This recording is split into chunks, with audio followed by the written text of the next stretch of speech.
Ladies and gentlemen, welcome. I do apologize for the significant delay today. We've had some last-minute signups from a handful of teams, and slowly but surely we got things going. Oh, my microphone is blowing out. I'm sorry.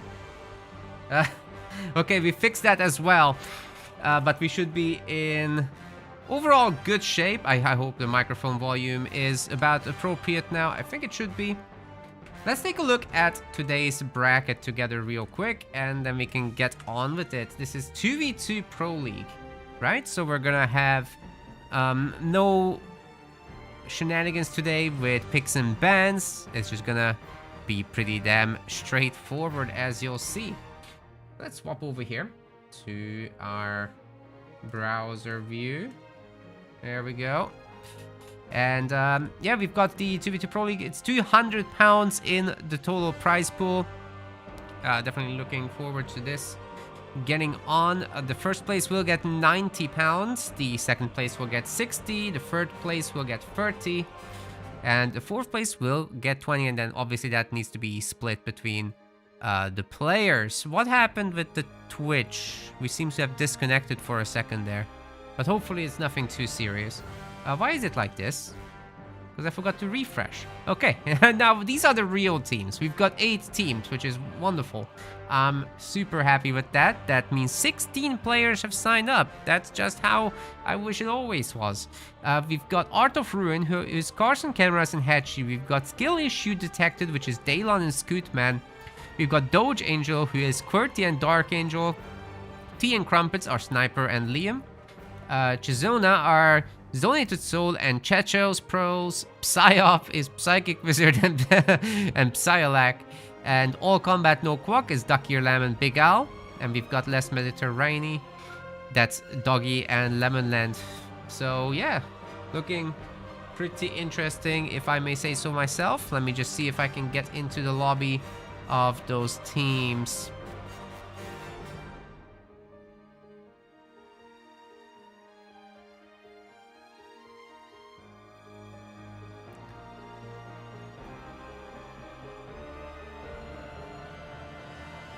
Just trying to set up. We're gonna cover Doge Angel versus Psyop first. Hi everyone in the chat, really good to see you guys. We're gonna be doing best of 5s throughout, except the finals will be best of 7.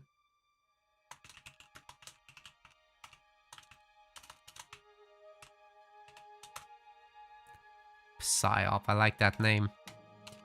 Let me just see if I can join them. So far, I don't have invites.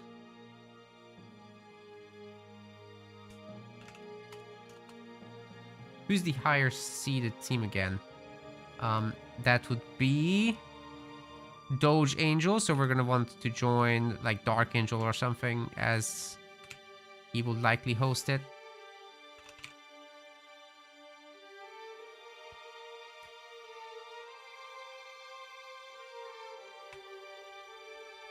Why do we have the Spellforce free layout on the...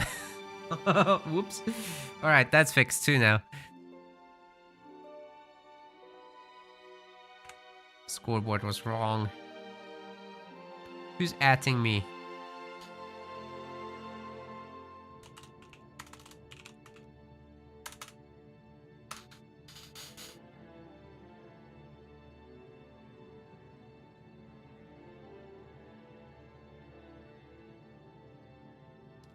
Alright, Sean and Gone will also be streaming in match 2.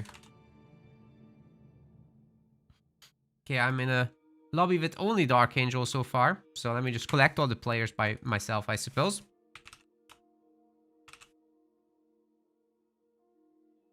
I'm not sure what's going on here. Get Psylac in here. And also... QWERTY.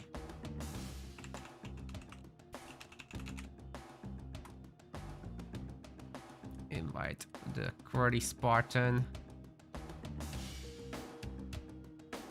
Ooh, this was quite the hectic setup today. Like, 2 minutes before the tournament, it's like, Oh, my partner isn't here. Can we do a new tournament? Can we do a new sign up with someone else? I'm like, okay, fine. And then another team is like, oh, can we also join? And then a third team is, oh, since you're doing it, can we also join? I'm like here setting up the technicals of the stream. Hilarious every time.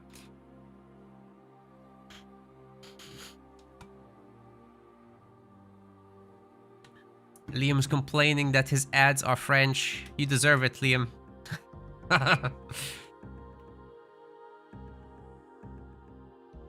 You deserve it. After all this. Alright, well, since the players aren't yet here, I can do some additional promotion of the stream real quick in some Discords. Why not?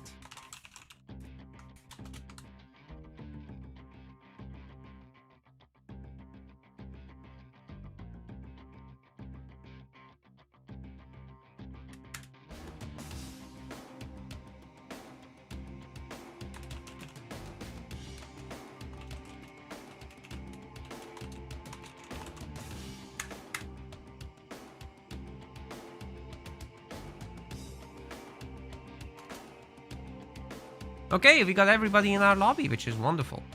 Let me see if there's a team getting picked or a map getting picked. Why is there Liam in my lobby? All right, we're still missing Psychic Wizard, actually. This is all wrong.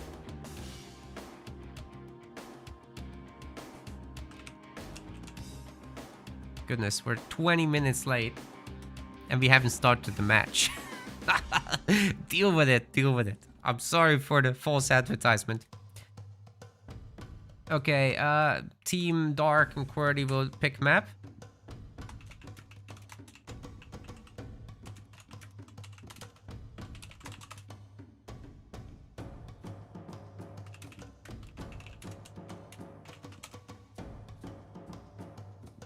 We're just collecting the leader bans and all that.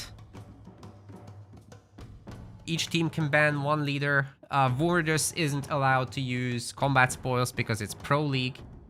In Pro League, we had a significant problem, especially in 1v1s, where Vordus had essentially a 70%-ish win rate, I believe.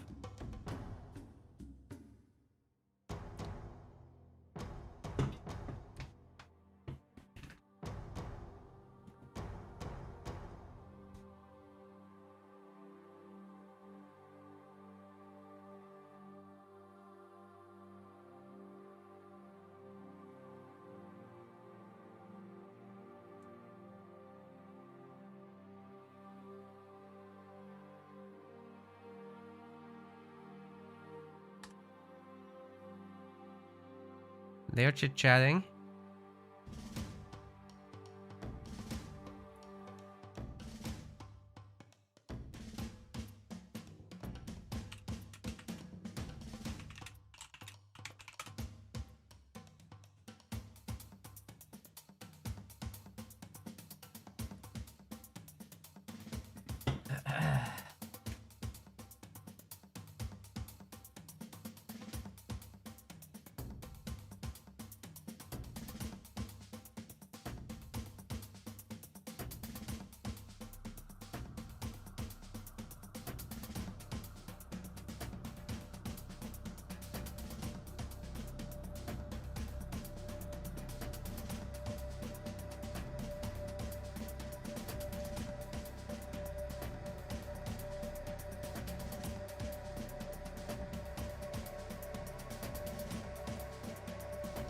Oh my god, these players. They're arguing in the frickin' in-game chat.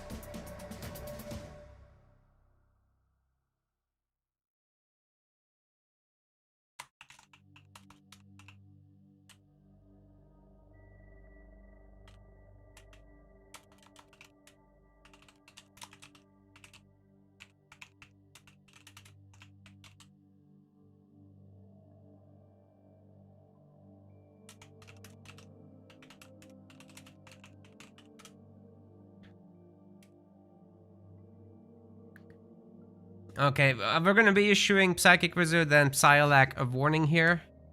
Because they're being extra rude in the in-game chat to the other team, and they're not taking it. Understandably so.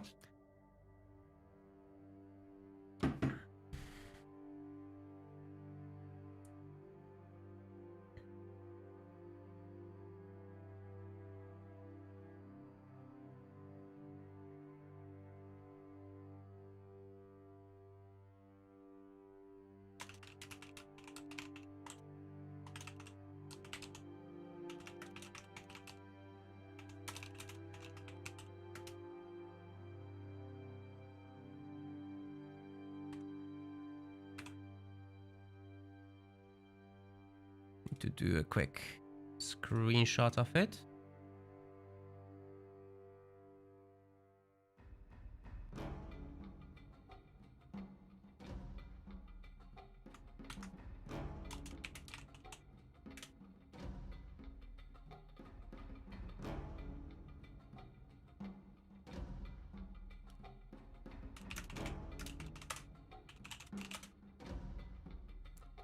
Looks like no bans.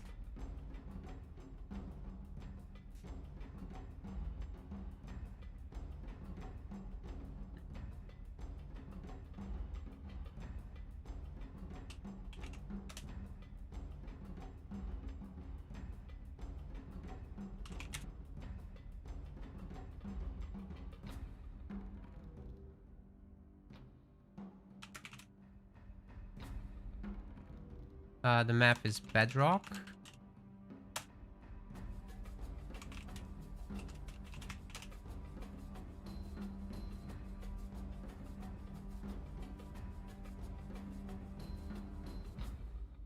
Okay, they are banning something.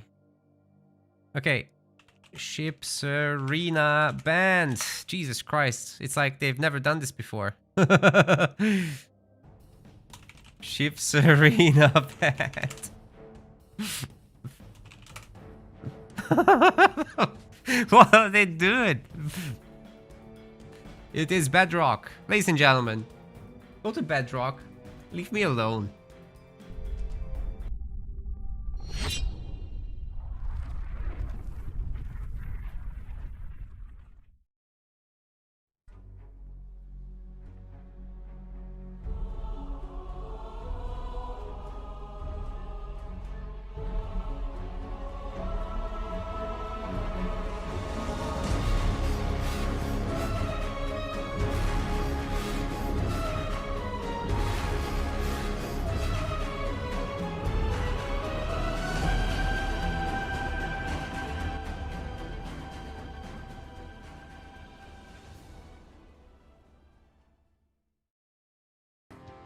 Guess what? They're not ready. I don't know what they're waiting for, but they're not ready. Oh my god. What do I gotta do? What do I gotta do to get them going? It's half an hour late. Okay, they were apologizing for the delay. All good.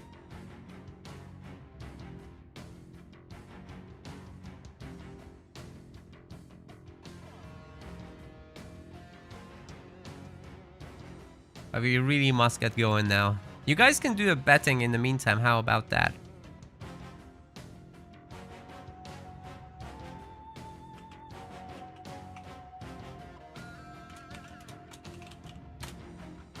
Got 10 minutes to pick a winner.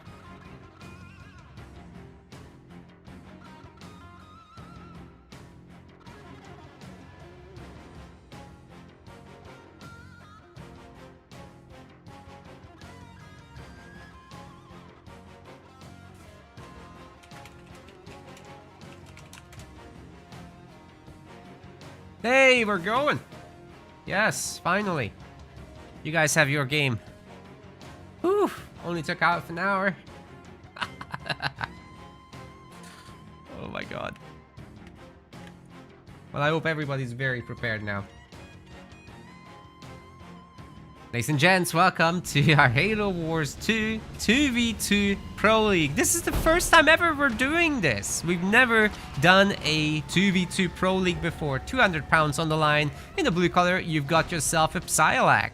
And then in the teal, his buddy Psychic Wizard. Together, they are Psyop, and they are playing as Arbiter and Cutter. A pretty good combo for Bedrock here. On the other side of the map, we've got Dark Angel in the red, as well as in the yellow. This is QWERTY Spartan.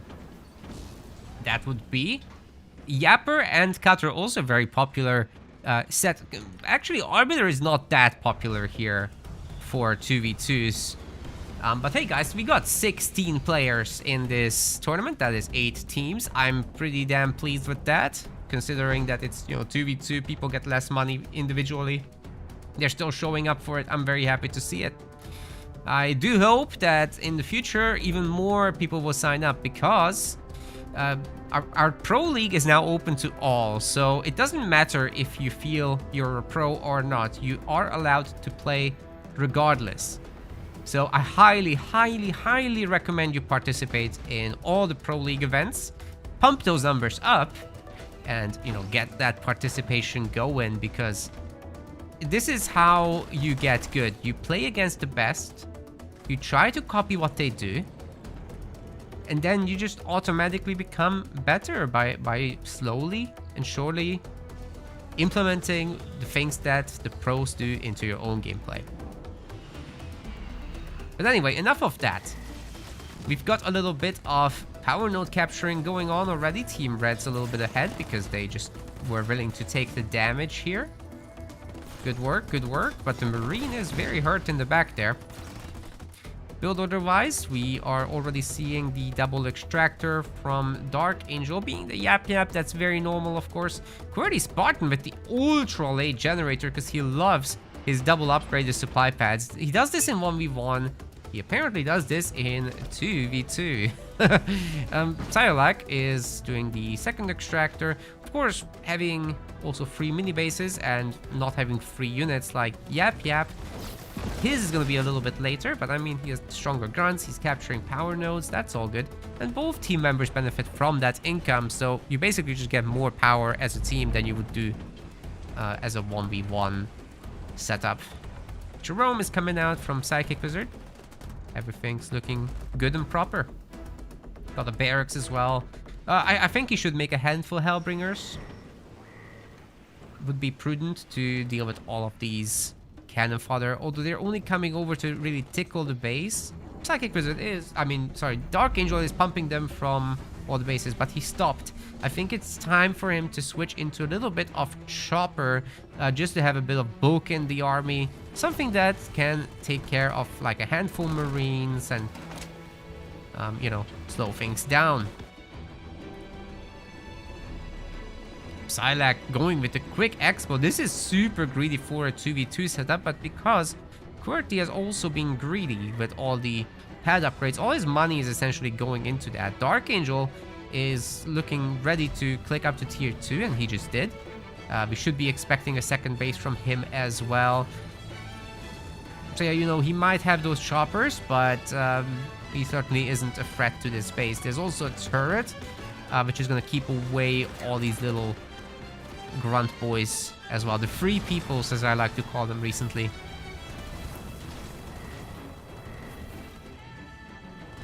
Free power nodes for Team Blue, working on that 4th soon.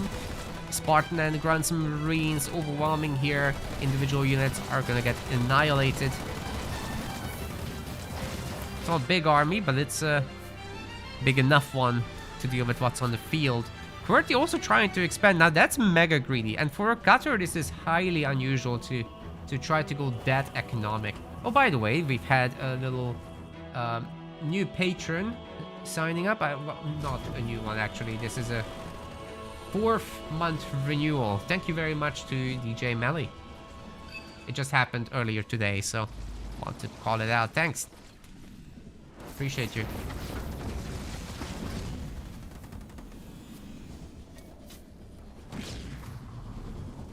The patron stuff is going via our own website, so no third-party platform gets a cut. Very nice way to support us. Thanks very much, everyone. Yep, Psychic Wizard has the second generator setup as well, and QWERTY is doing the ODST drop on the extractors of Psylocke, who doesn't have too many defenses, but has at least the 2 turrets, so it's something, but he's definitely losing that extractor. Expensive loss. That's 800 resources down the drain, and QWERTY might be able to get another one at this rate, especially with how fast he's upgrading his base. That's all of leader power points, leader power XP coming through. The ODSTs seem to be getting out of this trouble, which is great news for them. They're also retaking the middle of the map somehow. I'm not sure how that happened because Psychic Lizard has a Spartan, right? Plus there's this Grunt Blob. So I think they should have been able to hold on to everything. But now Dark Angel is starting to do his tier 2 business. He still didn't get a base, which is shocking, frankly. But hey, he's rich. He should. He should. Now does he have a 3rd gen at least? No. Okay, there's the base.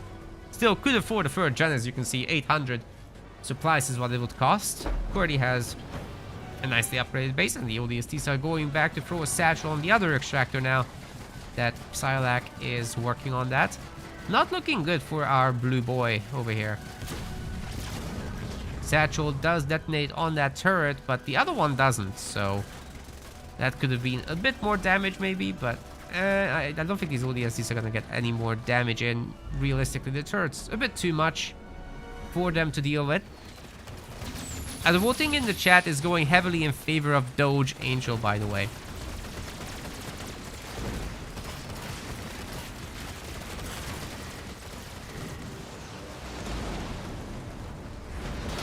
The Doge thing is coming from the fact that QWERTY's profile picture is like a Doge. Not the best of mind combos there. It gets one of the elites, but I think I think Dark can take that, guys. This is really not a problem. The engineers are just healing up everyone, and eventually they'll destroy this turret. And we've got the Yap Yap drop. This is some good momentum for Dark Angel with the methane coming through. A lot more damage will be going down on that base, especially if he finally fires that methane shell, but that's not happening just yet. Anyways, Psylocke is making some progress on QWERTY's mini on the side, but I mean, the man has already a 3rd generator up and running. Psylocke does not. He has a lot of production up front. Raid camp spam is getting very real, but what is this? That's a lot of snipers, sir. Is there time to join this tournament? Oh my god, chat. You're trolling me now. Wow, that beam just absolutely cleaned up everyone, and you know, all these snipers just make sure that no elite rangers are going to be able to do any damage. There is an enforcer drop on the other side. Methane here absolutely boosting the hell out of this army and nerfing the base at the same time. The enforcer drop targeting down that generator, of course. They're getting another plasma mine dropped in, stasis mine, sorry, which will boost up these guys further. QWERTY's base is not looking so hot, I have to say. But neither is Psychic Wizards. Team Red's making great progress. Yeah, guys, you cannot join the tournaments once it's already started. That's not how it works. The structure is fixed at this point. We know who has to fight who. We can't just insert a new team. It's literally not possible.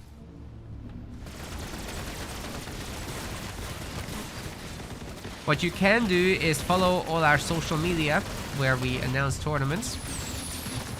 Get in our Discord, that's the most important one. But we also always post on YouTube. We also post on the official Halo Wars and Halo Wars 2 Reddits.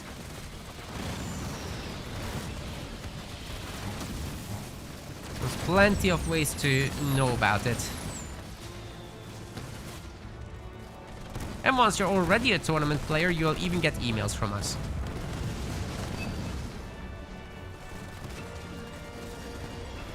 So that's how you can learn about the tournaments. What about this drop? It's being dealt with.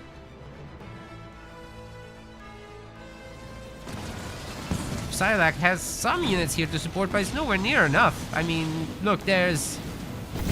Okay, yeah, there's a stasis, but there's like brutes in here. Grunt riders that are veteran. And there's now a grunt dome supporting them, so even with all of these big drops, Psychic Wizard just deployed his 2 major drops, and you know, this is not looking so... That Spartan could have taken the tank if it was upgraded, but QWERTY somehow still hasn't upgraded it.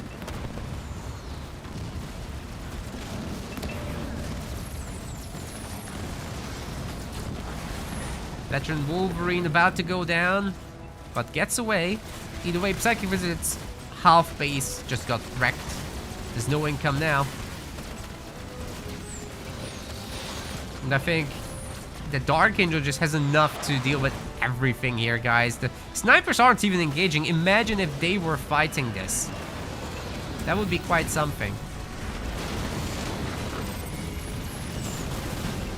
Another drop here from our Yapper. The Spirit does get destroyed, but the units dropped out first, so it's all good. Just a little too slow to destroy it. Enforcer drop is gonna get absolutely eaten up. I think Team Red has got it. They have 5 power nodes, ladies and gents. Okay, it's gonna get taken away a little bit, but so is Psychic Wizard's entire life. The Spartan's about to get laser tagged. Oh my. Bye-bye. Yeah, I think it's time to admit that they're toast. There's very precious little hope here.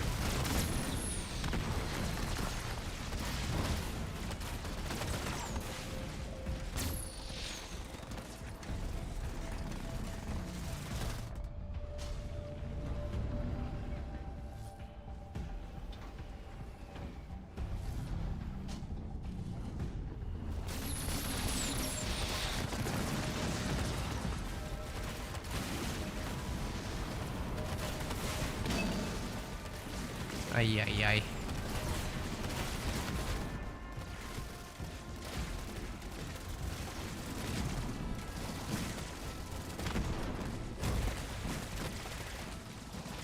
Well, Spartan's still here to make a mess. QWERTY still hasn't upgraded. This is a basic Spartan at 12 minutes. What the hell?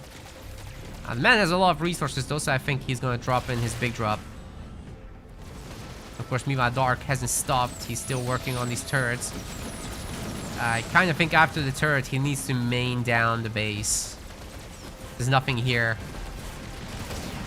Nothing here that should worry him. Right, Dark? You're gonna target the base, yeah? Oh. Got stasis by Psylocke. But Psylocke himself is about to get methane beamed! Woo! Okay, good split actually. Really good split. Only the Marauder and those ODSTs are gonna get it. Which, all in all, that's not too bad, but then Dark just heals up his entire army with the Gobbos. Yeah, that's something. They were chatting, but I couldn't read that quickly. Get ready for the bird. Yo! He's...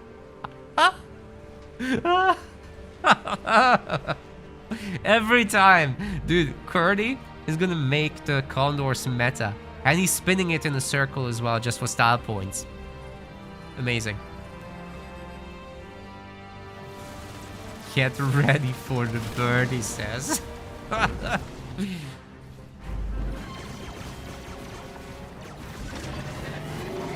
I didn't expect a bird. I don't know about QWERTY's genius status, but this is hella entertaining.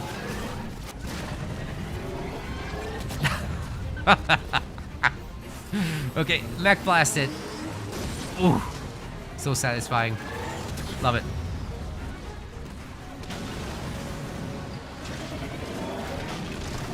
I want me a veteran Condor. Give, please. Trying to dodge those shots. Easier said than done for sure. Actually, if you just walk, you're gonna have a better time dodging. The Beagle is difficult. Somehow, some way, Psychic Wizard is still alive here. I don't know how that works.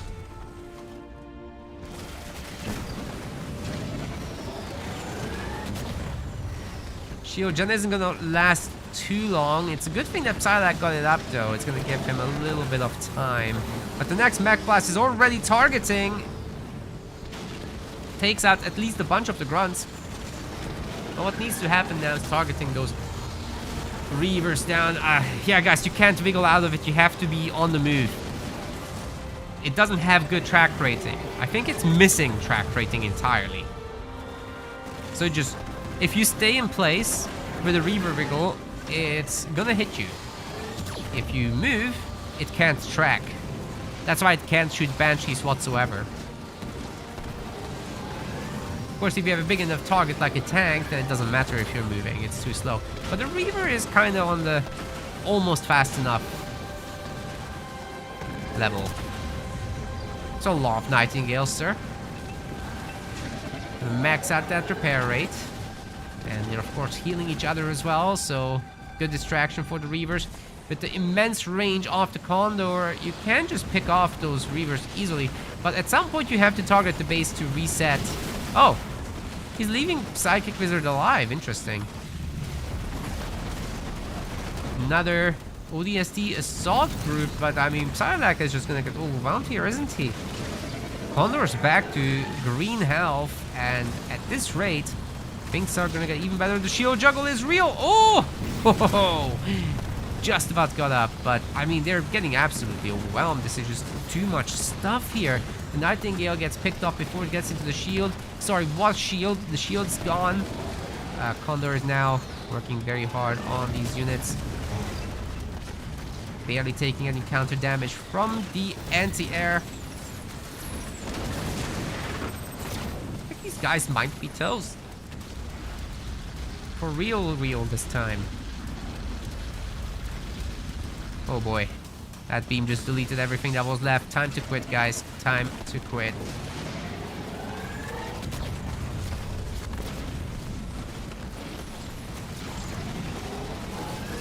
Psylocke recycling the buildings just in case it works.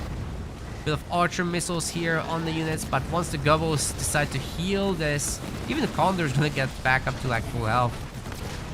Not much you can do at that point. And there's gonna be the resignation as expected. Yeah, Doge Angel did pretty good. Great first game. We're gonna be a best of 5 here, so plenty of opportunity to come back, but this was not solid enough from Team Blue just yet. Hopefully they've woken up though.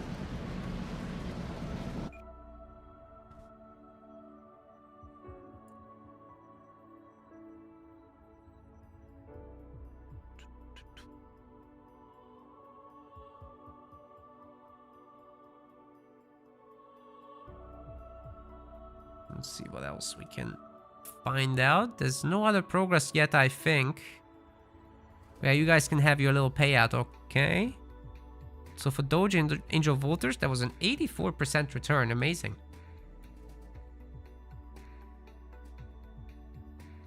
You guys could quit while you're ahead, or you could double down. Totally up to you. Next map decision is going to be that of Doge Angels. Yeah, guys, just for everyone looking to sign up to tournaments, especially once it's already started, that is not a thing. So it's impossible to inject you into a tournament while it's already ongoing because everyone has their matches they're playing already, right?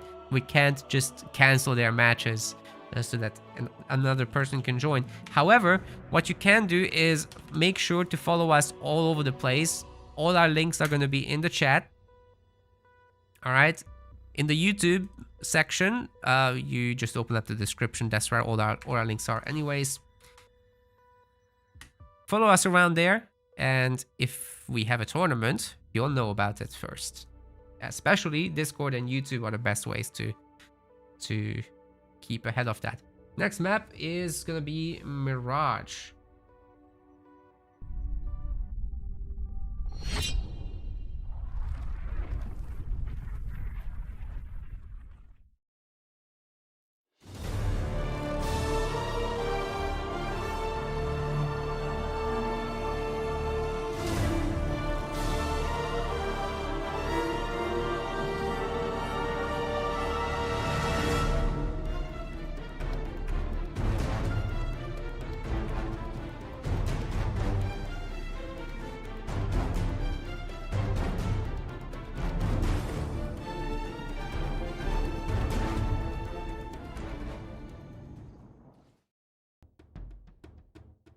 Right, waiting for the players to pick their leaders. This is gonna be a pretty aggressive map, of course.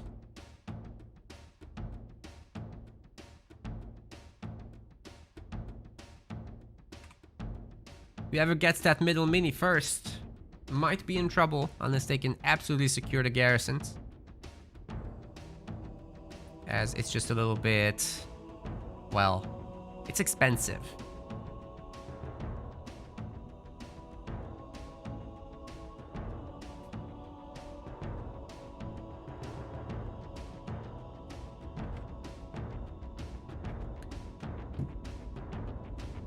Is there a loser's bracket? Not today. Not today. You can see the bracket in the YouTube description as well. Or the link to it. Ladies and gents, we've got Psylocke here in game 2 in the blue, and his buddy is Psychic Wizard. Together they are Psyop, and they're playing as the two brutes, Esimus and Atriox. Should be a solid combo as far as the heroes go and killing heroes goes. QWERTY Spartan on the other side is in the yellow, and his buddy Dark Angel is in the red. Together they are Doge Angel. I'm imagining the Doge has wings. We've got Johnson and Atriox here, so that's really good for securing the middle with additional bunkers on top of any garrisons that get taken. So mass sniper here would be absolutely fantastic to see alongside the Johnson hero. Of course, that is why there's going to be Dark Angel. It's going to be Dark Angel picking the middle mini, but he'll probably need a bit of a supply injection from our friend QWERTY Spartan, who is certainly not going to make a Condor this time. Oh, that is annoying. The Sentinels actually end up attacking the Grunts here, and the Chopper can actually get 2 kills very, very easily here if it goes deeper. At the moment, QWERTY is microing back all of those very, very nicely. So they could just go and pick up those resources down there. Can't see the game, only my face. What are you talking about? There was no game. There was no game. I switched in the moment I could.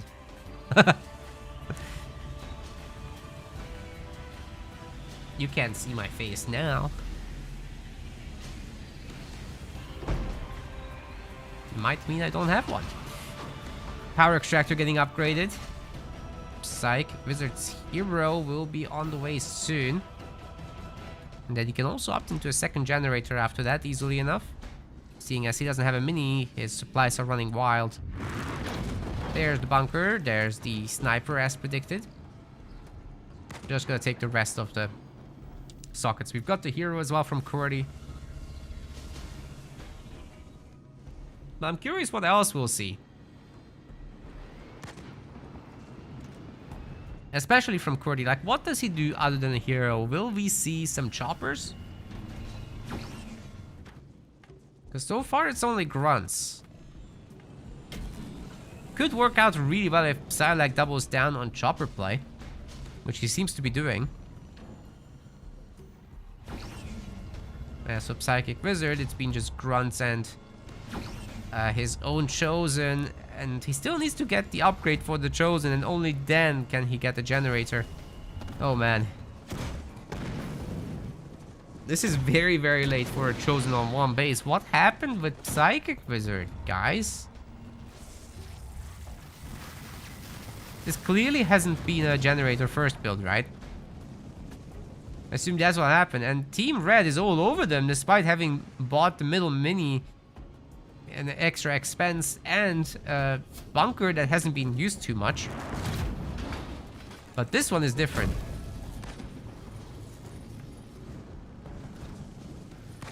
This one will be used plenty. Maybe Psychic Wizard could actually put a plasma mine on top, which could then, with the plasma damage over time, weaken this bunker a lot.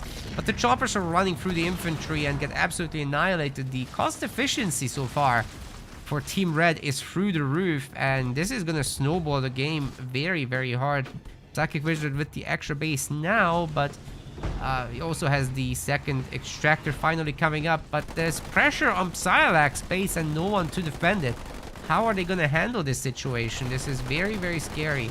Especially considering that there's going to be an EMP mech blast very soon. Grenades are going to take care very quickly of that turret trying to come up. And there's absolutely no defenses for Psylocke anymore. The Chosen is a bit of a problem, granted, but there is another Chosen here. So considering that Psychic Wizard just doesn't have stuff either, and you're gonna have all these Marines at least in the bunker, it's very difficult to dislodge. There are no more snipers at least, so that's the good news here for the guys. Siphon is on, active Siphon. That will help the chopper stay alive at least a little bit. Quirky surprisingly doesn't have grunt mines, nor is he going to tier 2 just yet, but he's saving up for it. Anyway, there's grenades for the Marines, so that kind of does the job here that it needs to.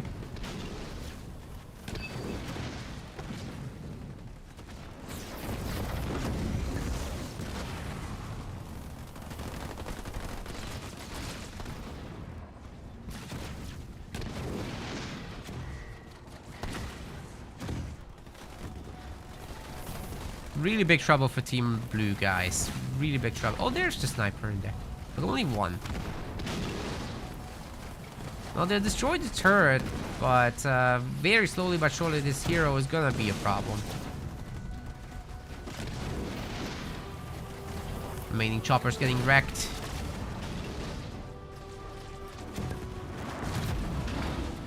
Oh, and then the Chosen, of course, able to one-shot suicide grunts. That's a big problem as well. Psychic Wizard's gonna have to get his hero upgraded again, at least in terms of health. He's in the green. But guess what? Query Spartan is also tier 2. And once he gets his Chosen upgrade himself, this is gonna be a very comfortable spot to be in. Some decent Vigil micro there from Psychic Wizard. But he's got very, very high float right now. The resources are not getting spent, and Psylocke's just getting absolutely bullied. Dark Angel knows what he needs to do. He's taking that front base aggressively. He's got upgraded everything. QWERTY also. I only am missing Sergeant Johnson from the battlefield. There are garrisons now, bunkers everywhere. They're not even level 2, so he must have gone shortly for... Yeah, he must have gotten himself EMP Mac, right? This is now a upgraded Chosen again. He's got Scorch rounds. Does damage over time to all the targets he's hitting. And with all these snipers here, I don't think Psychic Wizard can dislodge this guy. There is a slot in the bunker as well. Although they got Plasma Mind, which is painful. It's manageable. Very good Vigil Micro, however, from Psychic Wizard, who's able to dodge essentially every sniper shot, and with the support of a Shroud and Engineers, he's just never gonna get hurt. I'm gonna have to take him down with a lot more fire. Ooh, that's gonna be a great theme, however. Those Engineers are cooked. Shroud's cooked. And this guy gets away. Nicely done. But still, Psylocke's base is under siege here. Very much so. And, of course, that's not the end either. Johnny is coming soon. Good job by Psychic Wizards on the economy side. And he's going tier 3 now. His Chosen might just be able to defend the base here. Brutes are a good answer as well to the bunkers. Is the Chosen still in there? Yeah, he is. Well, he just gets out, of course. Another bunker. Oh my god.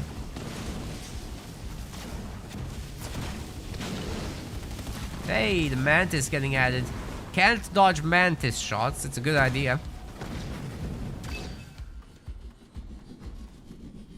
Team Red, surprisingly, not controlling much of the power node setup here. That one is blue, that one is untaken.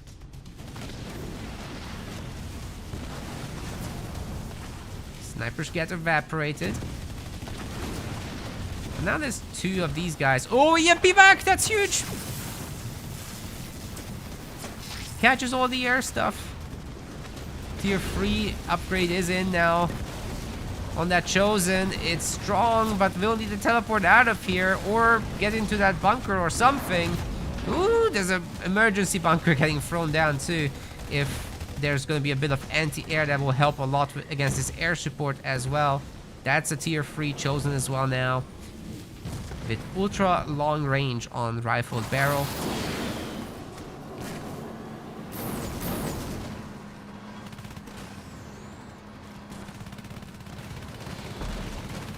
Baby Johnny's on the field, guys. Absolutely no upgrades whatsoever. Okay, it's coming. It's all good. It's all good. Somehow, some way, these guys stayed alive. Unbelievable. Team Blue might actually have a chance. A small chance, but a chance. Mantis have now shields. A lot more potential now. Especially if they start taking out these minis, that's going to hurt Psylocke's economy a lot. He doesn't have a lot of harvesters, so every one you take out is just massive, massive damage. Oh, by the way, I'm seeing the super chat from Yoki. Thank you very much.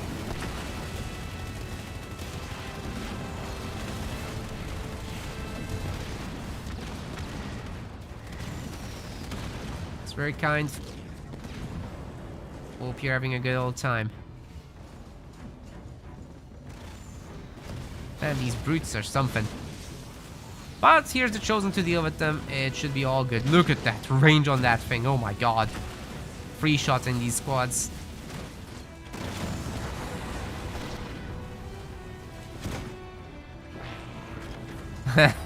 Corti never disappoints. Okay, he can't make a condor, but superhero landing anyway. If it works, it works. Pretty good progress here by Psychic Wizard. He's actually putting some real hurt on this base, and together they might be able to destroy it, but I mean, if Psylocke just gets eliminated, it's not gonna do them a whole lot of good, right? You're gonna try to cloak the base, but that will only last a short amount of time, and there's plenty of detectors here. The Shroud won't be able to shoot down the laser. That's not a thing. You're just gonna take out the income, and Psylocke will be pretty much done for. Probably a good idea to pop that shield on the scrap. Yeah, beam isn't gonna do much of anything. Oh wait, it actually cleaves into those engineers. Absolutely, that was good. But there's a counter beam now. Woo, the guys really tried to split there, but it didn't work out so great. 2 engineers remain. The rest will explode in a moment, I think.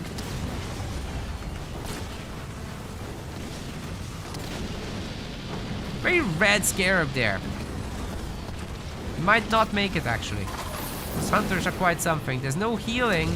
Does Qwerty perhaps have another invincibility or something? Or heal? He has a point. He's not going to use it. Okay, maybe an eradication on this base then. Before that engineer heals it up. Tried to snipe it there, but didn't actually stick around. I think you could eradicate this base as Qwerty. He's so rich, but he wants another scarab. By the way, Dark, meanwhile, has held the base. Sorry we missed a part of that, but obviously Psychic Wizard left, so no shocker there.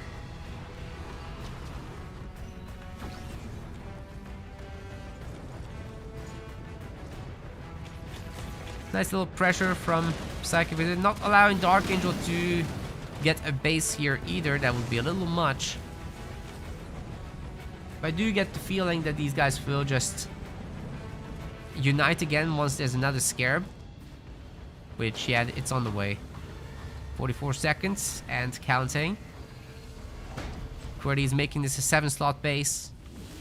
And his Chosen is 2 stars. Once it's 3 stars, this thing is basically invincible. Okay, not actually, but pretty damn close to it. Especially a Decimus can do a lot about that. This man has 4 naked extractors here. There's no shield, no nothing. I'd be a little bit nervous, but hey, QWERTY knows what he's doing, yeah? Great EMP mech blast here by Dark Angel. He's stunning every single engineer there, and I think he's picking them all off too.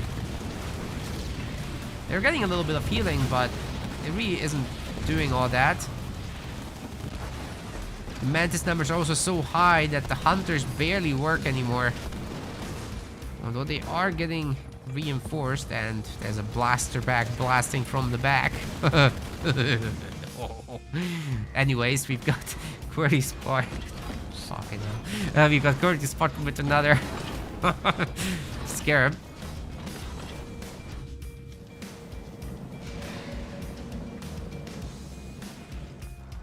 Sometimes I'm just amazed by the level of cringe I can produce on the spot.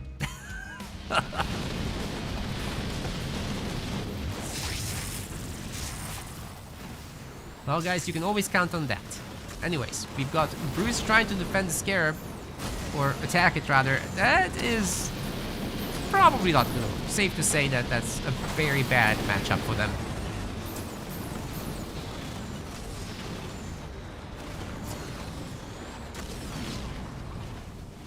Hunters are better suited for the job. They're pretty upgraded as well. Oh, Pelican! Pelican! Eradication? Whose eradication is this? Looks like it's QWERTY's.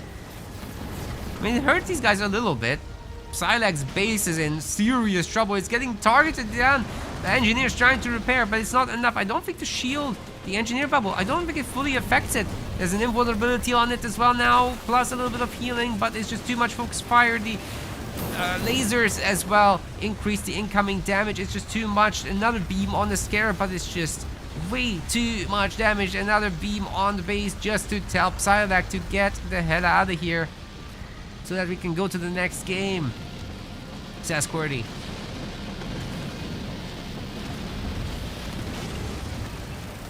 Well, it's destroyed again, but that was well worth it. QWERTY might make another once he has the resources. Maybe Dark Angel can give him a little bit of a donation. That wouldn't be a bad idea. Chosen's gonna be destroyed, and there's a disconnect from Psylocke, who's surrendered. But it's a best of 5. There's at least one more.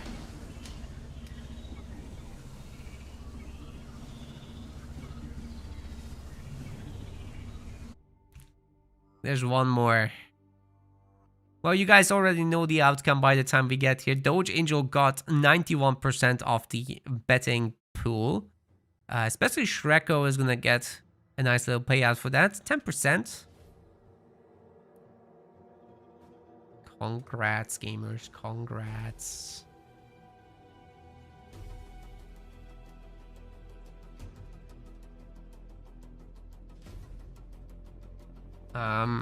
Next map decision also belongs to Team Blue here, so Psylocke and Psychic Wizard Team Psyop decides.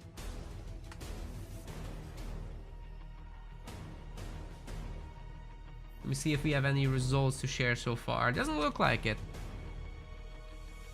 Do bear in mind, Shonagon is streaming. That's twitch.tv/Shonagon. And they're pretty early in that series, so we might have a short break after this one ends. In fact, you know what? I really do need a bathroom break before these guys start. Yeah, I think I can't wait for a 1 hour match on Vault. That could be too risky.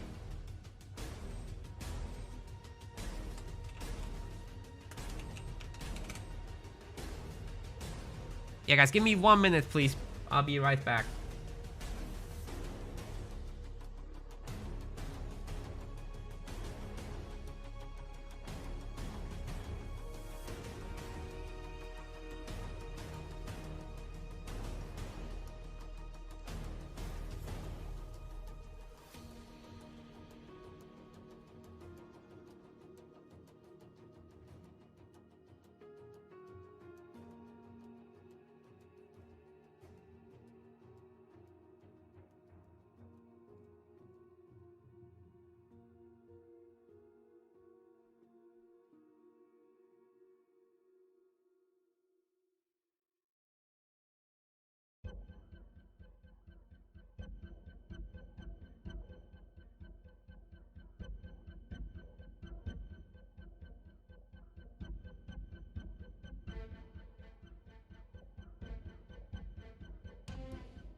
Okay, sorry about that. I was very hydrated, let's just say. Lots of drinking going on today. Don't worry, I mean tea. Obviously. Always got a cold in this weather, so...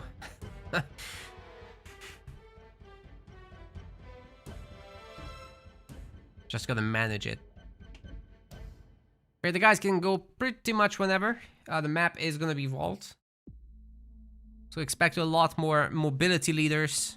Expect later game matches as well. Well, just the one. Expect them to go to late game. Because this is definitely one of the more stable maps. It's hard to have it snowball too hard in the early game. Then again, you know, you have some sick ghost encounters. I do expect to see elite leaders, especially Shipmaster is essentially a must here. You could consider Arbiter as well.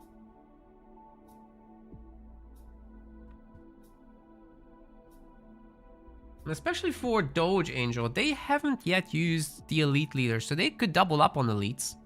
Oh wait, Shipmaster is banned. My bad, my bad. You can't. You can't do it.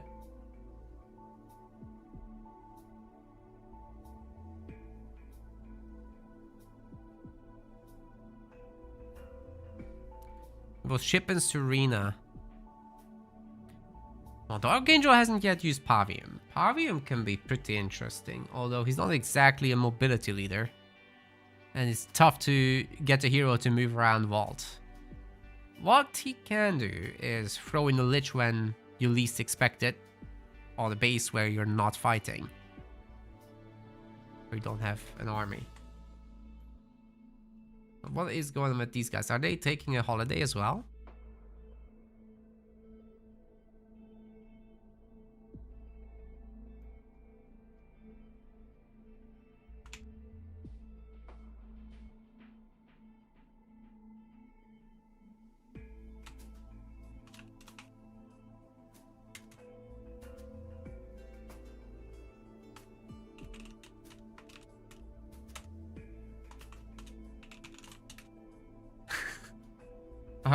Where did they go?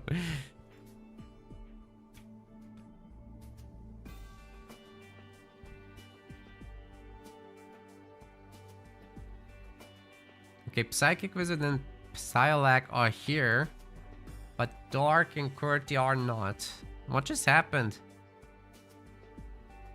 Well, before I forget, we're gonna set up the betting. Do remember the map is Vault. We don't know the leaders yet. Ah, they're starting. You'll find out so very soon. Let's do the betting. Guys, I'm gonna send you to Vault now. See you there.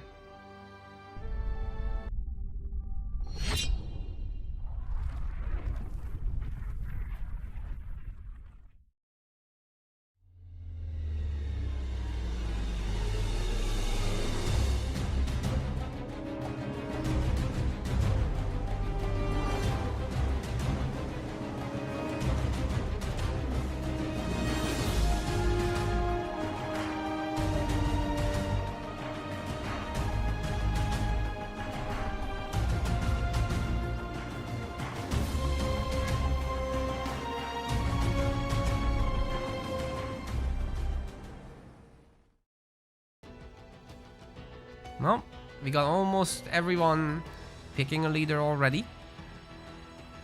Just a moment until the last of them do, and we'll be off to the races. By the way, next week we're on a break, and then we'll be back, I think, with Rising Star 1v1.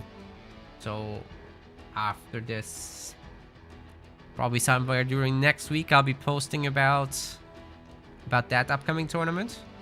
And guys, make sure to sign up for that one when it's out. You can find out in our Discord, you can find out on our YouTube, it will be on the Halo Wars Reddit. Please participate in all these. It's always fantastic to see everyone gaming. Well, let's go. Ladies and gents, we've got Psylocke here on Vault. And my scoreboard isn't up to date. Excuse me, it is now. So these guys are down at the moment. Psychic Wizard is in the teal. They're playing as Yap Yap and Forge. Now, Yap Yap is going to be an interesting leader here to try and grab as many minis as possible, whereas Forge is going to be ideal for mobility. We've got Dark Angel on the other side in the red, and QWERTY is yellow. And they're playing as Colony and Forge, so once again, Colony is just going to be fantastic with the dropped-in boys to smash some mini bases, and he's got Skitterer Choppers, which is going to be able to keep up with the Scout early game. Supposedly our Forge player might not actually go for Jackrabbits. It's possible that we'll see just Marines with the Forge Hog, but either way, the Forge Hog makes them more armored, so just a better army overall for Forge there. And it's very difficult to get the kill on the actual Forge Hog hero. You kinda need mass scouts for that.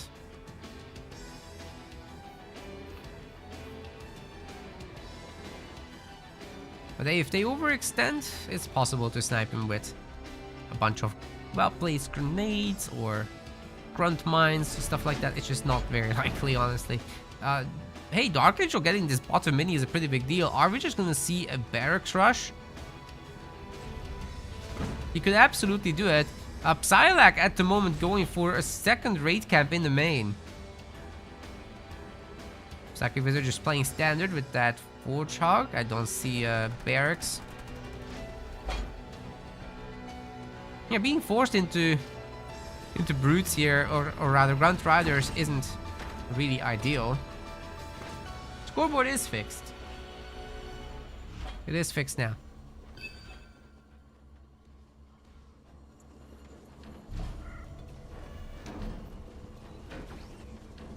Don't worry, guys. We got this. QWERTY isn't doing too much right now. He's having to buy buildings on all those mini bases after all. Now let's see how well these grunt riders are gonna be behaving against the chopper combo with the Goliath. Just the one Goliath targeting the cannon fodder. The cannon fodder are doing their job. They're free units, tanking damage against an expensive one while it gets killed. That's exactly what they're for. And now the Forge Hog is just gonna crush Dark's dreams. I think he should stop making that chopper, and he did.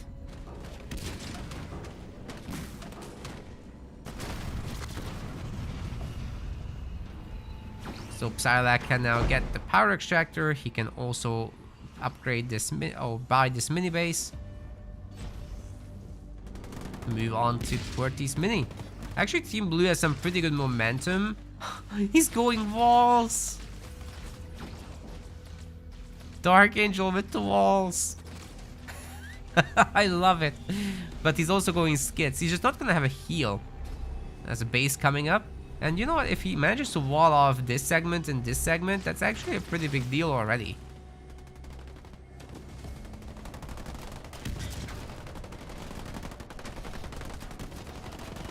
At that point, he can keep his base. He can have a hero out, skit engineers, and go tier 2. Oh, there's a hero. With 2 skits already. Looking good.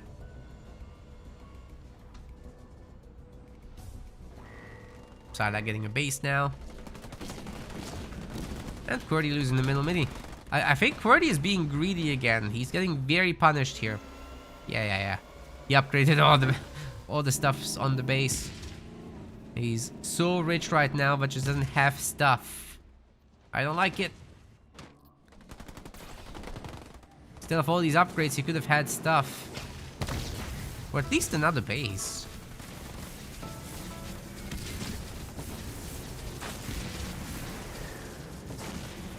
Anyway, the Capitano is gonna shoot away this guy.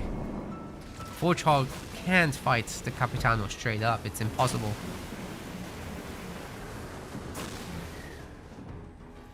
Dark Angel seems to be upgrading the front base, not the tier 2 upgrade. Yeah, this will be a while until he's tier 2. But yeah, as long as he's got a solid front base, it's all good, right?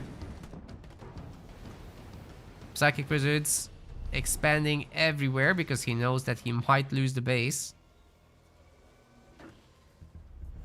On the other hand, he's also keeping QWERTY off it. Maybe QWERTY should worry more about his own side here.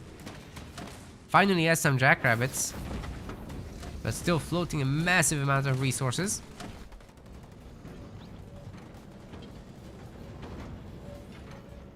And there's his tier 2 with a third generator. Unbelievable, man. This man just recycled... Oh. This man just recycled an upgraded harvester to get a third gen in tier 1. If you've ever seen something unconventional, this is it. This is definitely it.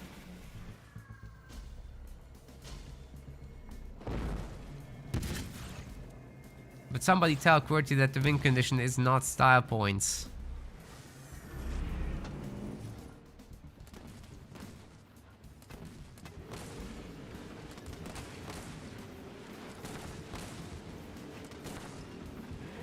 Speaking of win conditions, you guys have no idea what I would give. Not for a 4th generator, QWERTY, not for a 4th generator. What I wouldn't give for domination to be the main game mode. But without the starting turrets and the extra units. Just, you know, a proper setup. Where you can still attack early and stuff. Great use there of the engineer bubbles. Nobody's gonna get too damaged. QWERTY is here to further support this. The Goliath is... Okay, I was gonna say it's out of position, but it's fine now. They fixed it. And now they can go after those raid camps. Of course, Psylocke is not in tier 2 yet, so that's coming. But by the time he's there, he might be in serious trouble. He already has Grunt Dome instead of the drop, which was an interesting choice here. But I guess, you know, he just wanted to make sure his guys stay alive and get to push this away. Yeah, I like the idea of upgrading that front base first. Dark Angel's in tier 2. I think that Capitano might be upgraded.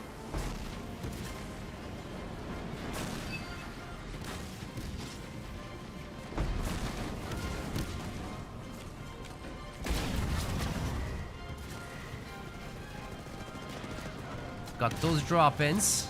Kodiak's getting sieged up there. It's gonna be difficult to dislodge.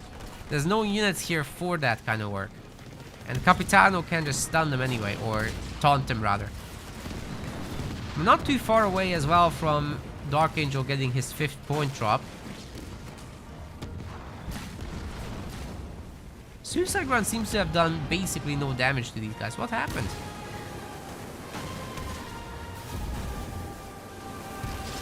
Free experience for the Hunter Capitano anyway. Where's he going? Into the garrison, I guess. Oh yeah. Oh yeah, that's really good stuff. You'll definitely earn veterancy there. That's a tier 3 Fortrog, by the way, for QWERTY. He's getting a Condor. Oh boy. I think he just upgraded the training speed upgrade. Oh wait, he's gonna get it on the mini base. That is ballsy. But our boy is doing it. 2 minutes. And he'll have a Condor. Psychic Wizard's base is up and running there. That's his 3rd base, mind you, so... pretty potent business. Grunt Goblin's getting pumped and soon to be upgraded. Seems to me that Psychic Wizard's also tier 3. Got a pretty good setup here, and this time he's getting his vultures going. If he has enough of those, you guys can expect some significant business. Because they're good against the Condor, actually. Very good. It's the nukes, really. With nukes, you're able to do some significant work there.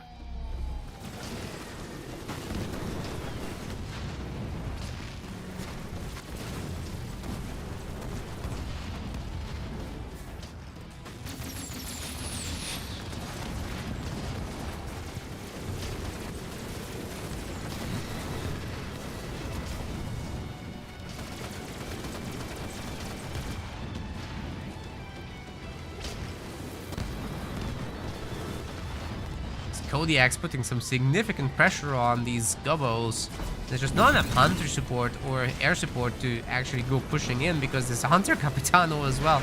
Although that Forge is doing a number on him. Now there's walls too. And that Condor is out without any pressure from anybody. There's also Goliath here to distract. But safe to say that everything here is going to be toast. The Nightingale doesn't get to fire off either. And only 3 heavy grunts aren't going to be nearly enough to stop this. In fact, they're going to get mech blasted. Oh my. Yeah, Cordy. The star points are working.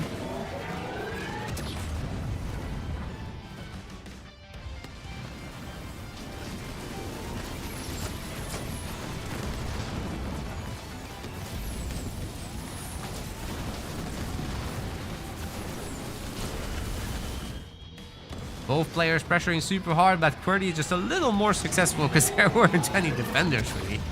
Not a big enough number. Now the mini bases are gonna get it shortly, I'm sure. What else is he making? Ah, Dark Angel has his big drop in. That should be the end of days for this shield generator. But the Locust just absolutely tearing it down. Significant combined firepower here will just make it too difficult for heavy grunts to come through. But that's a great bomba drop. It's just not hitting most people. They're heavy metal anyway, that Kodiak is anyway. And the 1-star Wraiths are absolutely wrecking those Gubbos. Get squished. Condor meanwhile has destroyed 2 mini bases and will now join the party, so Psylocke's likely to get dislodged. We were waiting for these guys the whole time. Where were they? It's just 5, 7. Okay, 7 is a lot. That could actually defend the base. Let's see it. Especially while the Hunter Capitano is weak, there's a huge opportunity right now to take him down. Come on, let's see it. There's the nukes. Come on, Team Blue. You're gonna give us a 4th gate. Oh, the base is getting destroyed left and right. But actually, the Hunter Capitano is in serious trouble there. He's getting nuked. And he's down. Even the Reaver's down. Not a single Vulture has been destroyed. Great work. But the Condor is already working on Psychic Wizard's base, and he's going to deny further Vultures coming out. Of course, they can try to head back here and defend. They've teleported through, which reduces the flying distance to the Condor just a little bit. Psychic Wizard can also smoke the base here. And then potentially nuke the Condor down. But it's only 6 Vultures, not 7. I think 1 did get lost in the end. 2 nukes are off. Oh my. That's some serious damage. Like the 3rd one might actually kill it. There it goes. Do we have a heal? Do we have a heavy metal? I think we have neither. Down it goes. Maybe Qwerty will make another. Good potential little counter attack here from Psylocke. But already with the Anvil round opening. Although these guys will get healed back to full. Shouldn't be a big issue. And EMP does some pretty damn good damage, but bombas are coming through. Wait, it's actually missing. Oh, really good split out of it, recognizing how the pattern is gonna work. Grunt Dome is at least level 2, right? It looks like a level 2 Grunt Dome to me, at least.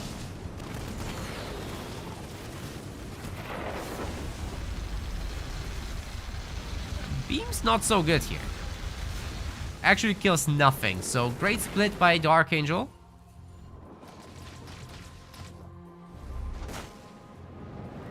He must deal with this. That is a lot of freaking Vultures, guys. I wonder how upgraded they are. Can't see it right this moment. It might be fully upgraded once. The Psychic Wizard isn't researching any air upgrades. It might be tier 3s. Oh my. That was ballsy, but it didn't work. They're still casting their nukes. They're still hitting the Dark Angel main base. But with the engineer bubbles, the damage isn't that bad. Even through heavy metal, the situation is manageable-ish. As the base is healing. The pad got destroyed, but it's got 2 bases, it's fine.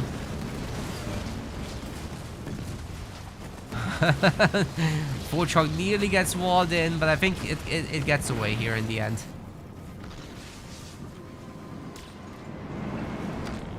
Fly boys need to go home. Yeah, he's definitely level 3 air. What's QWERTY up to? He hasn't done anything in a very long time. Wolverines. I think he's kind of allowing Dark Angel, oh sorry, not Dark Angel, Psylocke to run. Like Psylocke holding this base, getting all the minis. Oh my. Sir, you forgot some stuff. But he's 70 pop as well, even if there was a Condor up. That's a lot of heavy grunts for it to face. Maybe there's an opportunity here though with Bombas or Hunter's Brand or something like that. I'll have to see what Dark comes up with. Of course, with these Skit Reavers, he's got plenty of potential. Those are unlikely to go down, but the problem is, QWERTY is UNSC. If he loses his main base, that's it. It's very easy to do so. You don't have engineer bubbles on you all the time because, well, the other guy has to come over to defend you. So if these vultures come up as a surprise to him, he loses the main, that's it.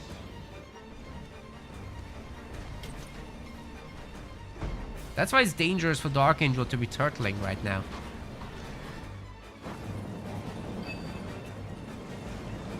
Then again, he has teleport. Surely he can get the engineers over, right?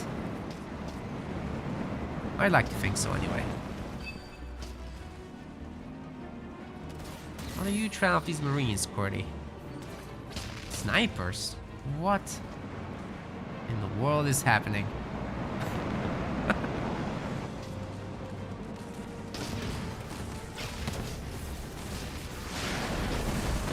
Walls. I love it. Uh-oh. Here it comes. Are we gonna see a teleport? Something to save the base, because the nukes are coming. QWERTY! Oh my god. Ooh, it was too much. Oh my god. With the engineers, it might have been possible, but this is a last minute reaction here from Dark Angel. I think these guys are gonna make a series out of it in the end. Wait for the nukes to come back, engage. After that, QWERTY is toast. Nothing Dark can do at this point. Yeah, he got too defensive for sure. This is the reason why 2v2s are so much more decisive sometimes. If you know what you're doing, you just target down the UNSC when they least expect it with some vultures, and it can be game over very, very quickly like that. That's why the two players have to coordinate super well and have great scouting information. Okay, Psychic Wizard is prepared to lose every single vulture because they'll come back. Combat salvage is in. Dark is doing what he can. He's getting bombed, however. Also getting beamed. Although that's doing much worse. The big drop coming through. He's trying to clear these units, but so far no great progress there. Seeing as everything will just come back. Okay, I think it's ended now. Combat salvage is over. But still not nothing, and meanwhile Psylocke is all over him.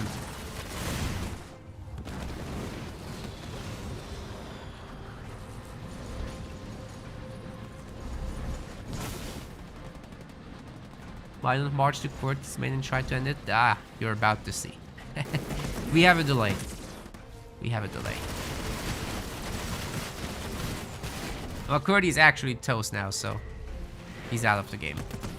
Dark Angel is gonna try to base trade these guys, but I don't think that will work. You know, Reavers are not very good at this. Although there is a Locust in here, it's just nowhere near enough damage output compared to all this.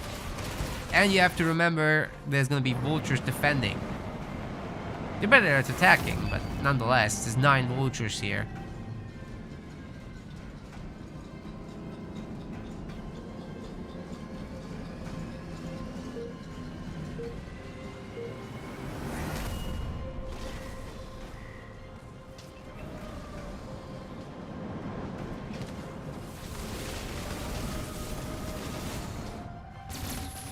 Dark's probably gonna lose the main soon enough. Once that shield goes down, he juggled it. Now the Vultures are gonna nuke him, and we've got the Yap Yap Methane as well coming down, giving these Vultures a lot more power.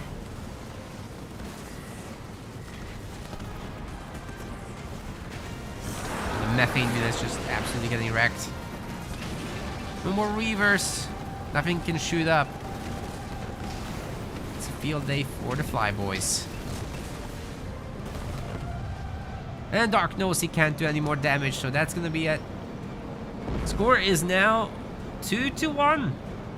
Psyop has a chance. Maybe QWERTY isn't gonna go that hard for the thingy next time. Condor. No Condor.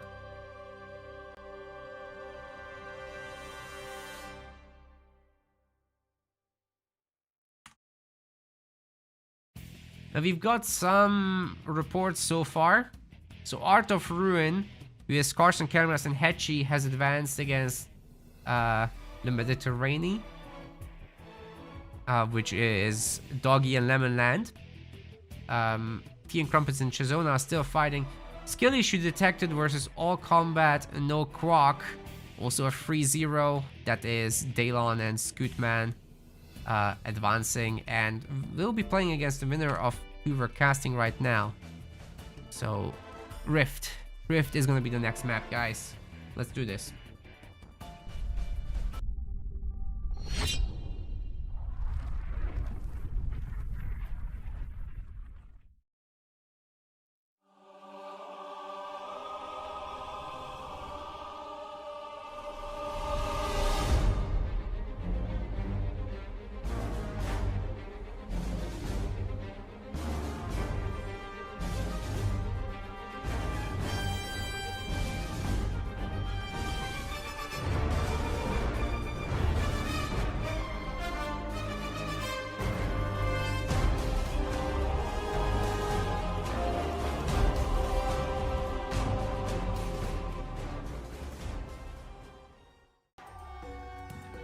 Okay, we're loading in. Momentarily we'll start. Great to see some decent viewership today. We got 50 on Twitch, we got 29 on YouTube. Awesome. Keep it up, guys. Call your friends. Tell them there's a 2v2 tournament. And we're getting to the top, guys, very, very soon. Already the semifinals after this, as there's just 8 teams. Ladies and gents, we got Psylac in the blue, Psychic Wizard in the teal still. So unfortunately all the colors staying the same. This is Team Psyop.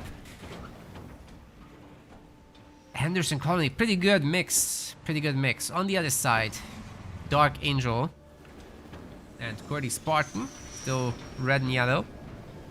Pavium and Kinsano, now that is unconventional.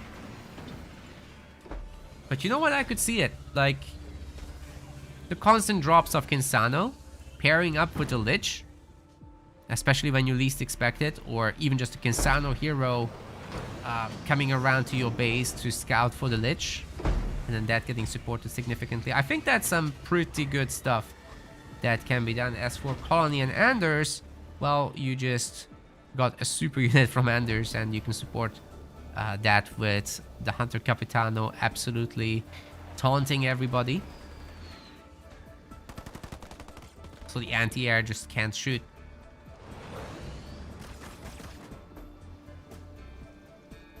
No mini-base steals will occur, it seems. Maybe back here, but I think the Grunt might get shot to pieces before that.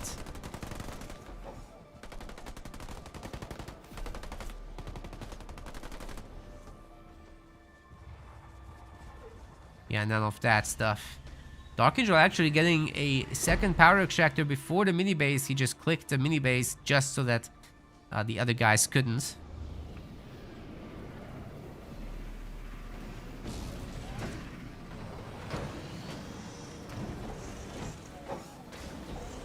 Psychic Wizard likewise doing the second extractor. Psylocke still has an unupgraded power extractor here. That's not great. It's very, very late indeed. Qwerty has 2 unupgraded ones. Oh my god. He really loves this double supply pad shenanigans.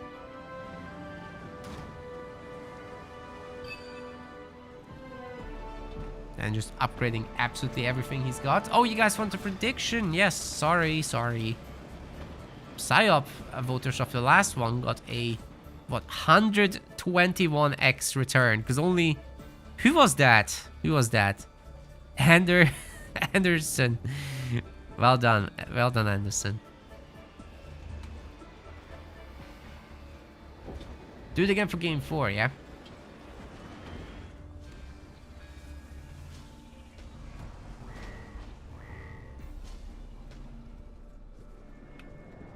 $113 returns. Very nice. Okay. Pavium's coming out.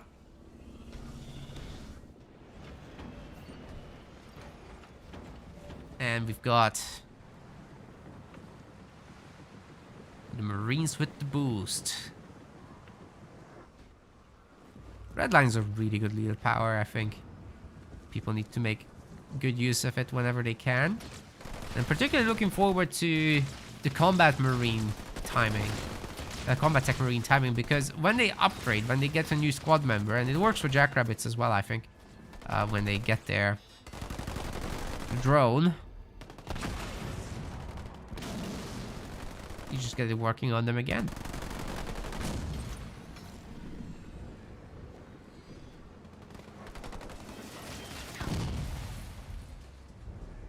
Not everybody just slowly but surely getting their power nodes. Psychic Wizard and Dark Angel both getting their bases, but Dark Angel was faster and he's got his Pavium out, which is going to be pretty nice for these first engagements, especially with Qwerty kind of holding back this crew. I don't know why Psychic Wizard didn't fight it with the Spartan. It could have been some good experience farming there. Plus there's this gang anyway. It looks like they might be able to prevent Psylocke's base. It's just 2 Halberdiers as well, so it's nothing crazy, but you know, those numbers could be going up. Choppers will deal with it anyway, especially with the Skitterus on top.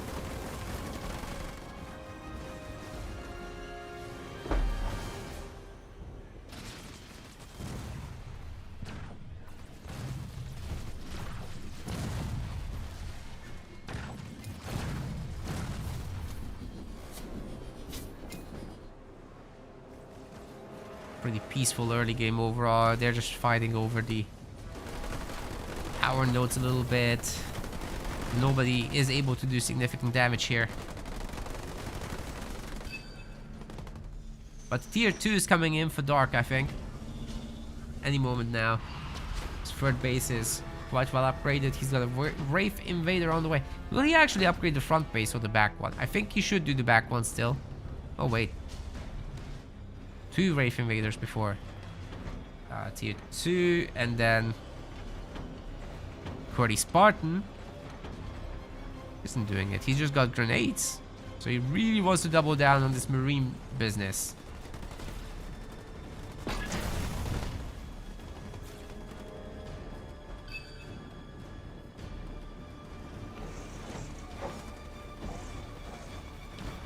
Psychic Wizard's third generator is up and running. He's tier 2 himself.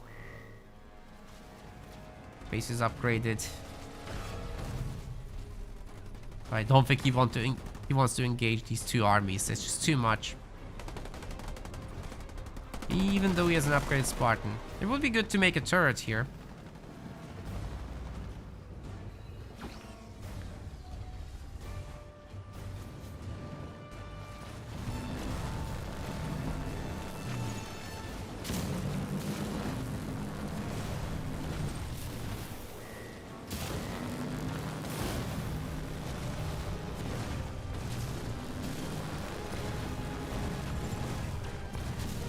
Psychic Wizard be able to hold this base against multiple limousines though? That's not easy to do. Especially when you're not prepared with anti-vehicle stuff. Which, well, he's not. There's a Pavium in there especially. That's tough. And Chisona here is laying down the flame wall. Although she does get stunned at the end of it. Drop is ready to go for QWERTY.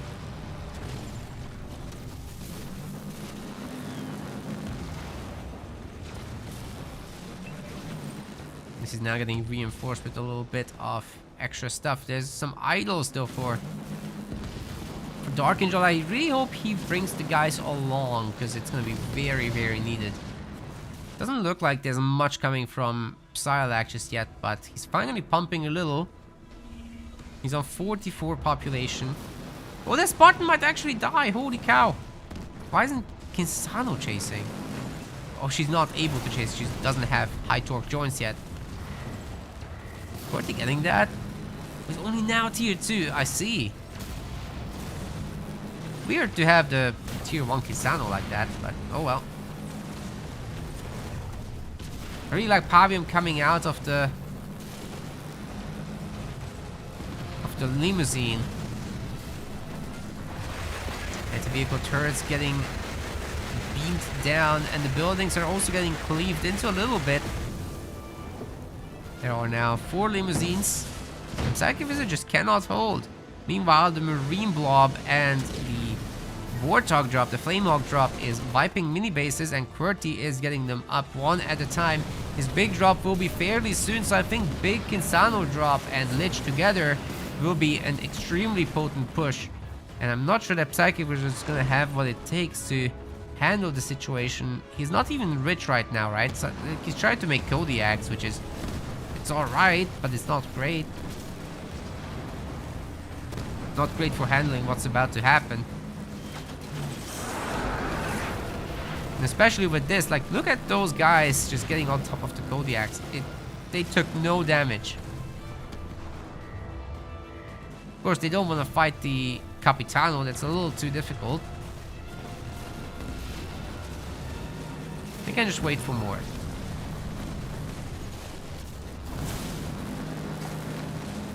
There's the anti-vehicle turret getting lasered. Takes a lot more damage like this. Makes it easier for the limousines to destroy it. And then off they go. Meanwhile, QWERTY in the back has taken 3 mini bases away, and he's now all over Psylocke's main, with Combat Tech Marines being in, which also means that they've got another... oh, red line has just ended, so it was earlier. I thought he'd time it with the attack on the main, but no, he got it earlier. Psychic Wizard is still unable to hold all of these building sockets, and Psylocke getting slightly wrecked. QWERTY doesn't have population space right now to do a drop or anything like that, but high torque joints is coming in with Chisona as well. He's got his 5th point, so it won't be long now. If he loses the Marine... oh! Oh, it's not a big drop, it's Inferno. Psylocke's base is getting absolutely melted. His engineer wasn't ready. Holy cow. Sure, the main building is alive and kicking, but just barely. As the whole thing melts. And we've got Lich as well on the other side. Psychic Wizards suffering significantly here. With a bunch of Reavers coming through, so there's no easy way to defend this with Nightingales. Psychic Wizard does not have enough to drop in the big one. Capitano is getting absolutely wrecked there by the Rangers in the limousines. But Dark Angel isn't really making too much progress. He's got the position secured, but he's only destroying, like, watchtowers. I think he's really got to get on that anti-vehicle turret there. But perhaps, you know what? Perhaps QWERTY is coming over, and he will melt it for him. That's what I'm talking about.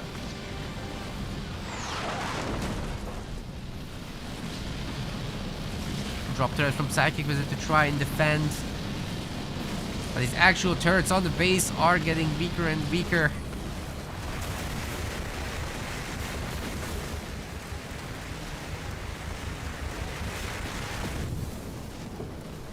Another one is destroyed. The Lich might be gone, but the pressure continues as QWERTY drops in some further Warthogs, and supposedly he will get the population upgrade and then do the big drop on Psychic Wizard's main. This other base has been up and running for a while now, so that's not looking too bad. He's also trying to heal himself. Is that actually healing? Was that an offensive heal? Oh my god, they're telling him to get out!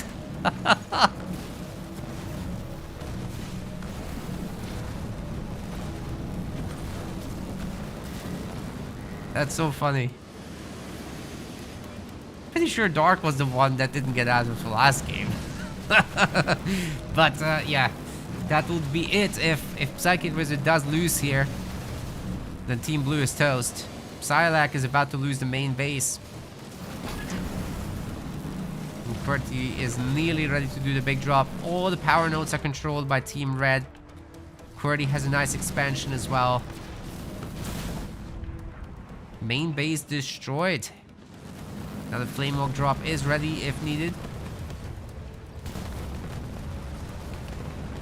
And Psylocke has disconnected. This is it.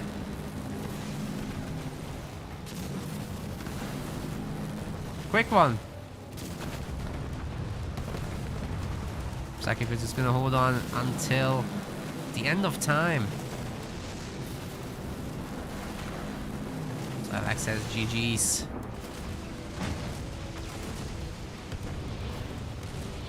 It's a good amount of flame hogs.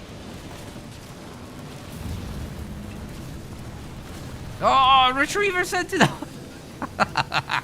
Yeah, that's it. That's how you hold. That might actually work a little bit. Especially on the high ground. There's only like very, very few anti-air units right now. But of course, you know, QWERTY, he just needs to get a little bit more population space. And he can drop in his big boys on top of his units. Everybody gets Hell Charge. That's going to be just a lot more damage output. There's a targeting. Example, you can't do this. You can't shoot up, sorry.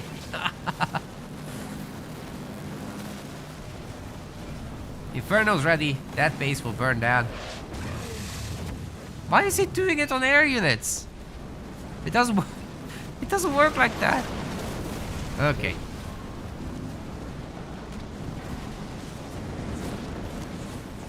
Oh, they're really fighting to the end here. Okay, that's it.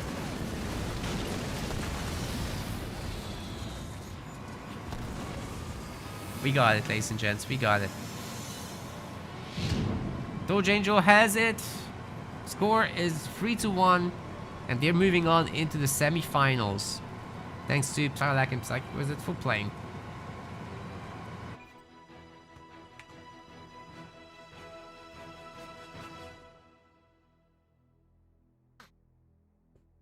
So they're going to be playing now against Skill Issue Detected.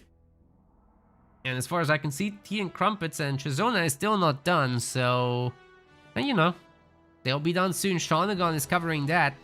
And then we'll have Art of Ruin, that's Carson Hetchy, waiting in the other semifinals. But we're going to get going with this right away. So let me just invite the guys needed for this.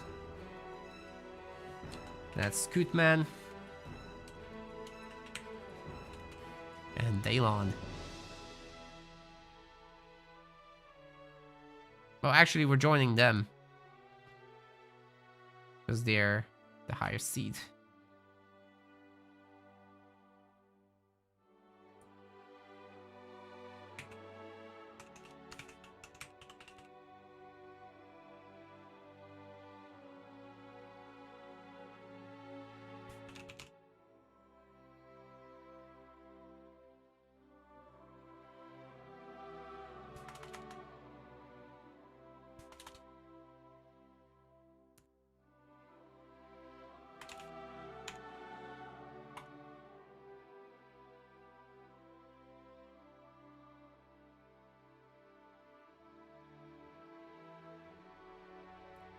Okay, we're setting up the lobby.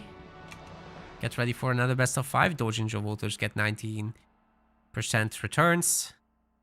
Well done.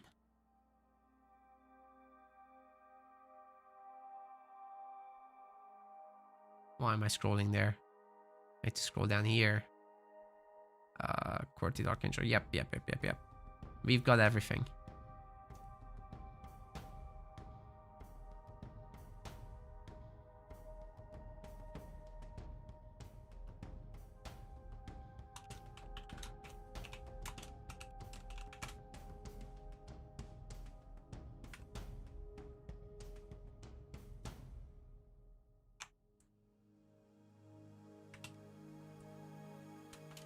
Just waiting for the guys to join.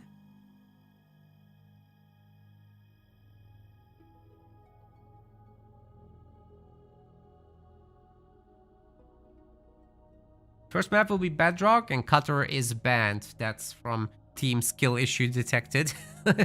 Love that name. Oh, they want to be red. Let's let them be red.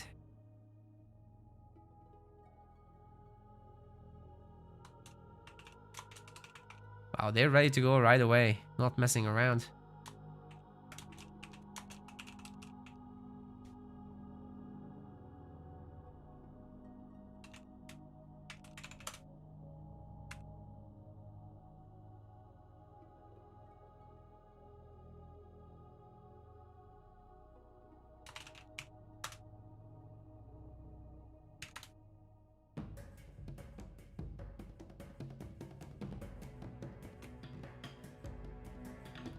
Don't have yet the information from Dark and QWERTY, but I'm sure they'll decide soon.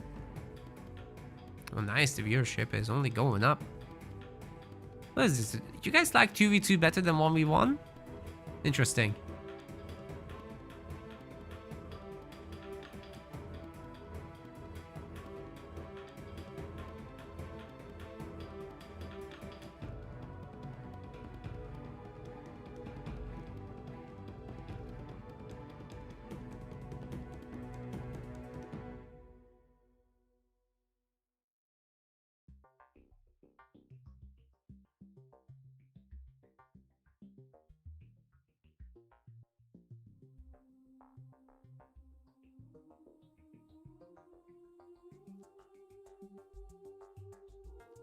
Oh, this lobby is getting set up, guys.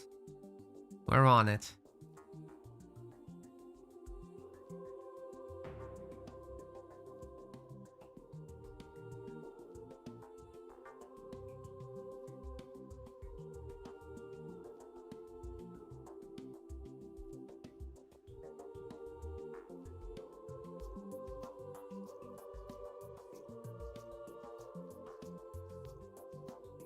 Somebody gonna start typing?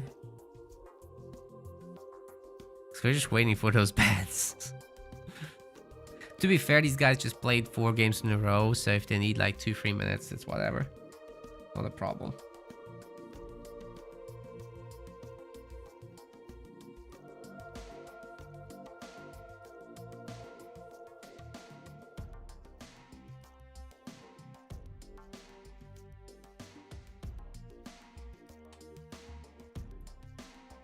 We just don't have the information. Okay, Chisona has advanced 3-1 against Team T and Crumpets. So, Zoni to Soul and Chetros pros defeating Sniper and Liam there. The Brit boys are toast. They're Crumpets. So congrats to them. They'll be facing Art of Ruin later. Okay, Atriox and Cutter are banned.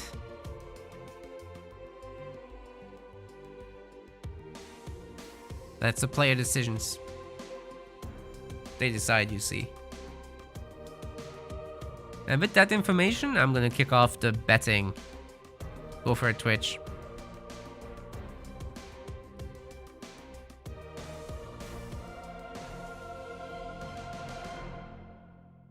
I'm not forgetting, I was waiting for the ban information. Don't want you guys betting completely blind.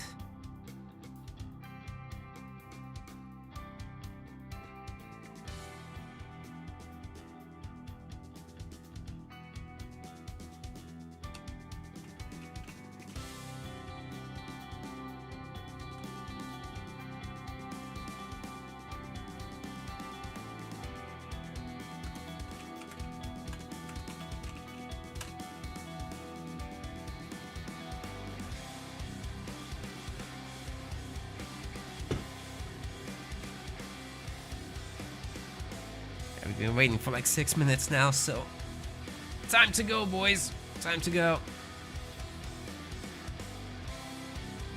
Remember, at 10 minutes we have lateness penalties.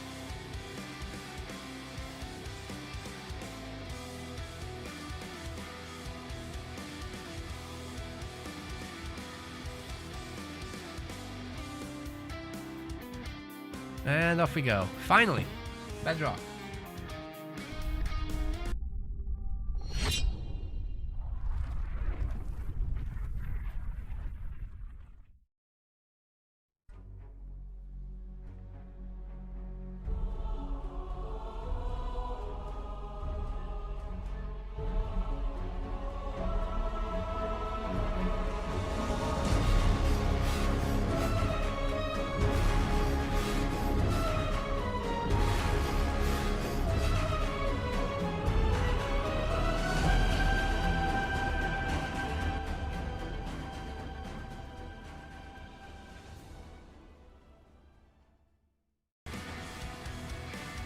Ladies and gents, welcome to the semifinals of our Halo Wars 2 2v2 Pro League. We've never done this before. This is the first time we have a 2v2 Pro League ever.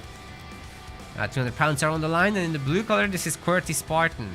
His ally is Dark Angel in the teal, and they're playing as Forge and the Yap Yap. On the other side of the map, we've got in the yellow color Daylon, and his buddy in the red is Scootman. And they're playing as Yap Yap and Pavium. In the series, Atriox and Cutter are banned, so you're not going to see those. That's the player decisions. And if we do get to see a Voridus, he's not going to have access to combat spoils. Dark Angel has a front mini base, and he might be rushing with it as that raid camp is gearing up.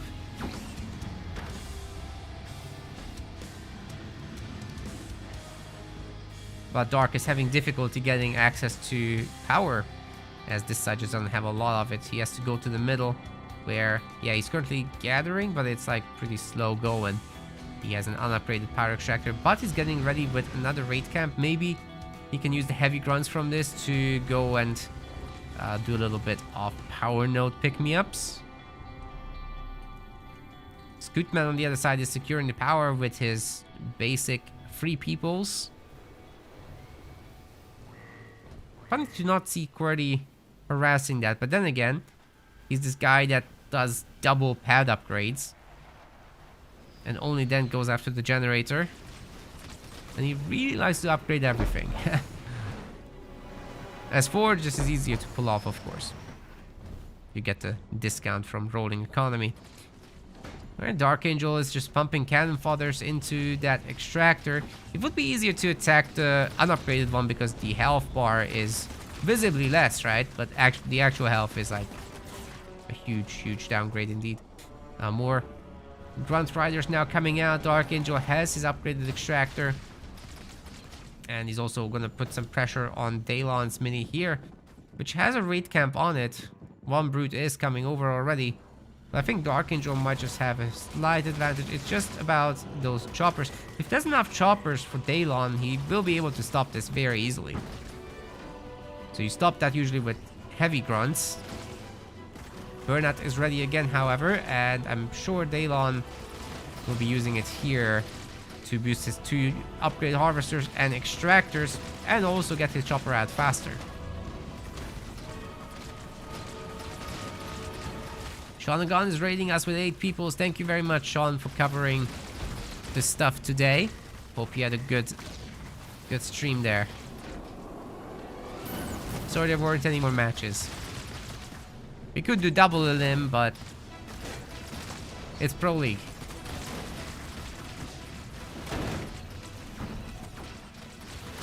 Rather putting in the best of 7 at the end there.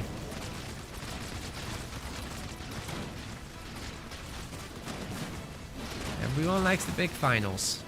Well, this is some pretty heavy pressure, but what's going on with the others? They're just fighting in the middle of the map, really, a handful of snipers. Will be creating trouble, of course, for the heavy grunts. And the Marines should be able to handle the rest, especially if they don't get knocked into the mine by the chopper. So far, so good there. But gotta say, the triple chopper here from Dark Angel is creating a large issue for Daylon, especially with that mine not hitting.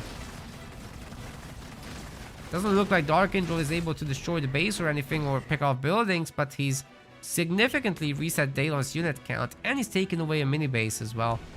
Here on the far side of the map, Dark Angel also getting a second extractor himself, but Daylon is getting dangerously close to tier 2. If he gets there and pumps out the hero, then this is done. He also got a large number of units here, so I think he should be able to hold for now. And Scoot is very easily able to capture power nodes one by one. He has methane, but he's very far away from tier 2. Just staying on this heavy grunt and methane army for a long time. It's foreseeable anyway. Oh, rain of fire here on the double generator in the back for Qwerty.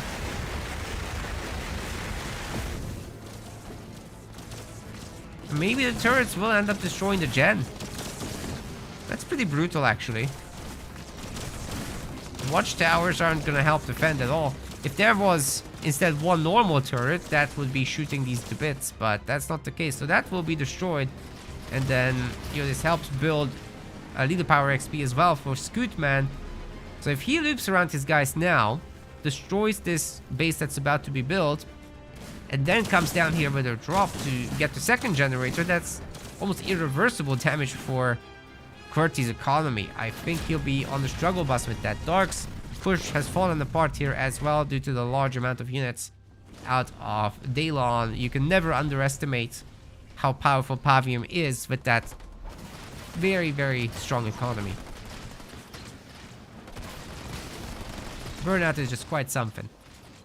Well, we got 4 snipers up on the high ground. They'll be more than capable of taking care of the heavy grunts. Scoot isn't destroying this, I think. But maybe you can get some line of sight on this base and quickly grab the generator with his drop, which is about to... He's got the point, but he just used it for beam instead, I think. That's what it looks like. He's cleaving into those Marines pretty good, but he himself got beamed. Obviously, you can't split if you're beaming yourself.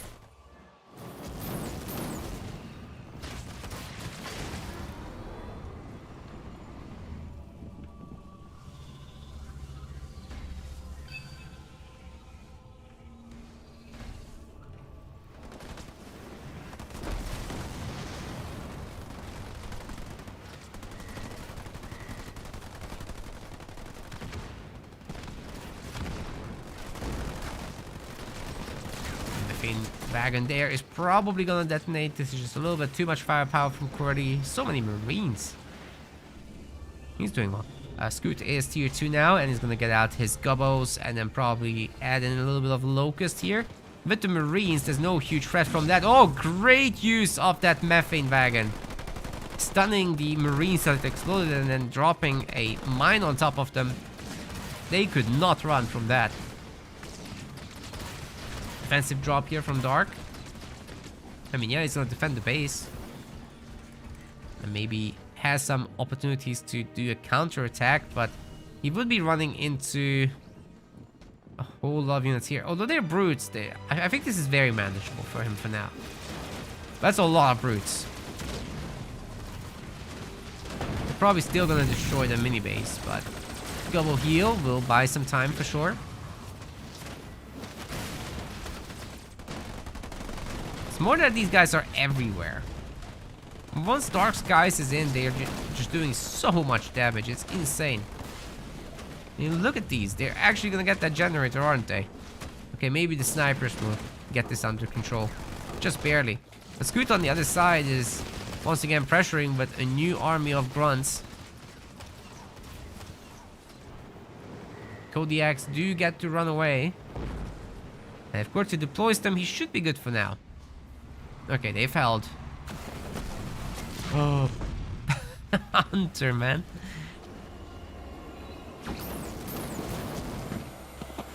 And there's more of these coming too. Dano's getting ready to run in with this grunt squad and do a nasty lich on Dark's main soon.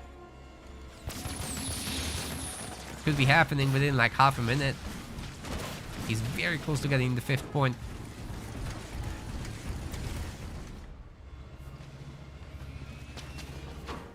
Just doesn't quite have 600 power. If he cancels maybe a unit or two... Ah, Burnout is here. He doesn't need to cancel anything. I'm surprised a little bit that Dalon didn't get like a 4th generator or something like that. That could have been nice. And also he's gonna lose that run just now. So no vision for a surprise lich.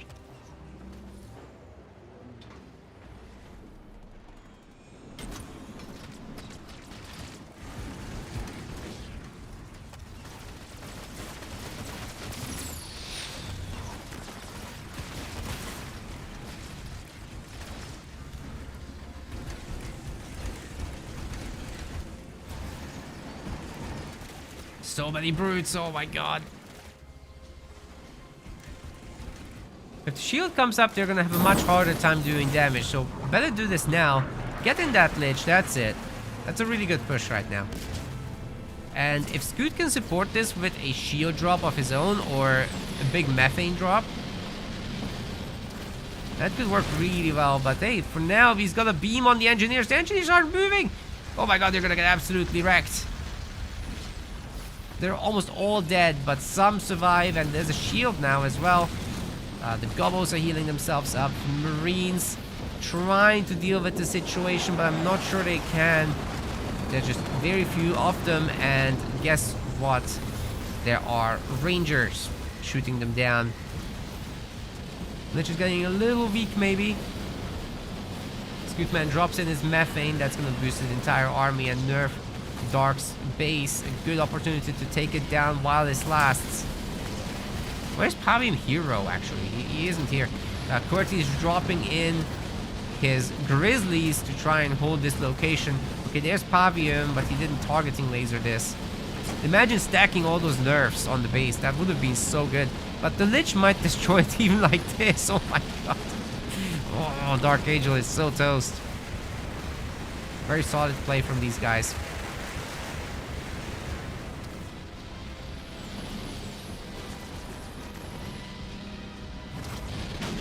Doesn't have too much production back home either, so it's really all up to QWERTY to save him, but I don't think he can. QWERTY isn't making anything that would help here.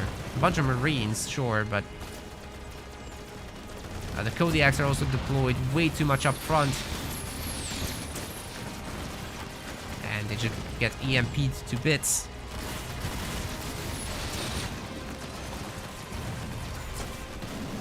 His base is getting targeted, is getting methane, the double nerf is on. And there's so much focus fire on it that it's just gonna melt away. That's exactly what we needed to see. Oh, and the addition of the Locust, of course. I mean, Scoot will be probably wanting to upgrade vehicles some.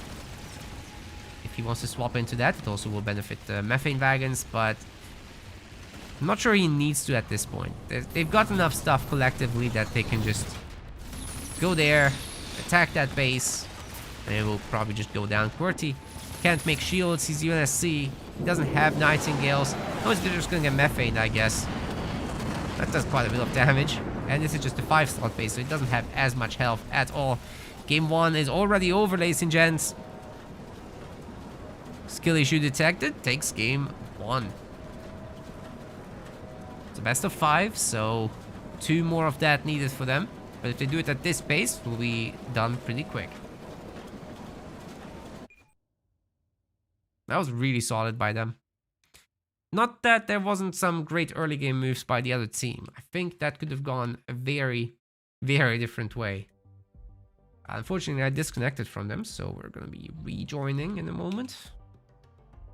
Give me a sec. People betting, by the way. 35% returns for those that voted on skill issue detected. Congrats.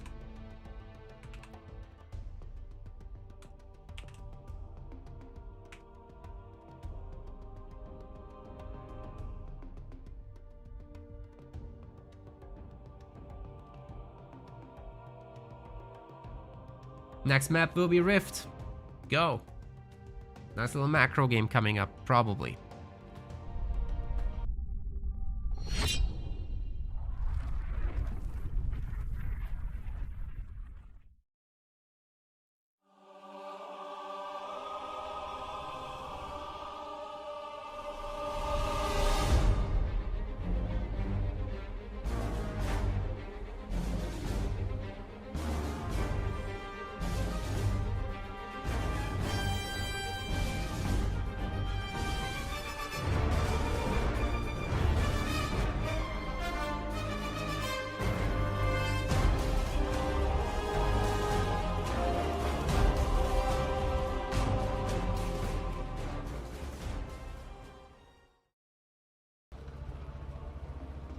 Here we go with game number 2. QWERTY Spartan is gonna be blue, and teal for Dark Angel. They're playing as Arbiter and Colony. On the other side, we've got Scootman in the red and Daylon in the yellow. They're playing as Shipmaster and Anders. Now the Shippy Anders combination is pretty obvious. We don't need to point out many things there. A lot of high quality tier 2 units, and then you'll be backed up with the Super Sentinel that gets healed by Unicorn Engineers. That's just absolutely bonkers. Shipmaster displaces stuff when things get tough. Maybe displays beams them. I'm a little less sold on the Arbiter Colony thing. What's the benefit there? I mean, both have really strong armies.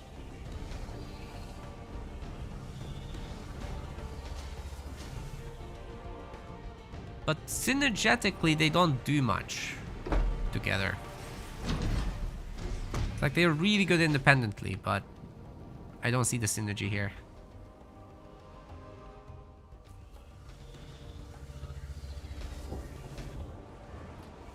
I guess you can stasis the Hunter Capitano and make sure he stays alive.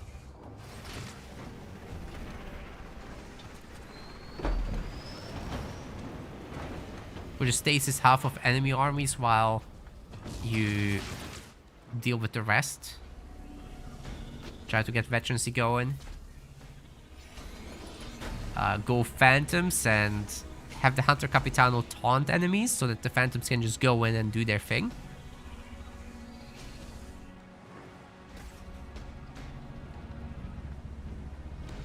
That's what I can see for synergy, but it's not too obvious. It's not too simple to pull off.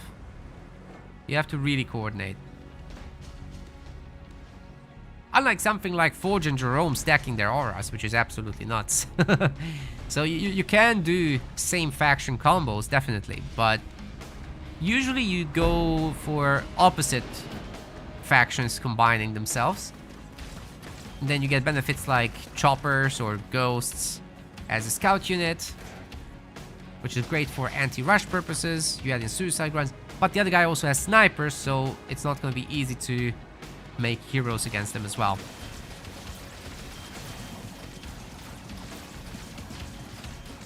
You guys want predictions? You get predictions. Thanks for the reminder. It really helps with the reminders, actually, because I will sometimes forget.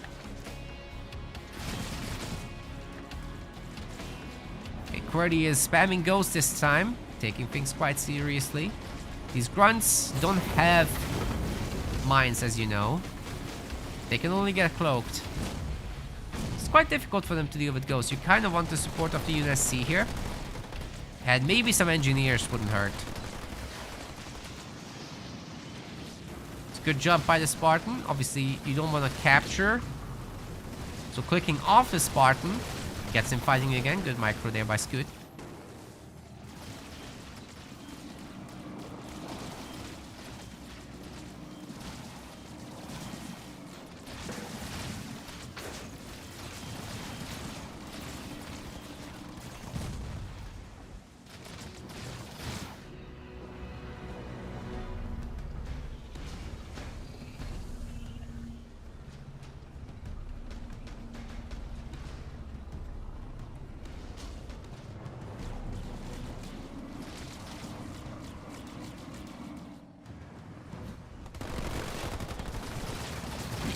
Pretty serious pressure here from Team Red. The Ghost can't quite stop it. Where is the shielding? Did QWERTY overmake his... he over-upgraded Harvesters again, of course. So he can't get shielding, he can't fight the Marine blob. Dark Angel is kind of left on his own. They also have grenades, by the way, but they shouldn't have used it there. Good little pre-split against the Suis. Now the mass scouts are here. I think it needs to be respected. Unfortunate for Scoot that he used all the grenades there. Retreat now is very, very important, but you know, with Anders, you can get maybe arc defense in this scenario because there's just so many scouts. They're not gonna like very much if the Sentinels start shooting at them. I don't think Scoot went for mines. We would have seen it already.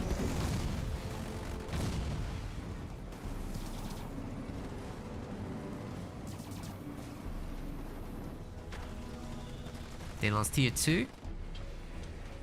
Scoot's working on it. Neither QWERTY nor Dark are tier 2 themselves. Still no gold shielding somehow for QWERTY. This is insane. When you make this many ghosts, you have to upgrade them surely, right?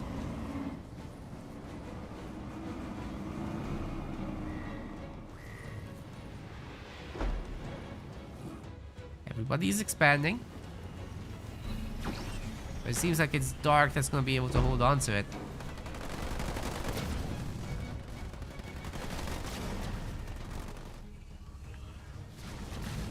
Just the suicide runs are already clearing these Marines a little bit.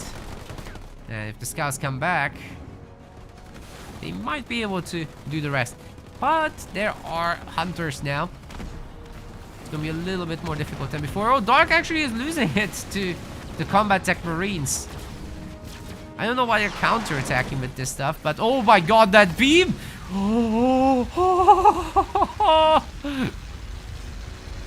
Drop turret absolutely stunning half the vehicle fleet. That was very, very nasty, ladies and gents.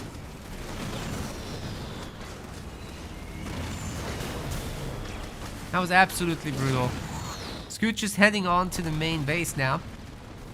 Gonna look to take on these extractors. Team Red has 4 of the 5 power nodes on the map. And okay, the Marauder can't defend against this entirely by itself. That's fine. Daylon can take this for a little while. Okay, Marauders are not the answer. Just gonna be double pumping Hunters though.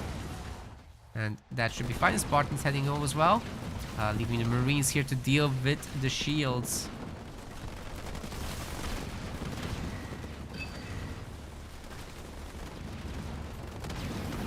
Engineers can't really mess with this.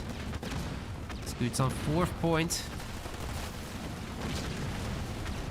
Shield gen is going to be destroyed. He sent them some Marines of his own to help here. Spirit support is in. That's going to save the extractor, at least one of them. And Daylon will just be able to very quickly remake the second one. Spartan is no longer needed here. Could go back to the fight. Daylon is in a really solid position. QWERTY hasn't really populated his second base yet. He's not even tier 2. So, I mean, he's got a bunch of grunts to add to this. The Hunter Capitano in the garrison is spooky, but you just avoid it, and I think you're fine. Shocking that Scoot didn't end up destroying this generator or something. But at least he got the shield generator. He can go for the mini base perhaps in the meantime. And maybe save up for that Super Sentinel and get some moolah from Daylon, who has at least a little bit of resources there. If he just didn't build any more stuff for a second, then he could donate a lot. Scoot's almost ready with power after all, so it's a good idea, I think. Get that Retriever Sentinel out. Would do a lot of work.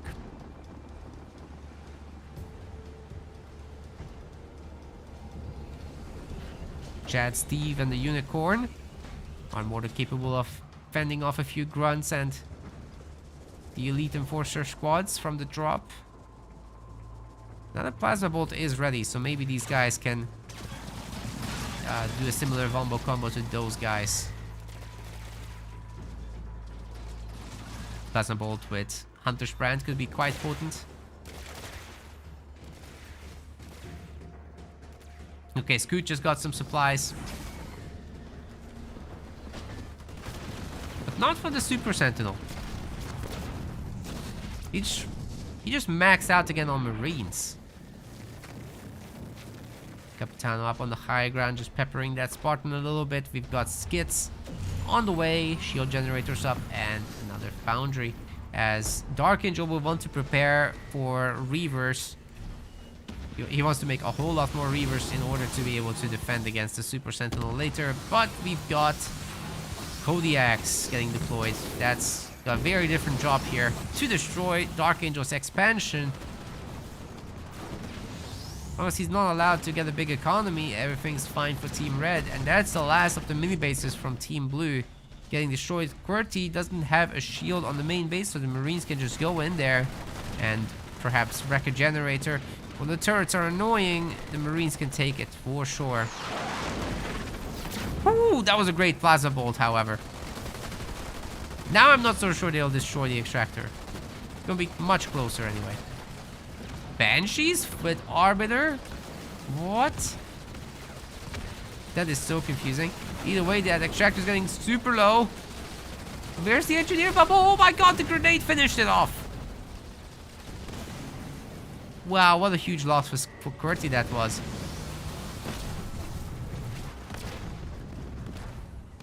And these Kodiaks are absolute hero units, denying the second base there. And we've got the Sentinels now popping in as well. Oh, Scoot didn't buy the mini.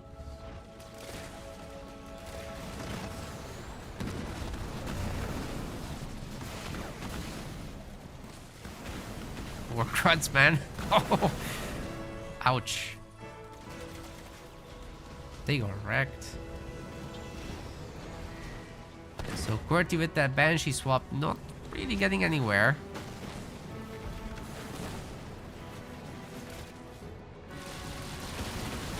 But I will say they are good against the Kodiaks. They'll clear those out.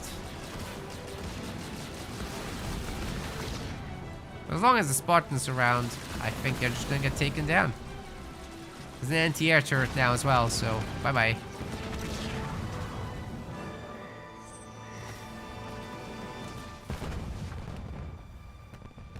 Main will need some anti-air upgrades for Scoot.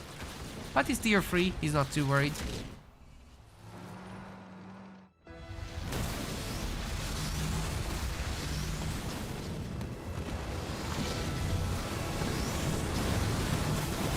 Kodiak sieging coming from? Oh, he moved up there. Interesting. I thought that the Kodiaks there got destroyed, but no. Banshee's retrying something, but it's just not gonna happen. Pretty much perfect defense from Scoot. He saves that.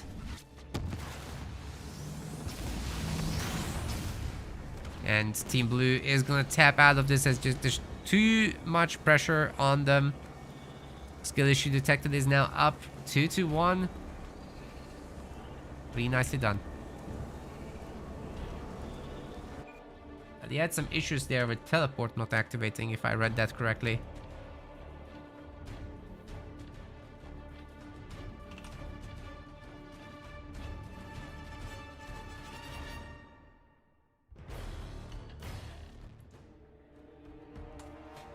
So the next map will be Doge Angel's Decision.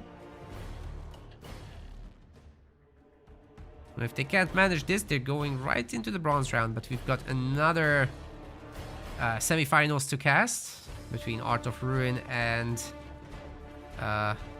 Chisona, I believe.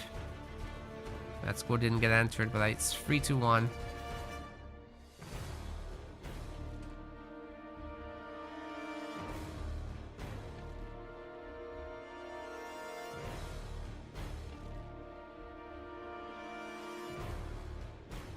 Yes.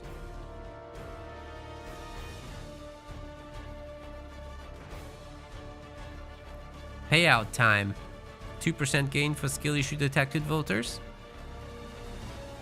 Not a very big gain. Somebody's gonna vote on the other team and lose some points. Otherwise, there's no big gains to be had.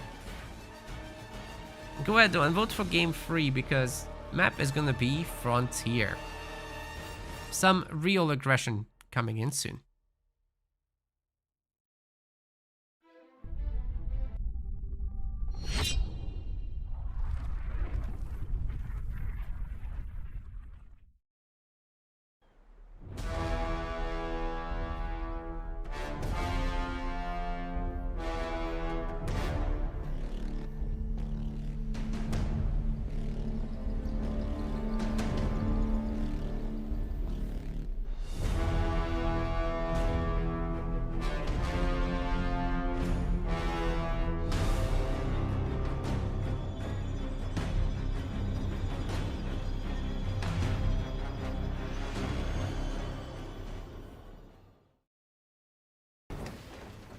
This could be the last game of the semifinals. Team Blue really needs to get it together and pull off a win. QWERTY Spartan in the blue color and Dark Angel in the teal. They're playing as Serena and Decimus. Interesting mix.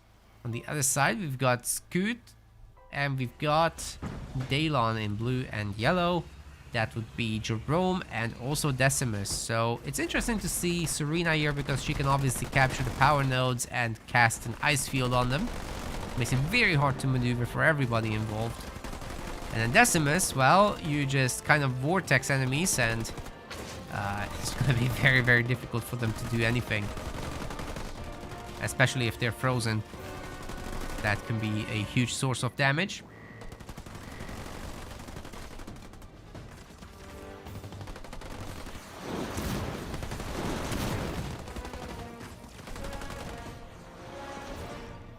Oh, good job messing with the Sentinel AIs. So that's gonna now shoot Scoot's base. He tries to make some stuff on it. It'll be even harder. Usually you don't put all 3 ice blocks in the same spot, but rather you secure all the power crates over here, here, and here. With that, that's usually what Serena does. QWERTY just wants a bigger area here to be covered with this. Because here's the thing, he's not gonna win the fight against a larger group with this. It's just gonna slow him down. But if during that slowdown you're gathering resources, you're technically winning on the economy front. Even though you have fewer units around. And this is always surprising to me. The Sentinels actually do really good damage against the ice blocks.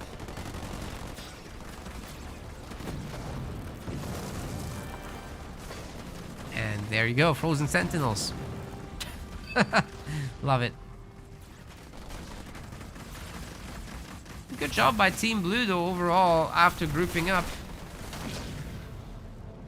The choppers are killing a whole lot of units. Jerome is out for Scoot. And Daylon is getting his Warlord. Together they can sure do a lot. Like, here's a combo. With the Warlord, you pull someone in. And if you time it super perfectly, then you can stun them with the Jerome Mantis drop and get a Mind combo. Or do it the other way around. Just let the Warlord do the stunning, then drop in your Mantis, then drop in your Mines. Or Mines and Mantis, even better. Vortex them for good measure, if you really have to. But I don't think you have to. It's already enough. So I really hope we get to see that during this game.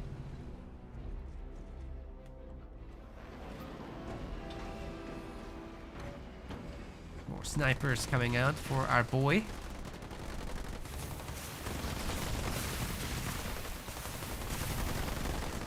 It's going fairly low on the cryo troopers front.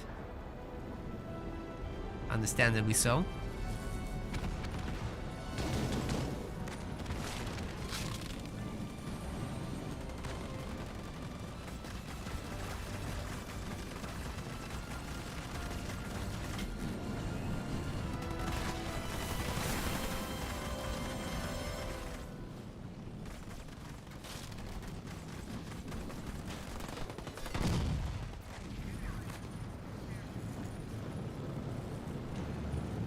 Nobody wants to fight. Understandably so. These two are so similar right now. These two teams. But it's those free suicide grunts that make me think this could work out super well if the split isn't good enough. Then again, this is the Pro League. You can expect the vehicles to crash into them.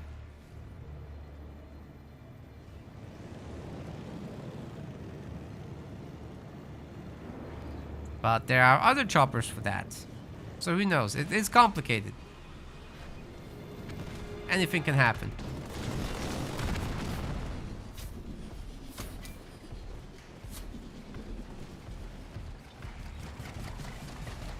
Oh man, Dark Angel's extra extractor gets caught. Right as it builds. The whole gang is coming over. And if the choppers actually encountered this group, they're all screwed. Oh my god, it's exactly gonna happen. This could be game ending. If Daylon reacts right away. These are upgraded choppers as well, so extra spooky. The generator already has been destroyed, and now all those snipers are toasted as well. Good vortex in the middle of this during Siphon makes sure that these guys are gonna stay up, but okay, no vortex.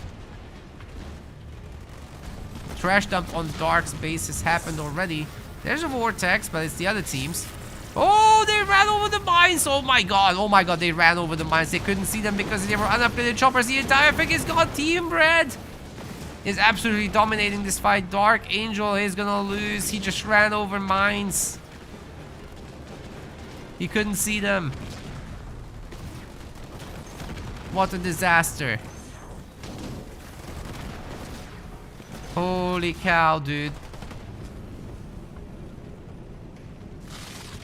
That was so nasty. That's gonna be a swift 3-0 here for skill issue detected. And, you know, Doge Angel just has to go to the bronze round. But finals already for skill issue detected. Good job.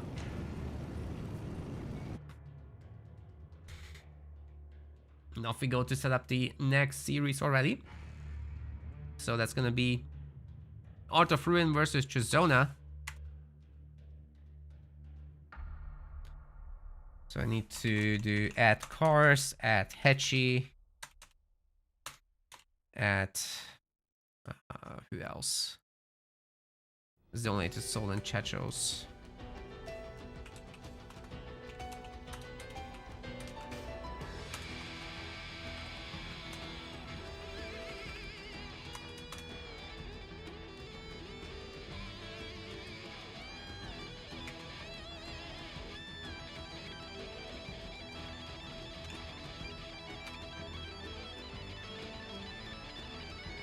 Just trying to join these guys. Why can't I join cars? What is going on here?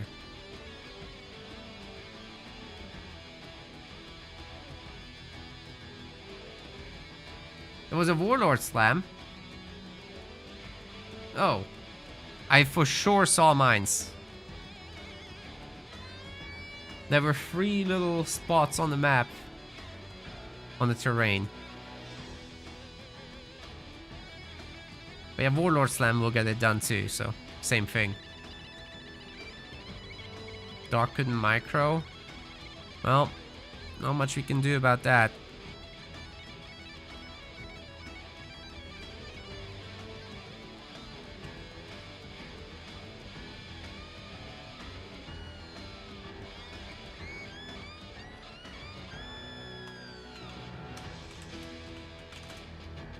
Where is this Carson Cameras?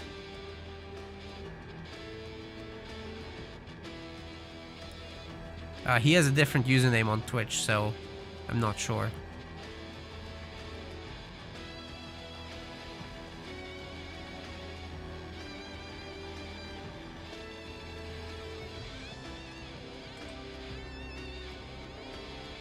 Maybe I'll join Hetchy.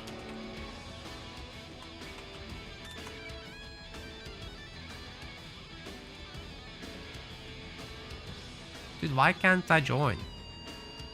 That is so annoying.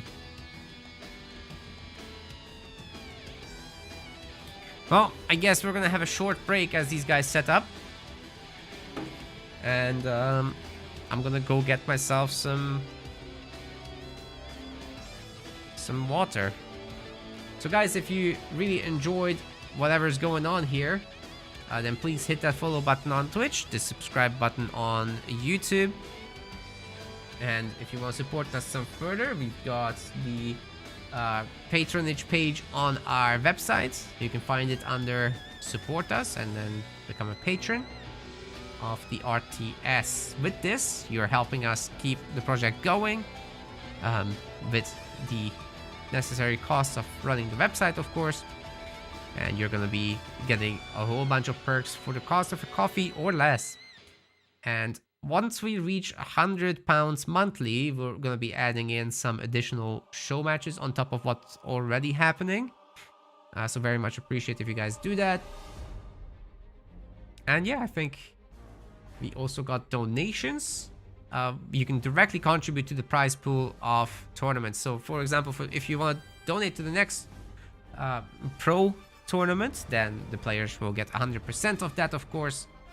And you can also tip our staff. If you want to do it elsewhere, we also got a Ko-Fi page now, so you don't have to like share your details with us on our website. If you don't want to do that, you can do it on Ko-Fi as well. It's going to be the same effect. And of course, there's Twitch subscriptions and there's YouTube memberships if you prefer doing it there, as you get a little bit of perks there as well, like no ads on Twitch or emotes. Maybe you enjoy that. And of course, join our Discord, follow us on social media. All that helps a lot. All the links are in either the YouTube description or the Twitch chat that I just posted in. I'm still not getting an invite from the players though, but really appreciate if you guys support us in any way possible. Obviously, very expensive project here. We're gonna do a financial report again very soon.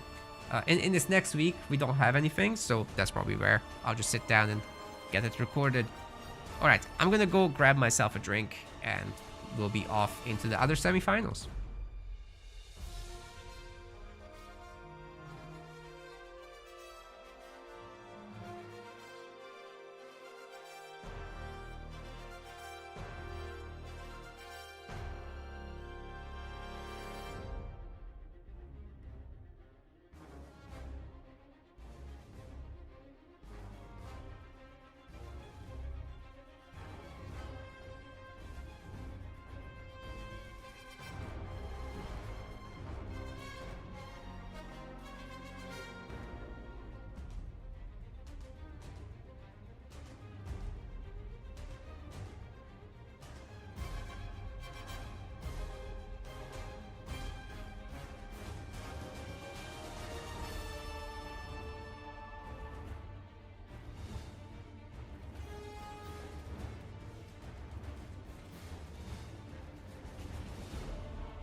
Hey guys, sorry for making you all wait so long.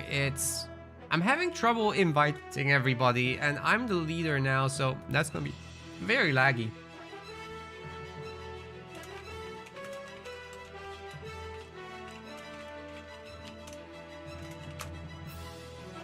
Okay, they managed to join me after I updated the Xbox app. This is really good. I'm gonna have to still leave here. And then we make Cars the host, hopefully. But I just can't join him. Oh my god.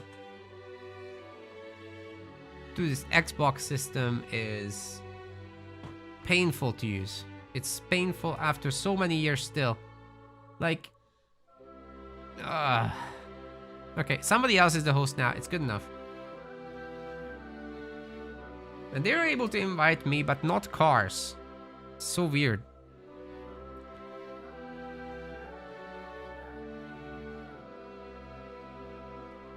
I really hope we're sorting out these tech issues, though. Why can't I freaking join them?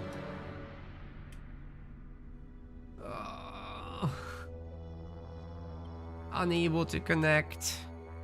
This is an absolute joke.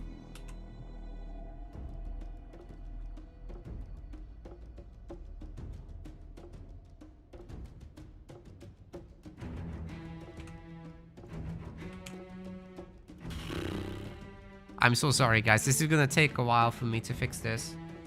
I don't even know what to do. Like, the Xbox app is just not responsive. Okay, now it's working. Now it's working, but it's not launching the actual app. It's just the overlay. That was terrible. Please join now. All right, progress. Progress. We invite chat shows. If I can. Invite to game. And zone it is sold. Whew, tech issues averted, I hope. Hedgie says Xbox is having issues for him too. Yeah, okay. Maybe they're just having a bit of a server meltdown.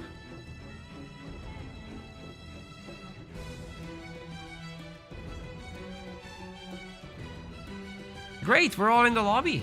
Let me just set up this little scoreboard then, and we're off to the races. What's the team names again? A really bad memory with that stuff. Art of Ruin and Chisona.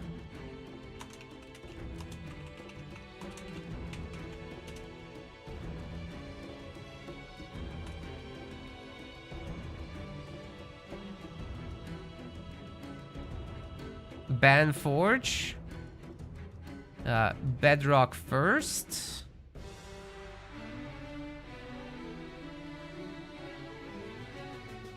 Best way to deal with tech issues is not to have any. I agree.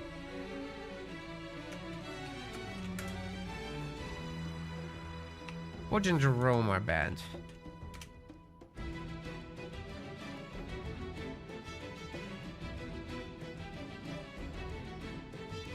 Well, guys, go to Bedrock. We're gonna have our second semifinals, and so sorry for this wait. Tell your friends again to come back. Xbox is $1 billion company. Well, Microsoft is $1 trillion company, but yes. Okay.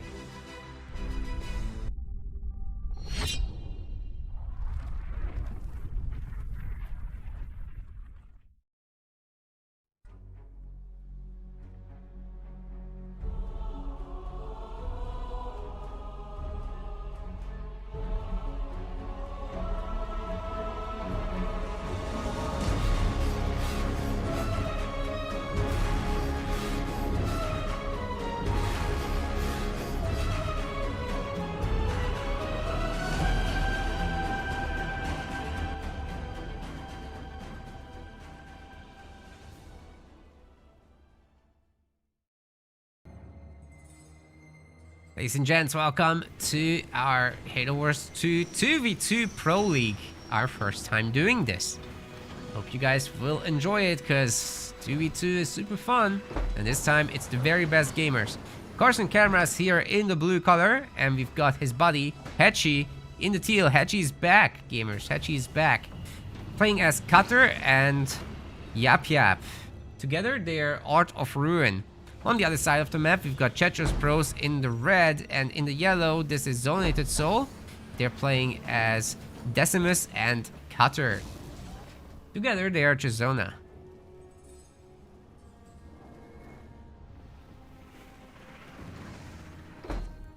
£200 are on the line in this tournament, and I'm really hoping that more people will join the next one. You guys can join the next one. Anyone is welcome. Everyone can join pro tournaments these days. We've changed the rules, so it's no longer just for the pros. Everyone can play. And then we ban the strongest players in Rising Star, and then we also ban some of the next set of players in Amateur, so that the weaker players can fight amongst themselves. Need intros that show the 2v2 map layouts accurate.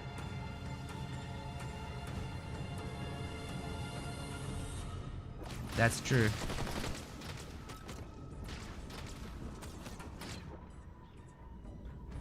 We should do that.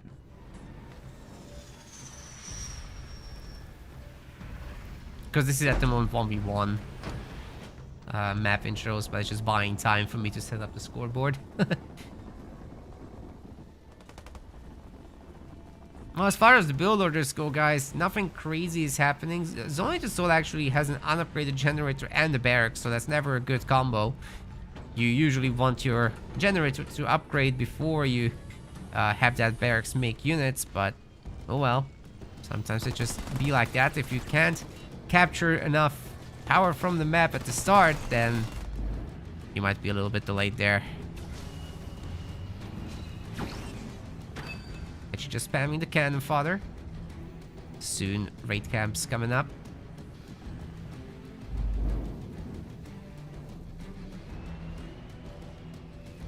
Carson Cameras with 2 generators already. Basically no units, but he's got a double barracks, so he will very quickly fill that up.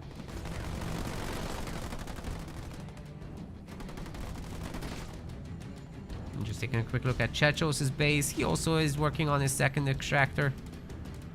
And then we should be expecting choppers.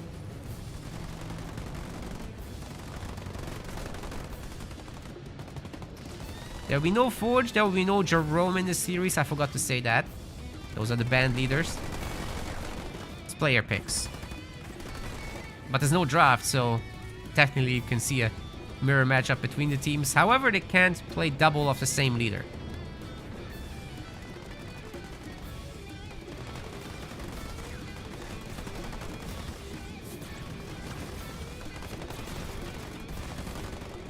It's gonna be difficult to manage that many snipers, and Kars is making even more. He's got 4 now, 5.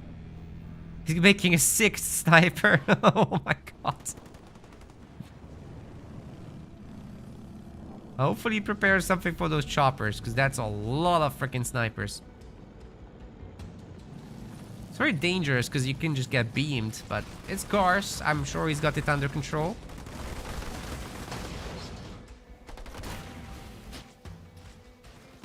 Quick expansions. Zonated Soul is up. Hetchy is up. Checho's probably gonna go faster tier 2 here. Although he could get the base. There's no reason he couldn't. Just right about now.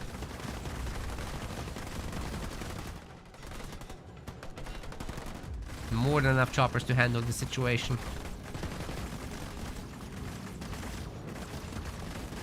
What you don't want to do is ram cannon fodder, because they're free units. And there will be reflection damage onto the choppers from the ramming, so better to just shoot them. Kite a little bit, because they're melee.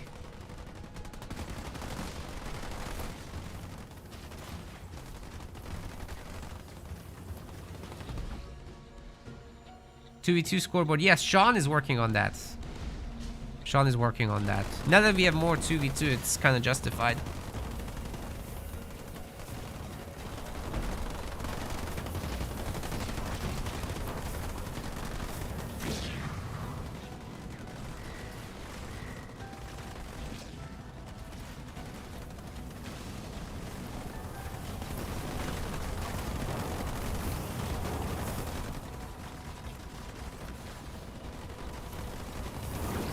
Guys, there's nothing to say. That base never had a chance. Absolutely getting focused down. Hechi is in a little bit of trouble there.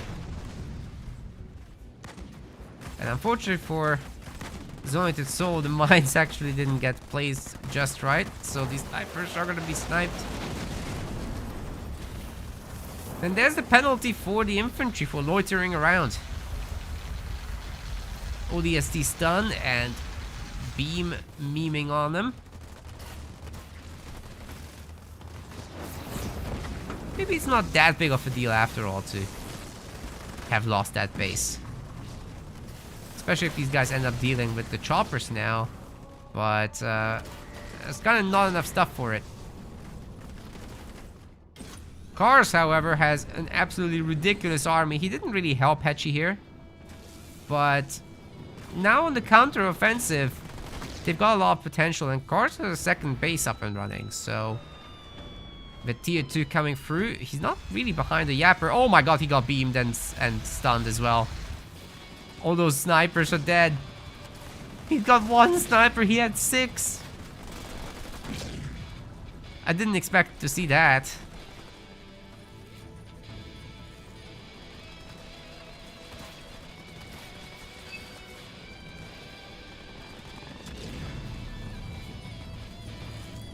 Poor Cars, man, he got absolutely rinsed. But he's got a lot behind this still. 53 population of actual real units. Or snipers good. Yeah, when they can shoot stuff. These guys just ran away, so they didn't get to play. Ooh. Big stun there on the Spartan. Should have a jump ready for it though, to get out of this. But now there's no snipers to take care of the Warlord. This is going to be a very difficult fight to have. And the Spartan is very pullable there.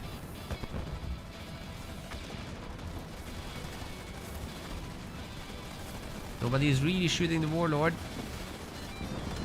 Even if they tried, I don't think it will work. Surely Chechos has Siphon, right? Now he already has the upgrade for the Euro. And Boundless Siphon is in. Don't need active Siphon anyway. High Ground Sniper working here. Doing some pretty good job. There's a second stun from that Warlord. It's got up to 1 star now. Oh my. That's bonkers. Chechos is just having an absolute party here. He's got active Siphon on top, so this guy will just go back to full. Probably does want, however, that Engineer on top. Gosh, there's more snipers now. Protecting the high ground all over. Hechi's drop isn't really doing much, guys. It's kind of getting rinsed by those turrets. Another ODST drop to try and catch the Warlord, but it's not happening as Archer Missile gets dropped in. And another slam! This is crazy, man. The ODSTs are dead. Spartan gets pulled in, but the stun on the hero will get it down.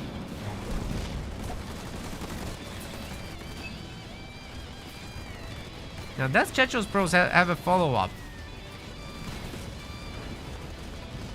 Because if he really wants to do something about this, it needs to be Decimus.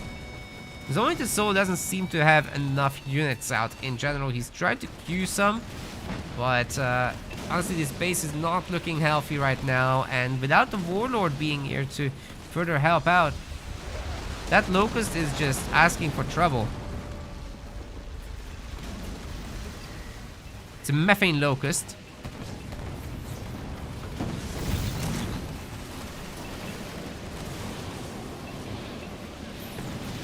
Three buildings destroyed, 4 buildings destroyed. That is definitely trouble. And we've got a big drop from our cutter. That's Cars. Tank beats everything, as you well know. Very, very powerful timing attack from these guys. And that's gonna be it for Zonated Soul. He got doubled. not enough support from Chechos, other than that one hero. Whew. Very solid play from Art of Ruin.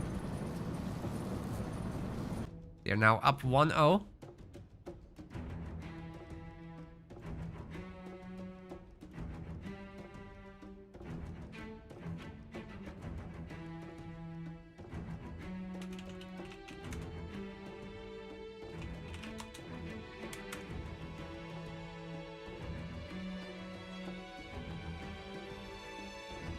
Yeah, thanks to Legend as well for setting up the tournament today. He's done a lot to coordinate all the players. He's done it from his phone as well, so it must have been really annoying for him. But yeah, we got it from here. Next map is going to be the decision of Team Chisona. And you guys probably want your payout. 25% gains for Art of Ruin voters. We'll set up the next one as well. Once we know the map, it's gonna be Frontier. More aggression. Maybe a little bit of Jerome Serena shenanigans. Maybe some Johnson with the bunkers. That's also really fun always. Go to Frontier.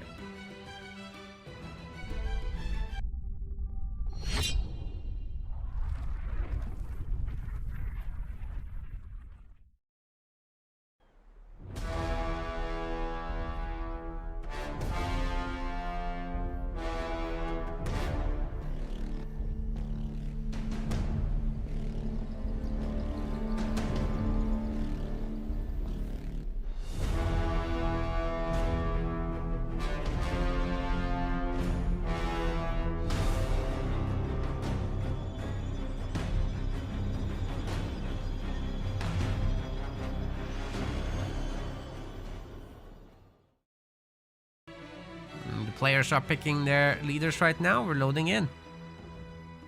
Go and do your bets.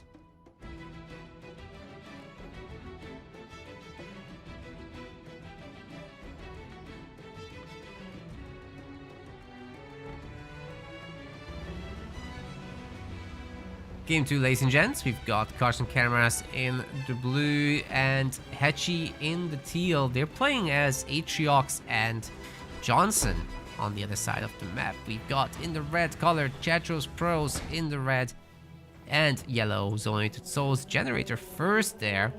That is Atriox and Johnny.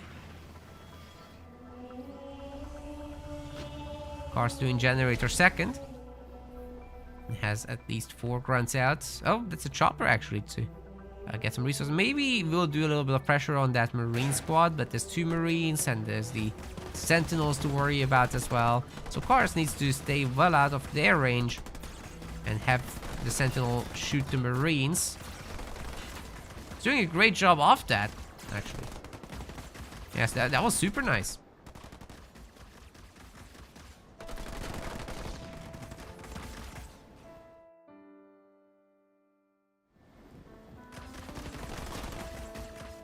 That was super nice indeed.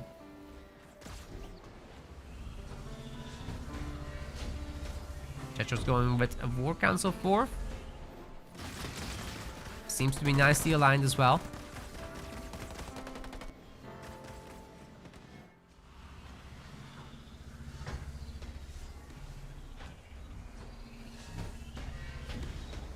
Of course, with the War Council 5th. Hetchy with the 2nd generator, okay.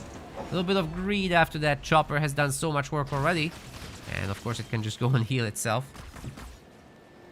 That's always great news. And then you can maybe bully the grunt some more.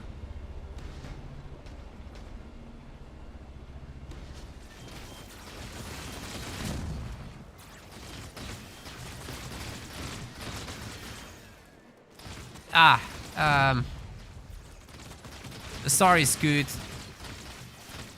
about the betting, but a lot of people have already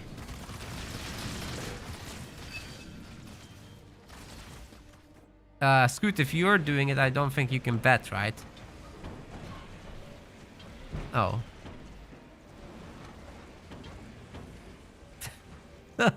Okay, okay, you got it, you got it. The mods have got it.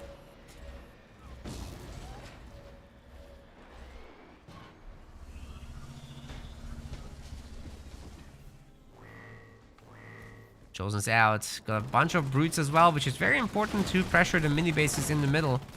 You can see we should be seeing snipers, and that's coming. But there's only one. It's a little worrying there. With Johnson being out, it's maybe more acceptable though. Should be seeing some bunkers as well. Hopefully.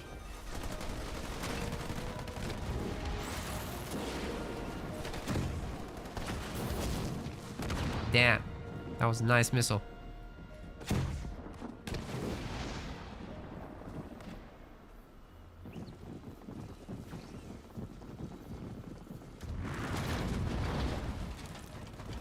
Bunker versus bunker. That's all we need. It is known.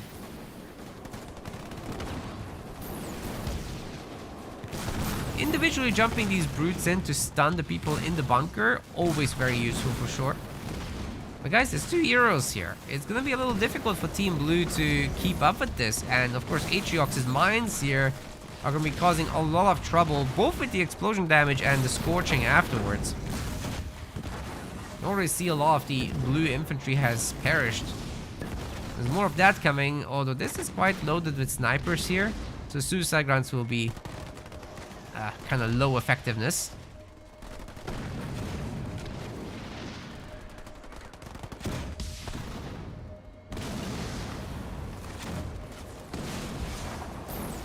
Great pick off on that sniper, of course.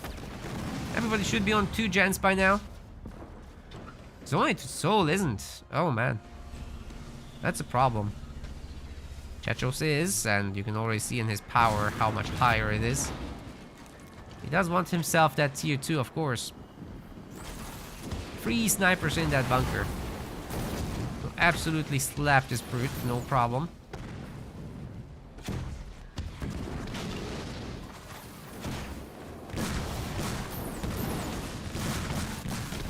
I really like that little healing beacon there to keep the bunker up and running. There's just no blue snipers right now, so Cars and Hetchy are definitely on the struggle bus here. Where is Hetchy's barracks anyway? In the back, alright. Well, as long as Cars is going tier 2 soon, which he's not, he doesn't have a second generator. Kinda needs to start thinking about that, because they're not holding the middle here. Bunkers going bonkers.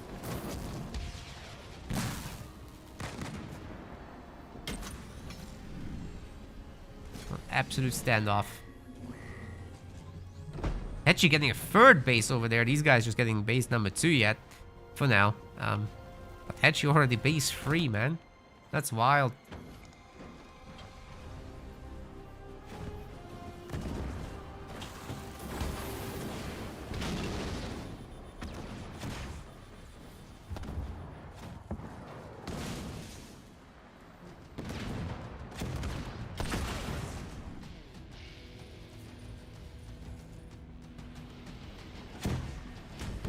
Seems like an easy hold, and maybe that Johnny can put another healing beacon down there soon. Of course, you have to remember the snipers can't shoot buildings, so there's no bunker versus bunker shootery there. But perhaps you can chuck in your Chosen and have it Chosen versus Chosen through the bunkers. Oh man, the mines are in, the mines are in! Ugh, they get shot by the snipers. That's so many targeting lasers. Try not to cross the beams. Wow, they immediately disappeared. There are 6 snipers in here, and there's some more outside. That's the crazy part. Cars is probably waiting for tier 2 and to hit some base there. He's actually getting tier 2 right now, and Dark Skies will be further away for sure. I'm not really certain it's a good idea to hit this right now, but he could try if he wants. See what happens. This middle situation is not good, so I'm starting to think you might as well try and do something about it while there's time to do something. But Dark Skies should definitely be one of the next moves. Locust is a really good addition that will very quickly get rid of these bunkers, even though they're level 2. So Hechi is definitely trying to get something done. But both heroes are in here. That's already quite enough to get some serious damage through. Extractor is undefended, so maybe it's time to send home those snipers. That's one extractor down. Not a bad move by Cars. I guess Checho just wasn't ready for it. They broke it through. Bunch of 1-star snipers here.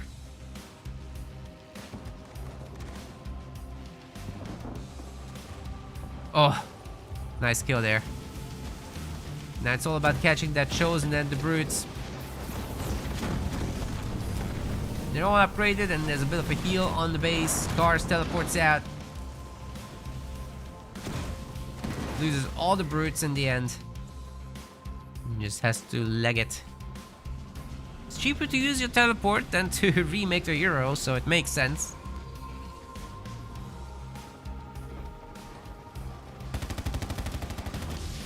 Actually transitioning a little bit into Mantis. I mean, look, he's got a lot of bases. His economy is massive. Shield and missile requisition is coming through. It's a nice little EMP mech as well. Ooh, the snipers are really trying to get something done against that Johnny.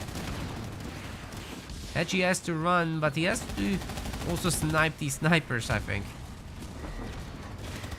If he can do that, that's huge. Because he's about to lose these Mantis if he waits too long. Right now he can do some massive work. That's great trades, especially being ahead in the economy department. Kinda huge, massive. Of course, going into Banshees, what? I am so confused right now. But I guess it will actually work out pretty good against the Marauders.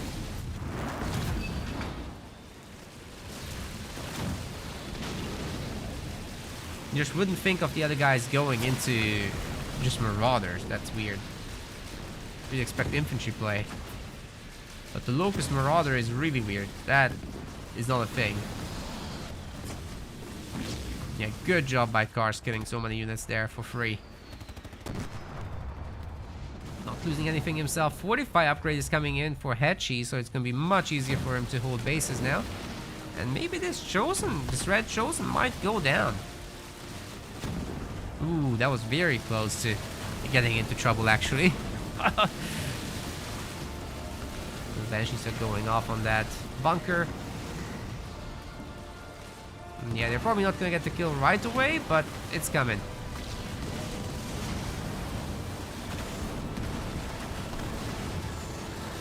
Down it goes.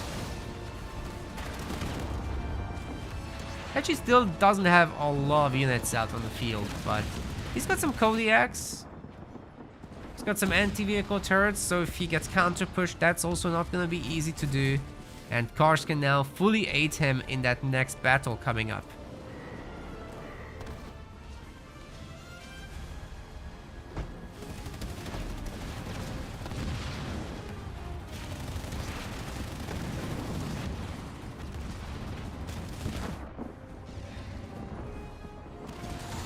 Oh wait, the badges are going here? That's not a good idea. Beam is largely missing. It will clip that engineer, but that's about it. It's a good move by Cars pulling away from that. There's a lot of Wolverines here, so I'm not a huge fan of engaging this either, but maybe if they could do it together with Hechi and there's an EMP mech blast from him or something.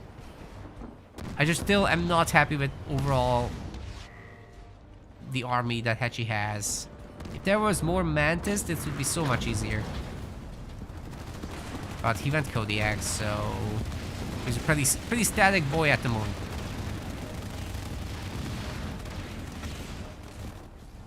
Of course, can't keep that front base.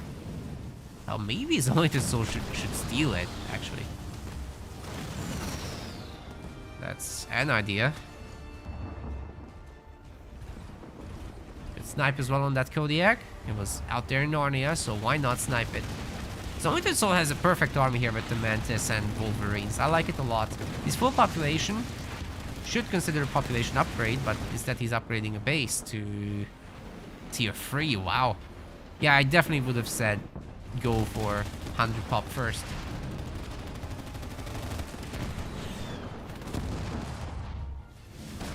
They're still not fighting together here.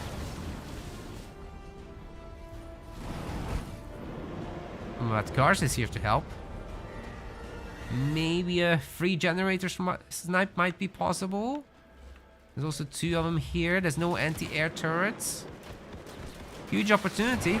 Oh, he's got an eradication. That could be huge. Oh my god. Those buildings are so weak right now. Definitely need to snipe them all. Especially the generator. Oh, that's so good. I bet Cars wishes he had been to the other base though, because that had another generator on it. 2 in total, that is. And the Reavers will send him away, of course, but good progress by Cars. He's tier 3. He's getting a 3rd base. He's got his Chosen upgraded. He's swapping into Wraiths, which can then deal supposedly with all these Mantis. What's going on here? Zoetis Soul might cause some trouble, but it's nothing too bad because ultimately Cars can deal with this. Once the cloak disappears, yeah, better for these guys to just teleport that. That's a good call. Jetros is tier 3 himself, so he really wants that Chosen to have rifled barrel for this fight. He's getting his own Wraiths out.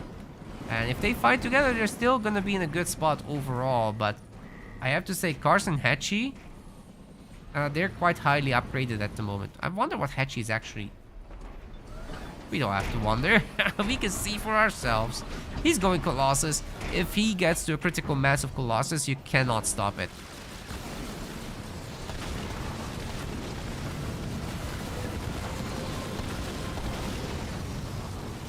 Hey, Blinks is doing a YouTube drop as well. Super chat. Thanks very much for the 5 euros.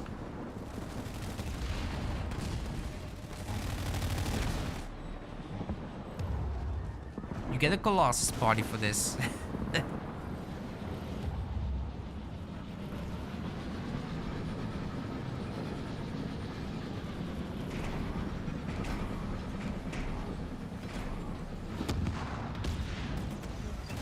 Well, maybe these guys are actually going for it, but they need to do so together if they try, because this is just going to be overwhelming. Hetchy has already 3 Colossi. And that needs to be respected. So much backup here as well for the Wraiths.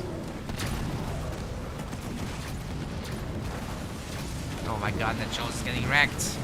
Surviving, just barely. Oh, EMP Mac and Beam, that's so good! Cars teleports out of it, but the Colossus are about to get it. Great, great play by Team Red. They needed something like that for sure. There's also going to be Vultures now on the field. Maybe their nukes can change the situation a little bit. I think that one is going down for now. Johnson's going underground. Oh, what the hell?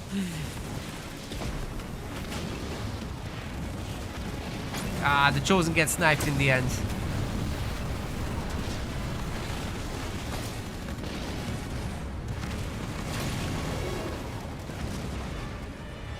But Team Red pushed this away. For now. Cars kept everyone alive though. Both of the blue heroes are going.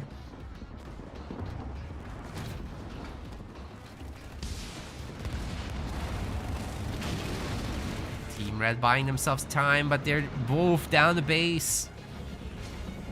So Team Blue just has a whole lot more stuff. Especially in the long run. Stomp. Actually hit that Wolverine there. Look how strong these Colossi are. Oh my god.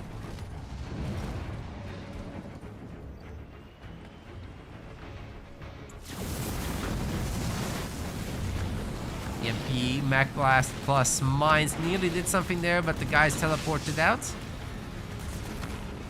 Very, very necessary move.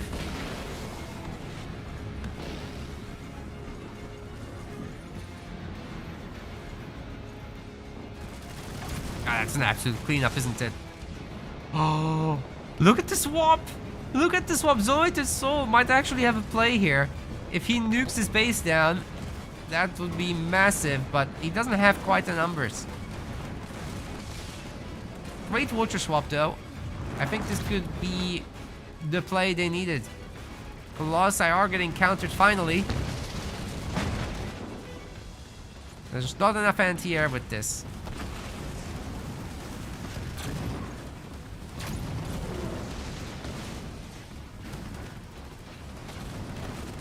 And Johnny's going down too.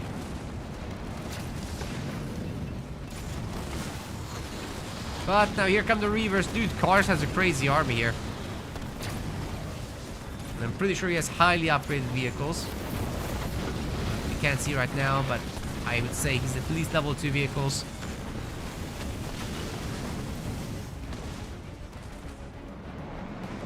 Maybe the Vultures can go for a base attack. If Cars isn't on location to pop the Engineer shields, that's going to be a difficult move. But he's got Eradication, so I think he can just clean up this base over here. He doesn't care. Go for the trade, because Hechi has an extra base anyhow, right? No problem. Scorch is getting unloaded. But so are the nukes! Hechi getting absolutely bombarded, but the base stays alive for now. There was no eradication used, it seems. Gosh is saving it for later. Plenty of healing here from the Marines right now, so the situation is not that bad. Hechi made sure to upgrade his building HP, and a lot of the Vultures actually died to this attack attempt. Anti-air turret is doing work. Only 3 of them remain. Wow. Oh, Cars having to teleport out of that. He definitely has less stuff, but he has a beam. And that beam is doing some great work right now. Oh my god, these guys are so clumped. That's 3 Wraiths going down to a beam. That's amazing value right there.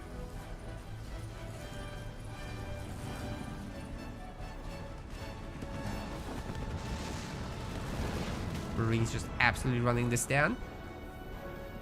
Some of them will die, but that's a sacrifice that Hechi is willing to make. He's getting Johnny back out there. He's got max pop. I bet he could make a whole lot of generators if he wanted to, but it's not necessary at this point. Cars is also quite rich. He doesn't have turrets or even shields on the bases, which is kind of funny. He does here. He's getting a cloak as well. Under attack now, but he's on the opposite side of the map, so it's going to be a while until he gets here. A lot of resources though, so he could technically, if he loses one more unit, he could get a Scarab. I wonder if he'll do something like that.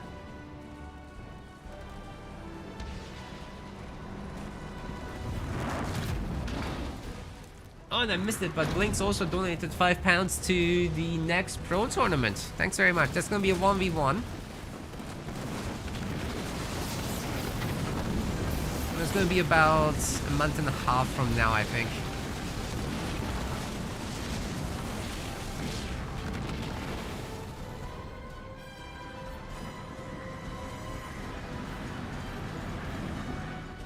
Honestly, considering that they're behind by a base, Team Red is holding on pretty well. But now they're under heavy attack again. The Vultures are kiting back, which is exactly what they need to do here. Wow, the Colossi get boosted. Now they're just picking off the air pads. As they should. John is gonna try to take on the Vultures himself. Jumps into the bunker. And that's working pretty good for now. Zoid Soul is gonna have to recycle his units here. But he's gonna get back all 5, so that's not terrible. At least gets some value for them. But it's mostly just health damage here. Good news for him is that they'll oh, what the hell happened here? Cars is going in for another big trade. Not really able to win the fight directly, especially not with the vulture support coming through. And the engineers over this army just making them win, actually. Red beats blue. But yellow can't hold on, guys. Only the soul is in such deep trouble right now, even with a handful of the vultures being back. Is it just one vulture? The others must have been sniped by the reavers. Great job by Hedgie. He's so rich. He can do this all day, guys. It's okay for him to lose a bunch of units. Although now he's really gonna get... That's a stun. Has to use his mech overcharge. And he's also getting his combat salvage triggered here. As long as these Colossi reset the raid count a little bit and cars can come back to help once more, it's all good. So more or less holds here. Only losing a handful of buildings, but it's still getting worked on. He still can't make air units, to be honest.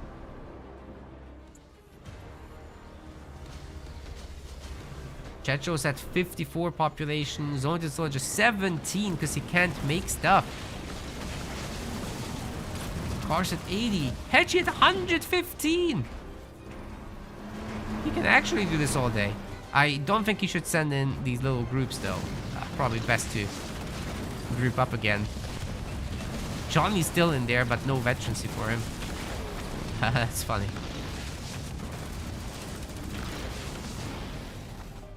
Alright, another attack here. This is a very undefended base, so they either teleport in or something. Because this is too far away from the front. And Hedgie seems to be wanting to stop this a little bit. There's only a handful of Wraiths, so even if they did come back, it's not enough, really. Kars also has a blister back this time.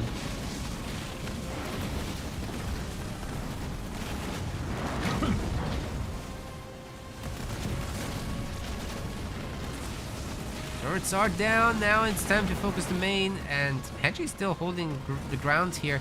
No units from Zone to Soul whatsoever. He's quite rich, but he's not able to produce because his shit got destroyed.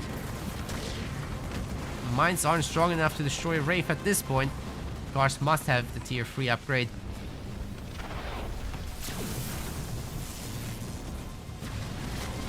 And this is gonna be it. They just can't hold. They don't have stuff, guys. That's it.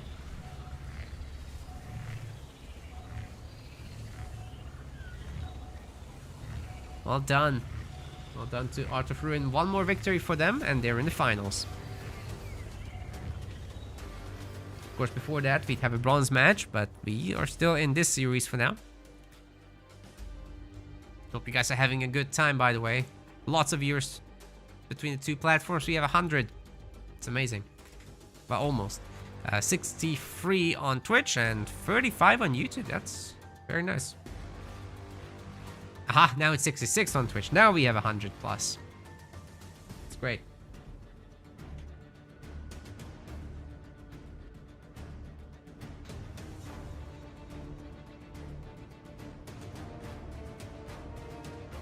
Next map pick is belonging to Chisona, and they're looking for Mirage here.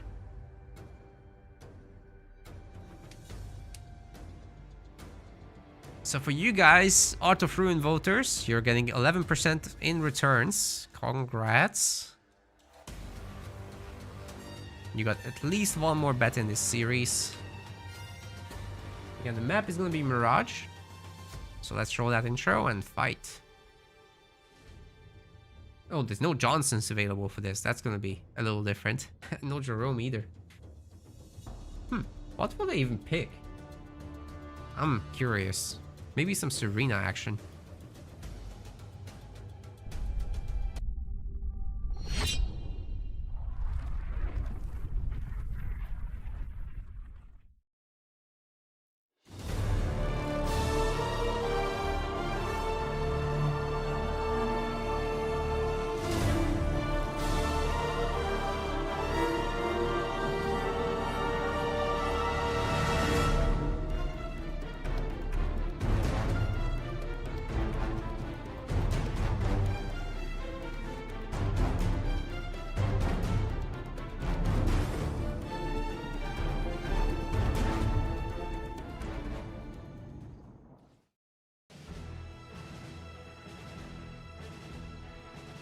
Alright, the guys are picking their leaders right now. I really don't know what they'll do.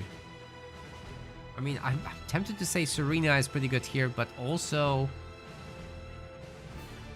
we could be seeing some Atriox, I suppose, still. No, they both use Atriox as well. What are they gonna do? Maybe it's time for Warders, but you can't have combat spoils. That was a great game for sure, guys. Yeah. Very fun.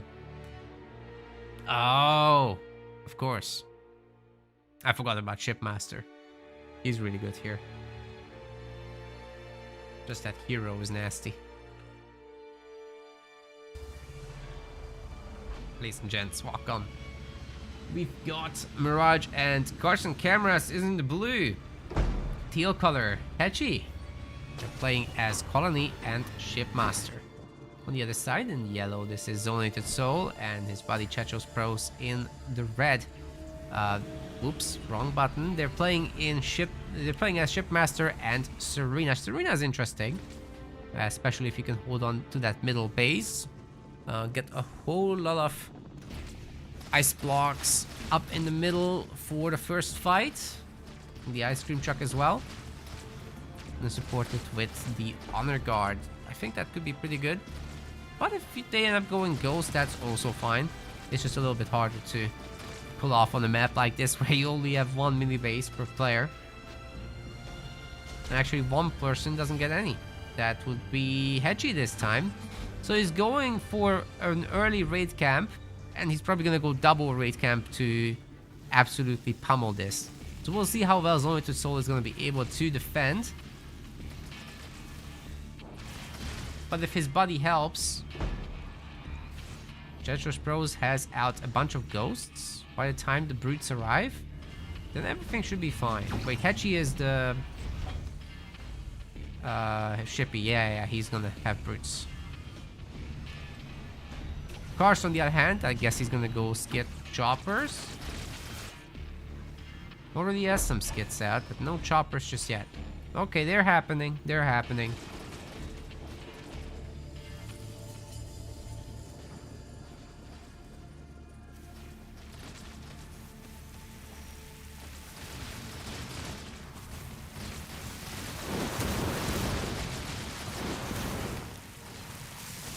Well, the ice blocks here aren't really going to be that much of a problem, but with the cryo troopers following up, those units are already heavily chilled. I don't think they'll make it to the garrison. That's going to belong now to Chechos. And Hechi still hasn't brought any brutes.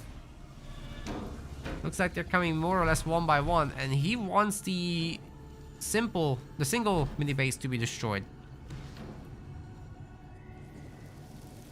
Which is now making ghosts. There should be quite more of those. Chechos needs to pump full time.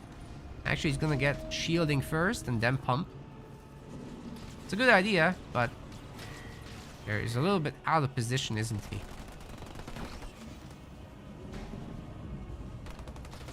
Yeah, guys, so, you know, Warriors would be good on this map, actually. Scoot is correct about that, because at least you have the goo. Right, and you can still do the mine and knock people into that with choppers. So you drop it down, you ram people with your choppers into it, and then let it detonate as they get back up. That's a very, very strong play, actually.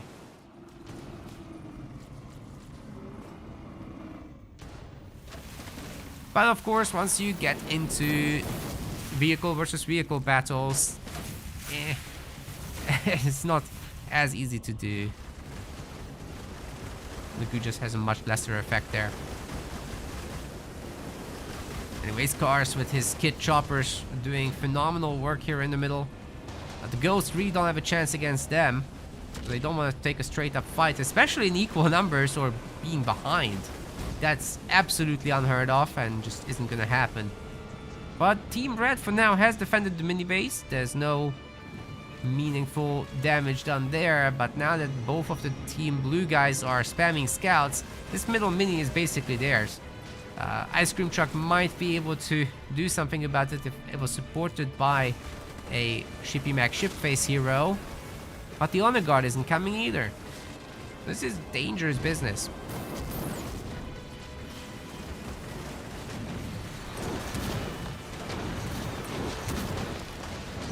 great use of the ice blocks, picking off 2 scouts there.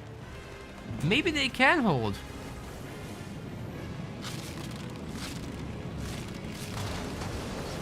All the rams getting used up on the ghosts, giving the ice cream truck some time to shoo these away. And Zoned Soul can also get grenades, which he does have. This is some pretty good potential right now. Cars has to wait and be patient. That's why he's getting up to base, so that buys him some time. As obviously it's a very tempting thing to attack. But at least they stopped for a moment and he could get away the choppers.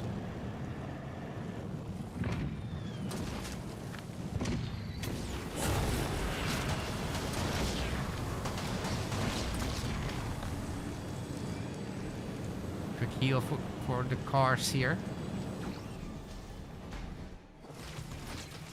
They have an opportunity here to destroy that base as well, but Hachi, I mean, he's only now getting his second extractor, right? The others have had that for a long time. Cars going tier 2, in fact. Hachi only on 400 power. I know it says 700, but he has to upgrade that gen.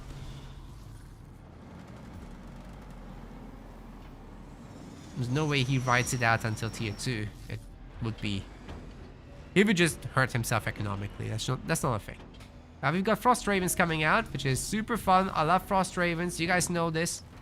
I don't need to promote it any further. Mass Frost Raven is one of the strongest things in the game, actually, if you can pull it off. But obviously, if they get picked off one by one as they're being made, then it's kind of Get to a critical mass, though.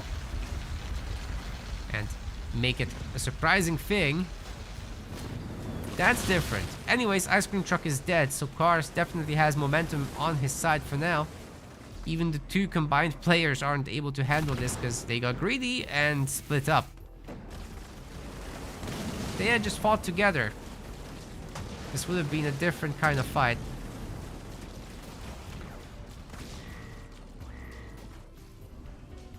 Well, Hachi is now ready to go tier 2 finally. Hopefully he'll do it. But I don't think he can hold on to his extra base there. The engineer is sure gonna try.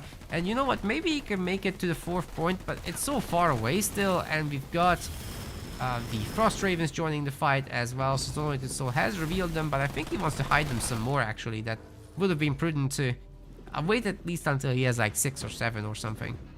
6, 7.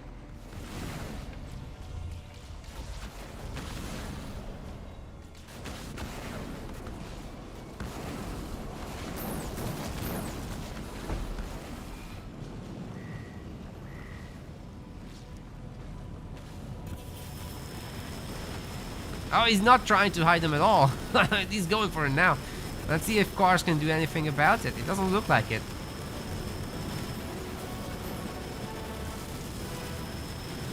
Five?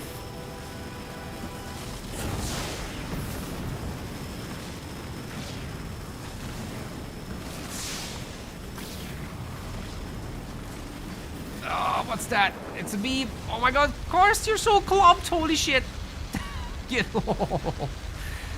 He just lost so much.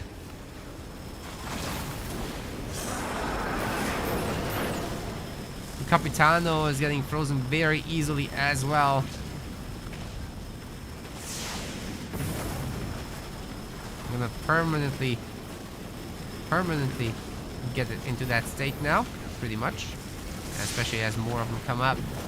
Cars is here too, so I wonder if we'll see some Reavers from him soon. A little bit for now. What about these Raven upgrades though? Oh wow, that that Capitano, man. It's upgraded, it's teleported out! The Skitterer froze! It didn't teleport with him, what the hell? Okay, it disappeared. I didn't know that's how it worked.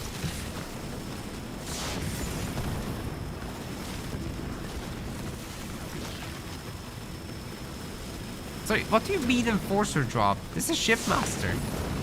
No, we got Spirit support for both sides at the moment. We've got Dark Skies Brutes as well here for Chachos. They might be breaking Cars' base, man. It's looking pretty damn good.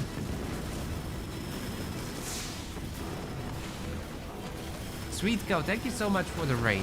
Hope you had a great stream. I'm assuming Company of Heroes, right? We're doing a Halo Wars 2 tournament today here. Our very first time to do 2v2 Pro League here.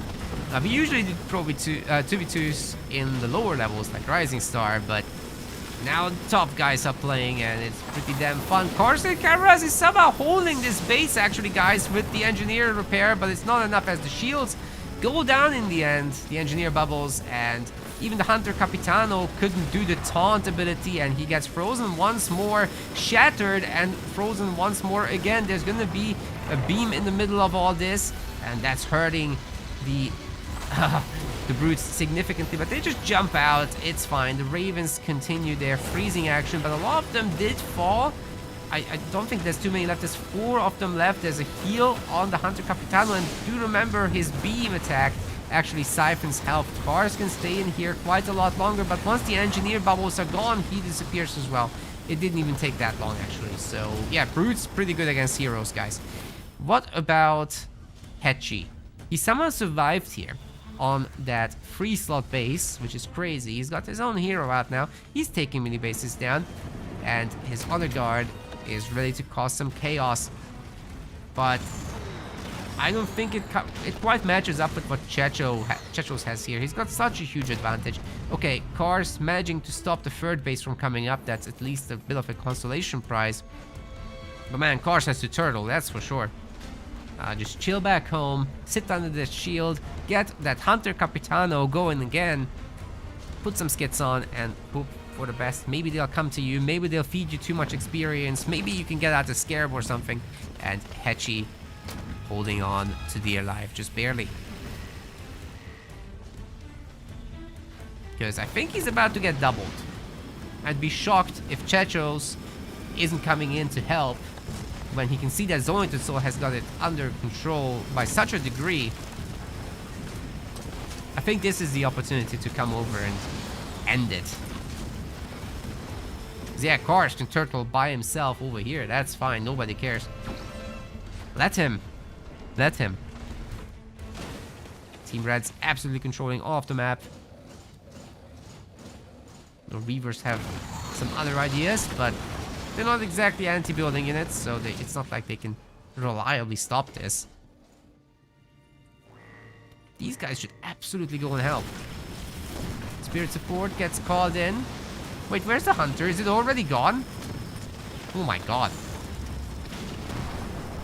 Wow. Chad, Steve, the unicorns, they're all dead, guys.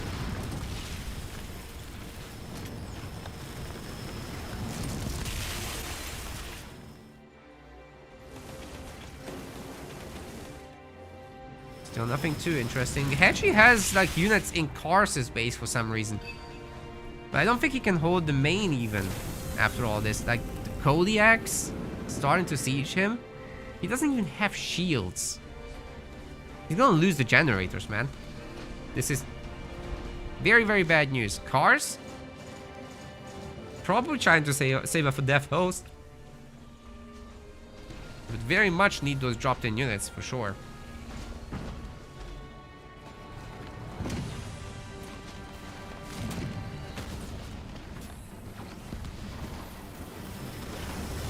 Get the Winter Wonderland going here with the ice cream truck. And the Ravens are just partying up in the air. A heal wouldn't hurt them.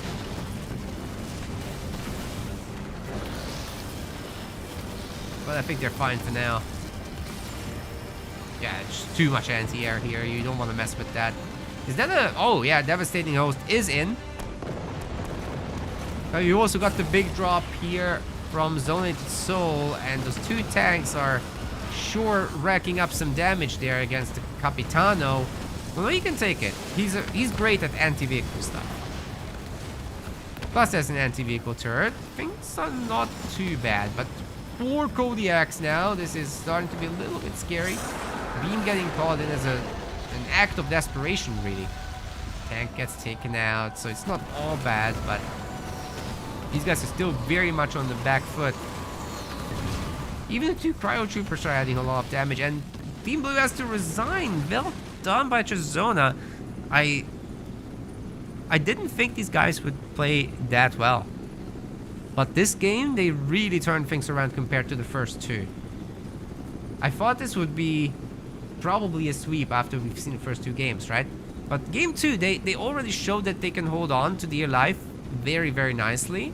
Here, they're actually striking back. So what's the next game going to be? Are they just going to own Cars and Hetchy in game 4 and then bring us to the last match of the series? Maybe.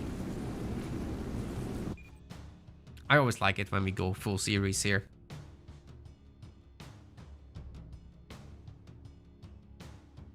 Well, the next game, decided by Cars and Hetchy. The map will be decided by them anyway. It's Rift. So go on, guys. Enjoy your points. Whoever voted for Chisona is getting almost 4 extra turns. 3.94x. That's some great stuff for those guys. It's very nice returns. And just for 2 of you. Alright, go to Rift. Bye-bye. Go to Rift.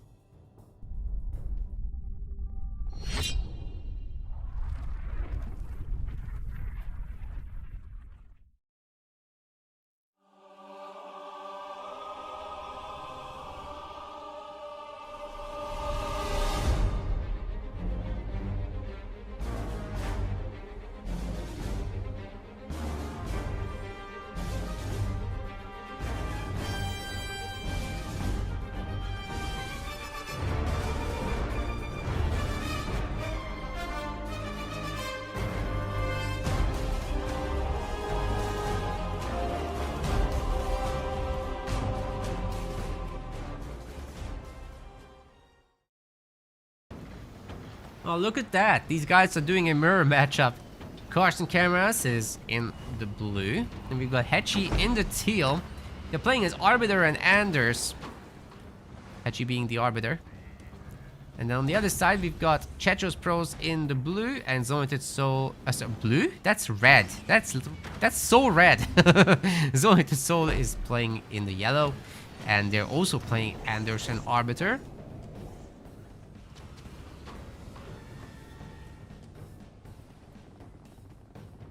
So that should be a pretty interesting little combination with the Arbiter player just being able to be an absolute bully throughout most of the game. Very good control over the map with ghosts. We should be seeing a whole lot more of that. Just give the Arbiter player 2 of the mini bases in the back and you'll be partying from there. Also, Twitch gamers, the betting is online, so you can do it. Put a few points on Chisona at least. After that last game, I think they deserve it.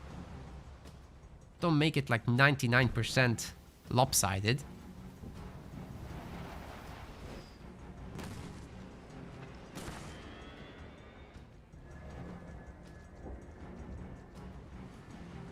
Build order wise, we're looking at some pretty standard Rift business. People get greedy. This is a large map. This is a defensive map.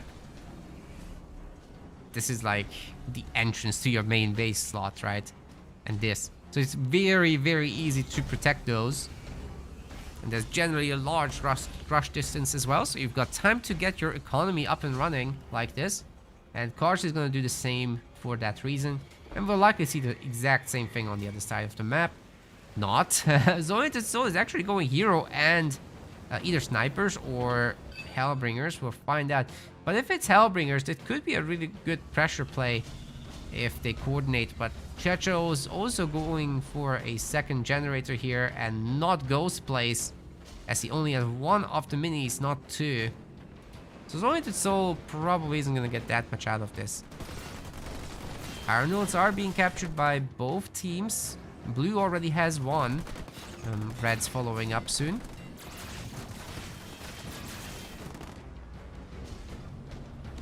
And now it's Hetchy's turn to spam ghosts. He's better prepared for this. Like, even though he's gone for the double gem build, it's still a decent follow-up to that. Remember, big map. And he's got 2 mini bases. That's where you make him from, the main base. There's no other way to do them. Just got a plan for that in a team game like this.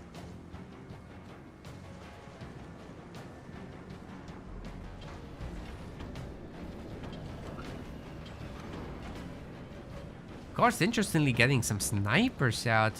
And of course, the Spartan with the upgrade now as well. That's gonna make it quite easy to deal with any infantry business. There's snipers, however, on Zointed Soul's side as well. So they're basically just doing the same thing on both sides. But I just don't think that Team Red is gonna have enough ghosts. And that could be very detrimental to these first few fights. If Hetchy just overwhelms with mass ghosts, then... well, the snipers of Cars can get to work. They already got 8 ghosts, man. Chechos has 5. That's a massive difference. You just can't do that.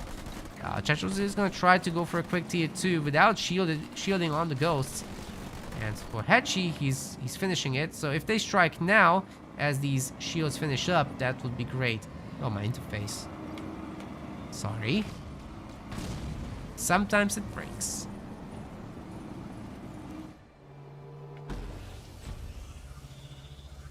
Okay, Chechos has the base up. He's getting an Apex up and running.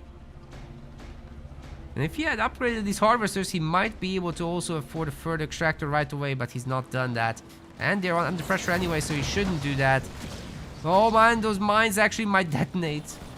They didn't, but Hetchy has overwhelming numbers of ghosts here. I wonder if he'll just retreat now. Probably. Oh, he lost it to the mines there. Didn't move. Well, they could still fight. But I think they're gonna calm down a bit and retreat. Chechos is getting up his additional production, focusing on that rather than the economy for now.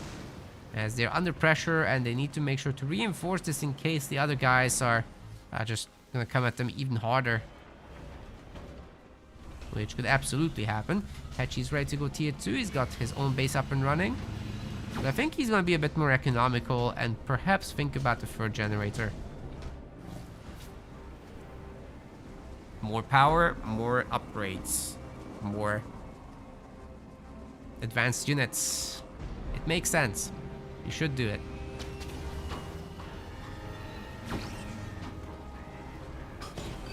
Any game where you're doing fine, you should do it. Well, Team Blue has 2 power nodes to 0. That's a pretty big deal. And Hetchy is gonna go and capture this number 3. Maybe. I mean, a sniper has something to say about that, actually. So, never mind. They can take the others. And Cars is thinking about maybe using these Marines to attack. Waiting for combat tech Marines, no doubt. Tier 2 is done. Should be very quickly able to upgrade combat tech. Yeah, he's clicking it right away. And then the Spartan gets upgraded too soon.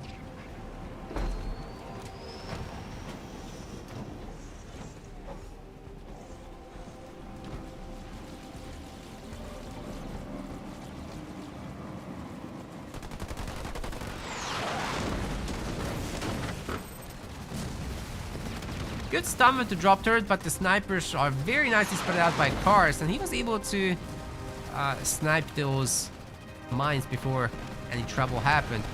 Generator up front here is very exposed, and it's gonna get the business. Combat Tech Marine's a good answer to what is going on here. The Spartan upgraded as well. They don't really care about the anti-vehicle turret. I'm not sure why it's an anti-vehicle turret, not anti-infantry, by the way. Couldn't figure that out. Hetchy is close. Are you serious, sir? Banshees? You can't... That's illegal! He's doing the Banshee thing. I love it. Nobody's gonna expect that. But they're ahead by enough that I think it might work.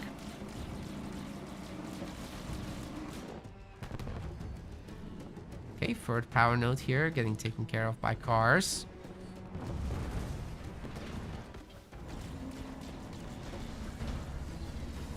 Ooh, great find by Hetchy.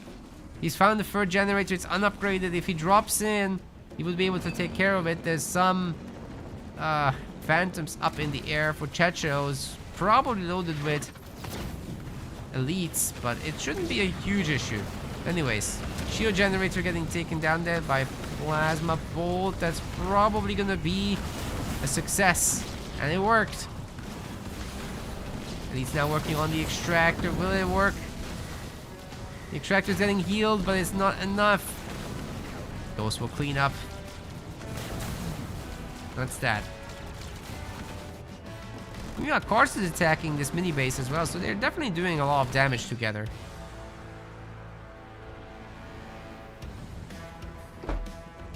Karst will be on fourth point by now, excuse me. Wonder what he does with it. He's got 2 garages, so we should be able to perhaps see some Wolverines from him. Or Kodiaks. We're about to find out. Vehicle upgrade was a good idea for either case.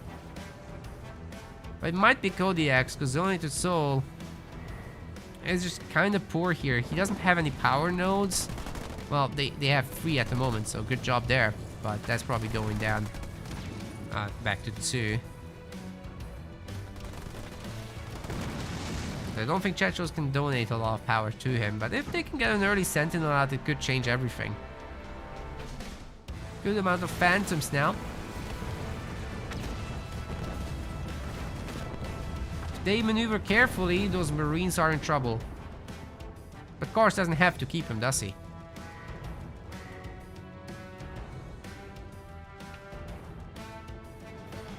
It's Kodiaks. And the population upgrade, wow. It's a little risky considering that there could be a Retriever coming soon. Anyway, Hachi's running around now with his Arbiter. Where's his Banshee? Oh my god, he just released them. Let's go. 20 Banshees.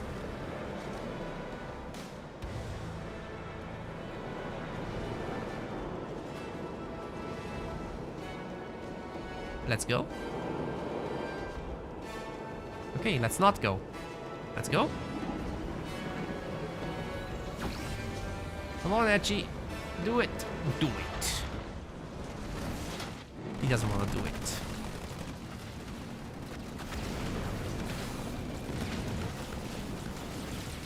Bye-bye, cars. No more Marines for you. I think he's fine with that. Anyway. And here come the Banshees. Oh my god. This is going to be so ugly. 24 Banshees. And I think Hachi's going tier 3. Which means he can get them the Plasma Torpedo upgrade right away. Hachi. Yeah, there it is. Okay, it's spotted, but I mean, 24 Banshees. You're not ready for this. Look at all those Kodiaks. Oh my god.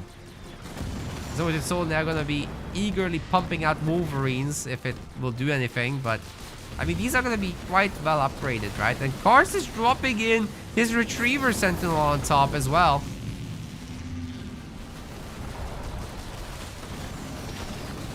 Zonatisso's main is gone. 3 generators down. Holy shit. That's so much damage. Do it again. There's 3 more generators here. Those are going to be the most valuable Banshees we've ever seen. In any pro league. Ever. So there's a little bit of anti-air, but these guys are way late to scout it. I think this other base is gonna go down too, isn't it? Oh my god, they're gonna leave. That's it. 3-1. Art of Ruin is gonna be your finalist team there. But before we do that, there's gonna be a bronze round between Chisona and Doge Angel. Looking forward to that.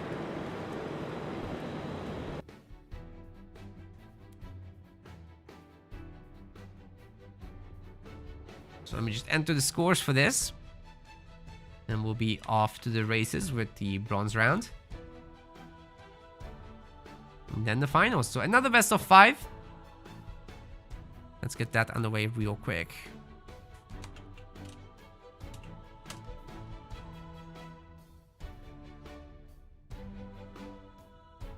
Oh, why are they leaving? Oh, because Karst is a squad leader here. Yeah, of course. Okay, let's try to arrange this. Who's the higher seed? I think it's gonna be Doge Angel, so we are gonna want to join Dark.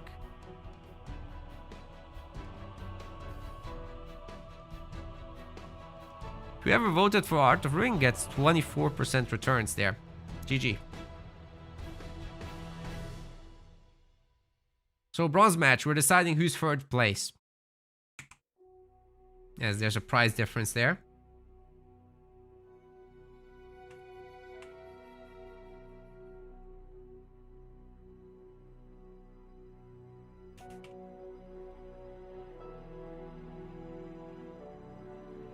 Dark isn't in a game.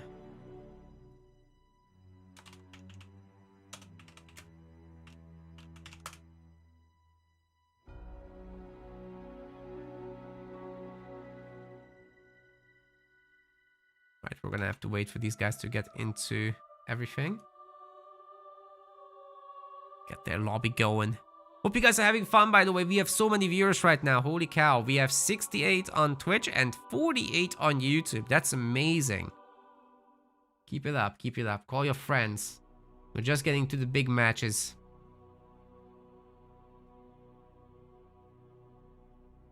Bronze match and then the finals.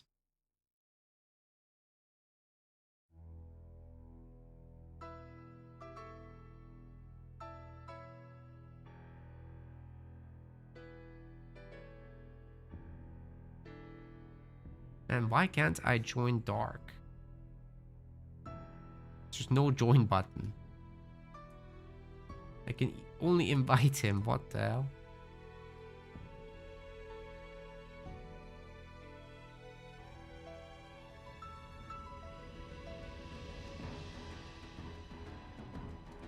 It's almost like Xbox is bad.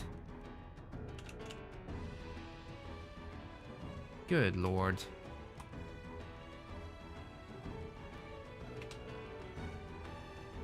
Who needs to join people anyway?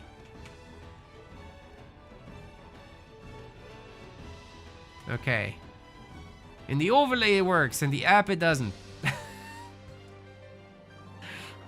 Classic.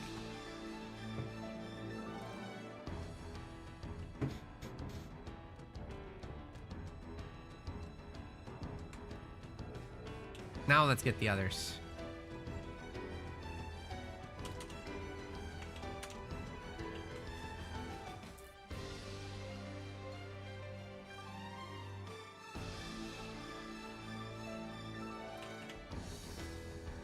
Just inviting everyone now.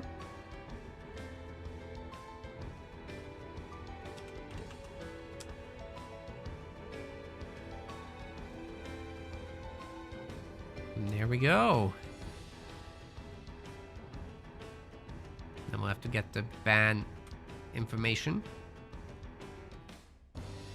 And the map pick. The higher seeded players pick the map. That's going to be QWERTY and Dark Angel's map choice for the first match. And then both teams can ban a leader.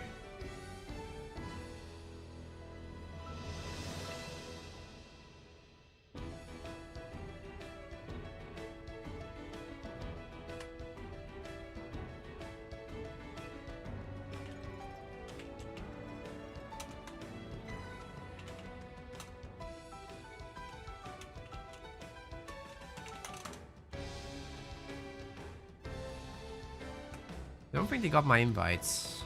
Let me just do it a few more times.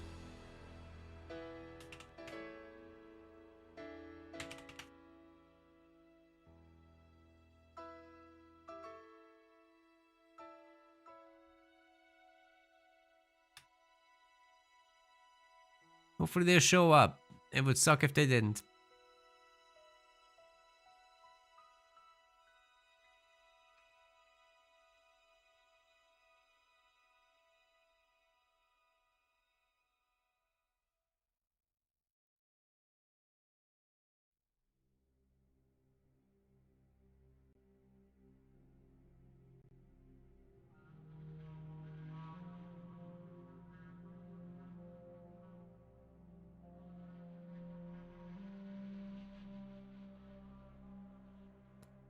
Oh, they're joining. Okay, okay. I was worried. I was really worried. I was just going to tell you guys that we have like this 10-minute lateness rule. That if people don't show up, then they just start getting losses. And since it's best of 5, Oh, it also accelerates. Like if after the first one, the first admin loss, you wait another 5 minutes and you're not there, then it's another 5 gone.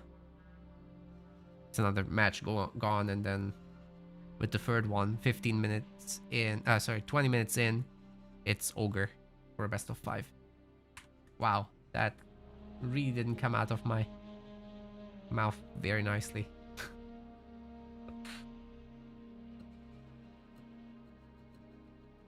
Please forgive. Anyways, we got Zone to solve. We don't have chat shows just yet. What's happening?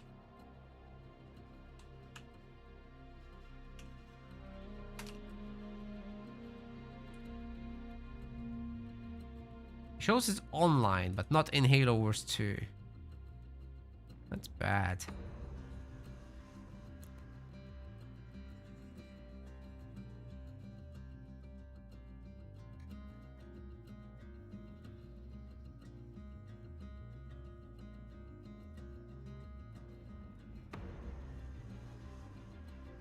Oh, I put my message in the wrong channel. Maybe that's why.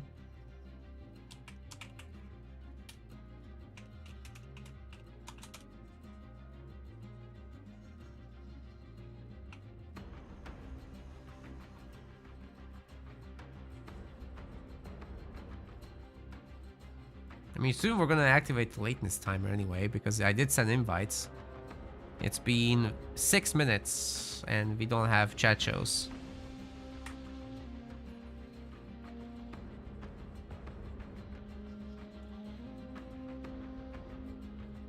Okay, Zone Soul says they need 1 minute. Alright. Grabbing his mate.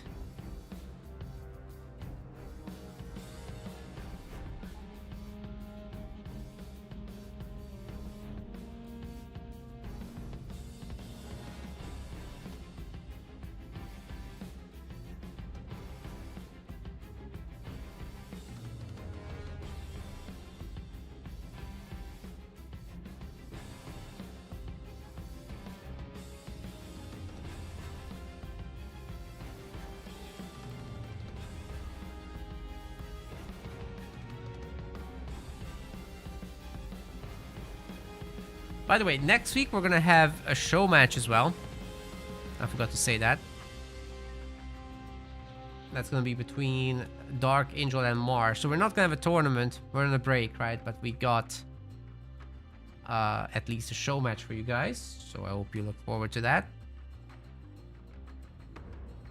Dark always technically puts up his tournament winnings to get an extra show match out of it too. Okay, Zonited Soul isn't here.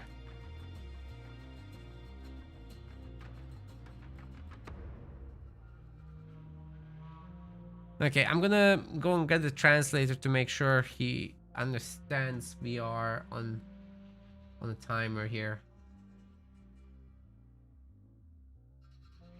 Is he just not here?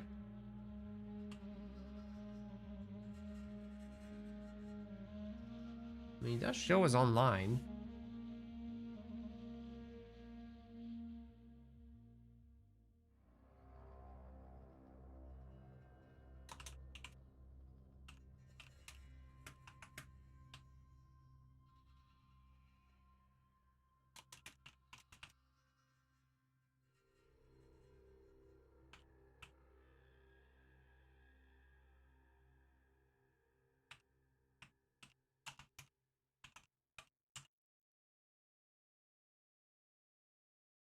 Okay. Need, I think, Spanish. Be sure they're Mexican.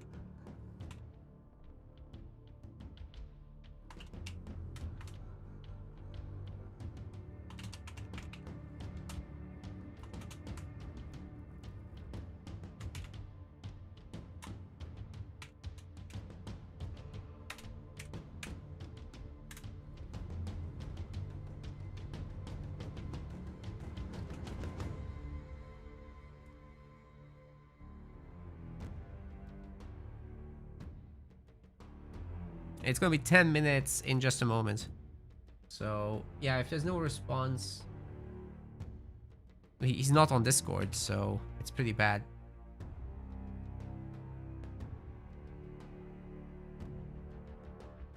At least with the others, I know that they were here, right? Like when we had the first match, that was partially my fault because I allowed extra players in. That's fine, but these are back-to-back matches, so they shouldn't be leaving for 10 plus minutes. Ideally, not without a word anyway. Like at least say something, the BRB or something.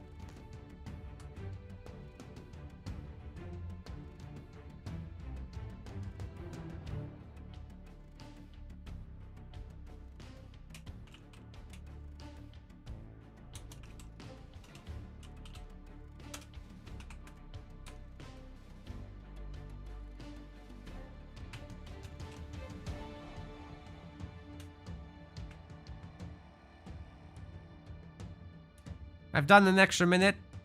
That's gonna be -1 point. But I'll give it like maybe 30 more seconds. By the time I type it in, I want to see a response somewhere.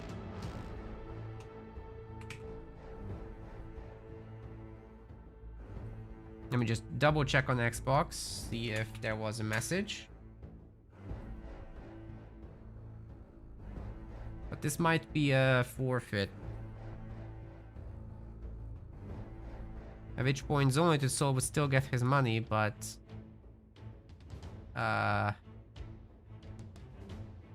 chat shows? I mean, he just left.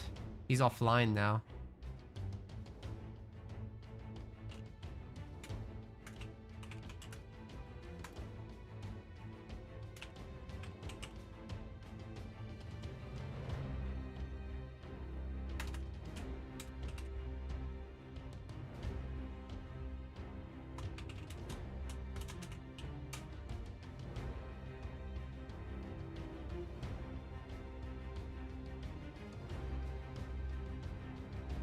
So we're gonna give 1 point to Doge Angel here. We've waited 2 extra minutes and he's just offline.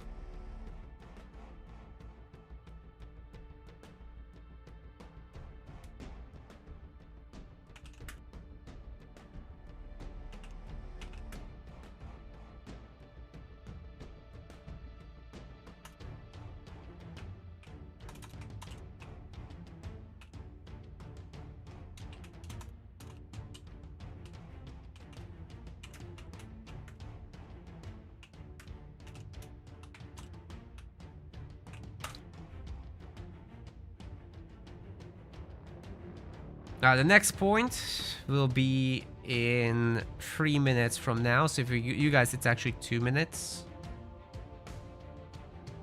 We're gonna wait this out. Unfortunately, there's just no response.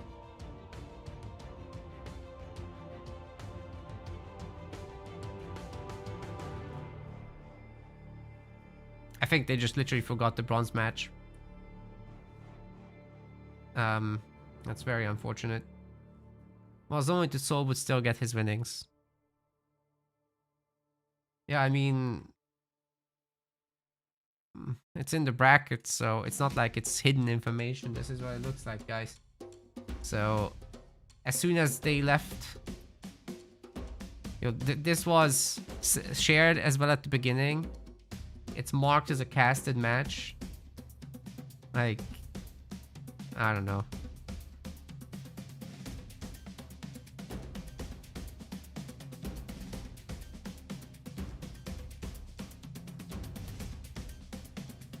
Chechos went to eat? What the hell, man?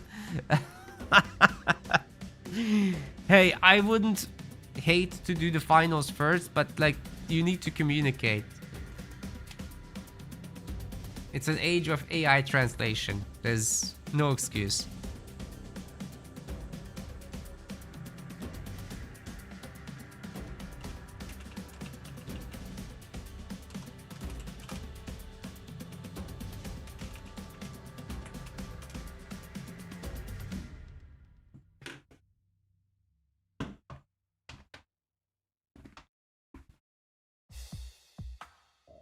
Yeah, he doesn't answer. Zonated, so I guess that's it.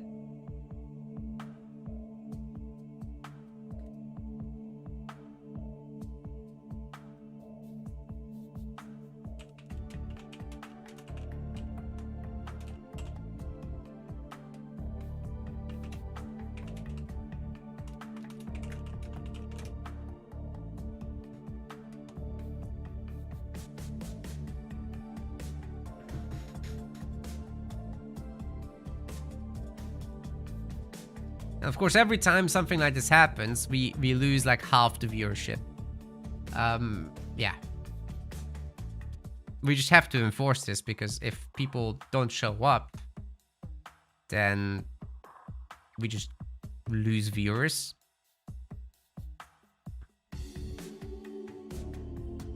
Can't operate on that basis.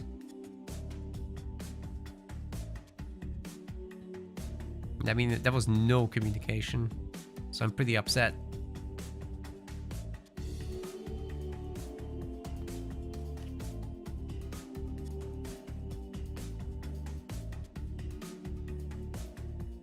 And we can't just insert another team into the tournament when they've already lost. That's also kind of stupid.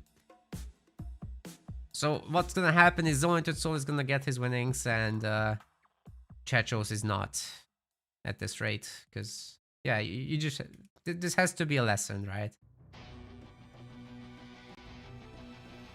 Okay, that's the second point going on the scoreboard right now.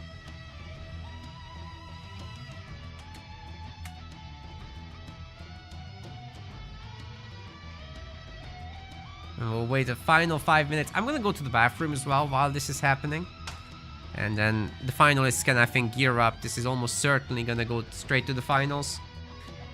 Sorry guys, I would have liked to cast this bronze match as well. But I mean, dude just left.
Well, I'm back.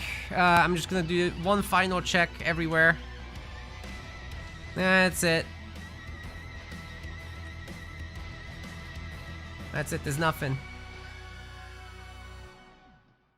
Chat shows.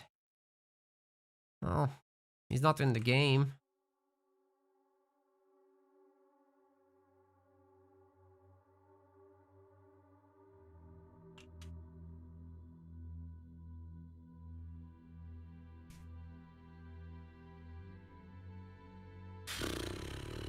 Sorry, guys. I'm gonna call it. This guy isn't here. That's unfortunate. So Doge Angel is getting an admin win. And we're gonna have to move on to the finals.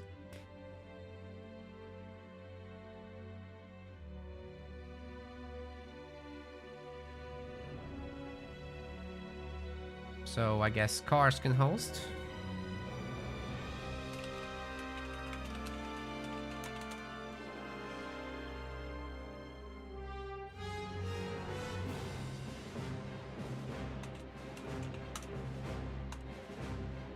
Okay, Cars, Hetchy, Scoot, and who was it? Daylon. Time to go.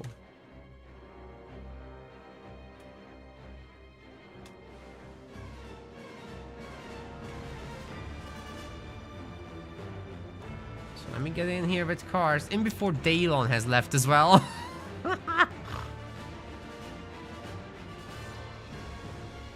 Why can't I join Cars, man? This is insane. Ugh. Or maybe with the app I can't, but yeah, I can not join him at all. What the hell?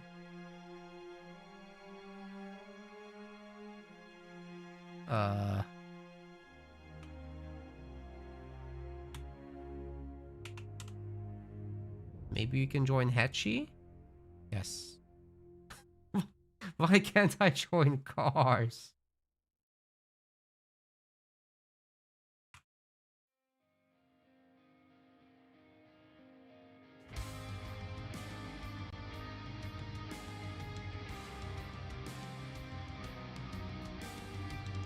We're trying to get this up and running. Surely the finals will happen, right?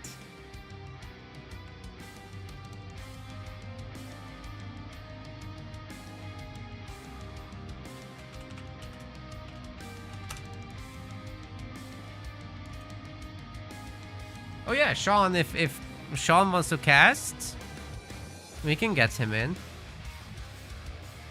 I'm not able to connect to these guys anyway, so we have a minute.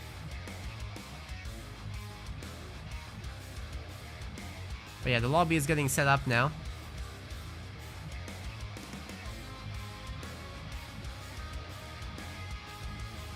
Did not expect Dark Inquire to sweep them. Well, it was an admin win, right? So the games didn't actually happen. Cause, yeah, Checho is just left. So, admin wins by timeout.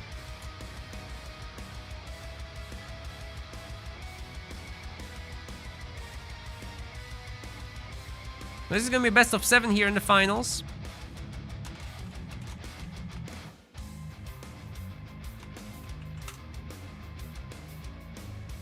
Art of Ruin versus skill issue detected, and let me just get his information. Hetchy is apparently AFK as well.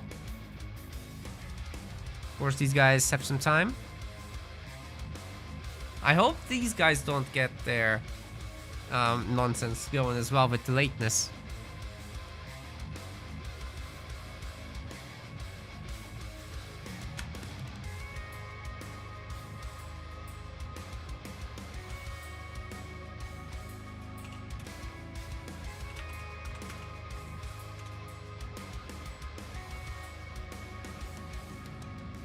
Hopefully Hedgie didn't like leave home. That would be very irresponsible.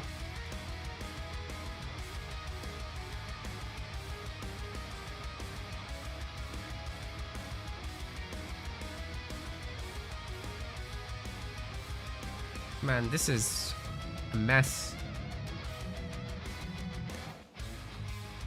I bet he thought he has like an hour or more.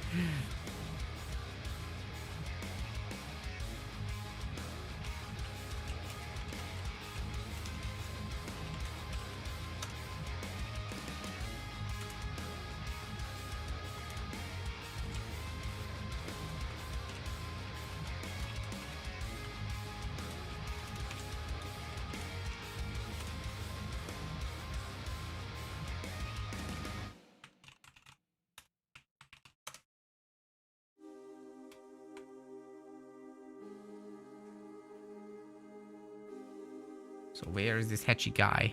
Can't seem to find him.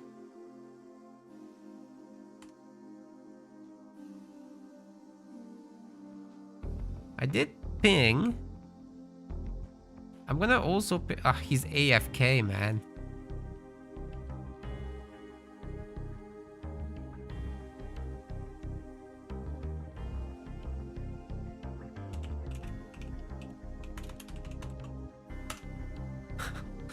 How's the tournament going? It's going all right. All the way until the bronze match where we had an admin loss. One of the players just didn't show up, and I'm worried that it might happen to the finals. That would be really bad. Because Hetchy just isn't here.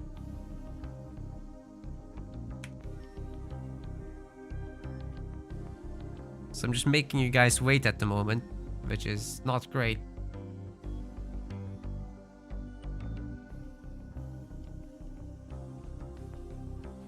Yeah, I mean, I'm sure Scoot would rather not play the actual matches, but this is just kind of...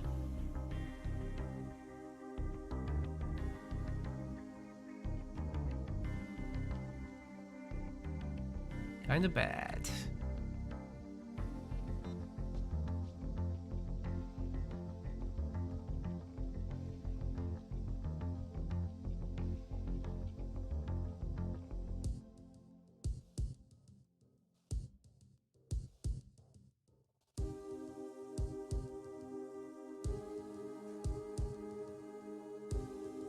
Man.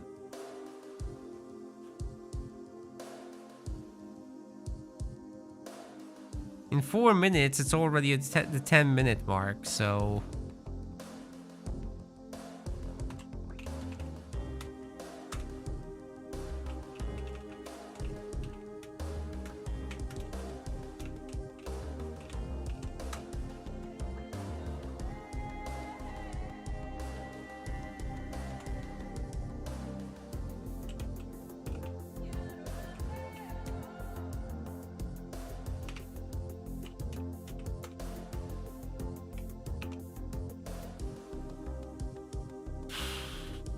Dude, so much lateness today.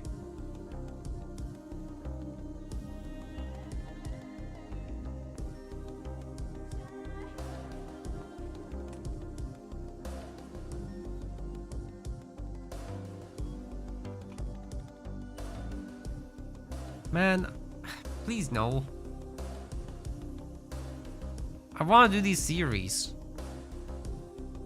I want to do both of them, but what can we do?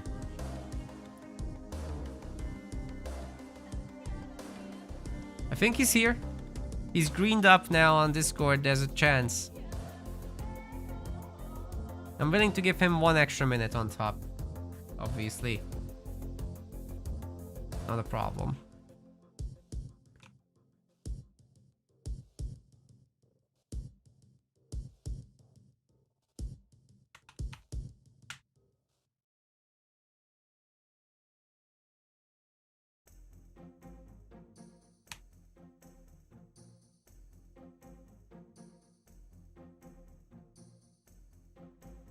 He's all green. Of course, has been outplayed. Oh no. Hold on, he's green. We're gonna give it we're gonna give this a chance, all right? He's at least around.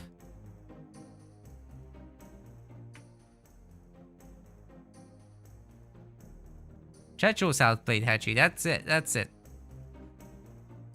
Thinks he has time. Goes to Narnia.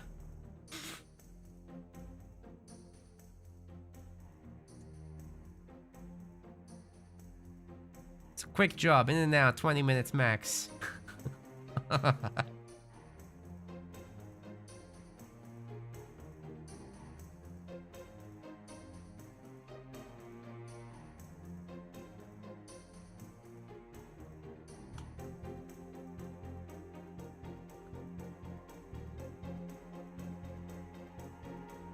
Okay.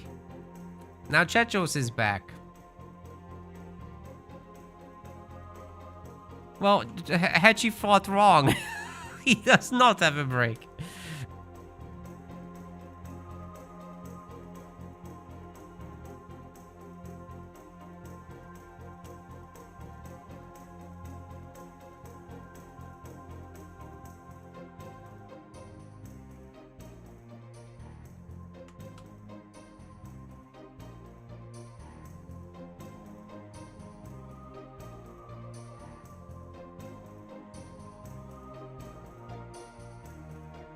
Hachi, yes, he's in there.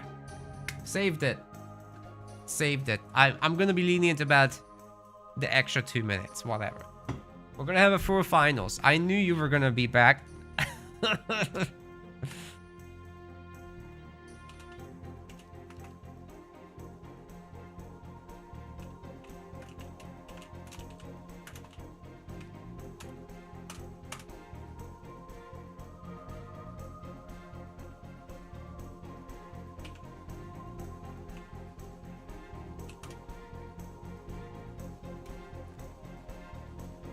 Jesus, Hachi, stop typing in the Twitch chat and get in the game.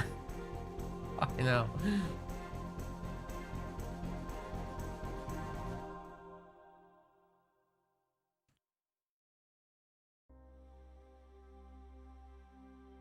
We're nearly there, guys. I'm sure we are.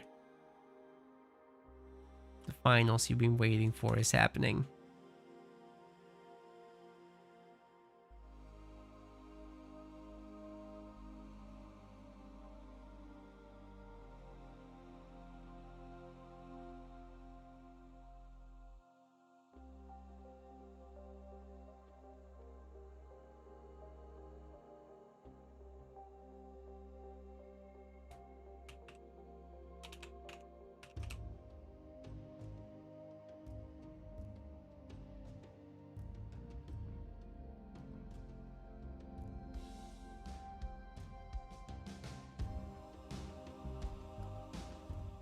Hachi.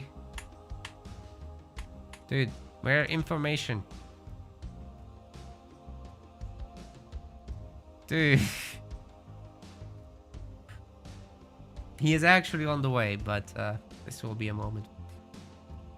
I'll leave it up to Scoot, because I'm tempted to do the penalty, but I also like the full series.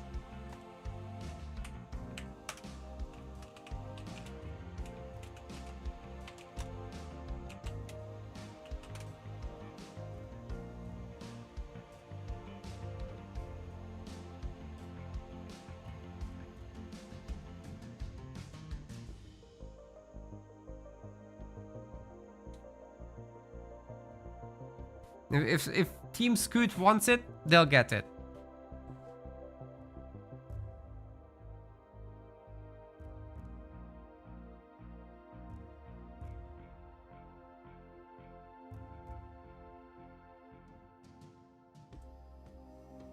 Like, by the original timer, it would already be 2-0 right now.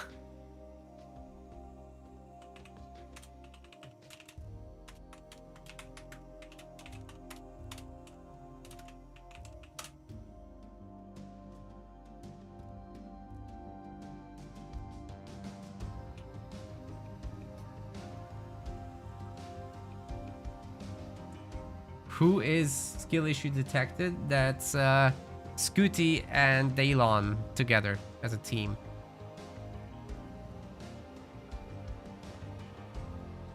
Art of Ruin is Cars and Hachi. Guys, I'm gonna apply this. There's no word from Hachi. He just says he's coming. I don't believe you.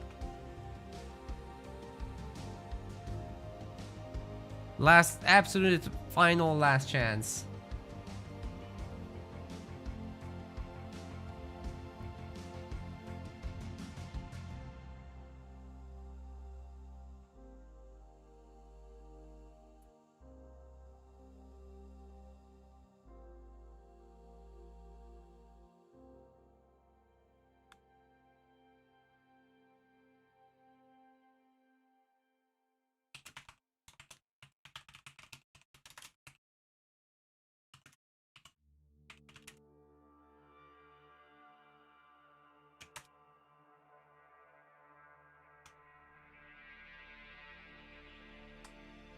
Finally, he's here. Dude, this is his third last live. This was pure bias from me. I'm not gonna lie. But I want the finals, so...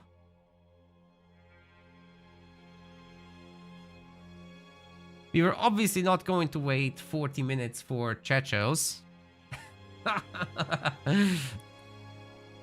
Hey, crew, thank you very much for the gift subs. Holy shit.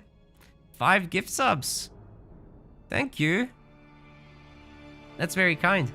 We've got one for Forest Sea. We've got one for Mr. Badmass. We've got one for Aquamans. We've got one from for La Flame and Sam the Bold.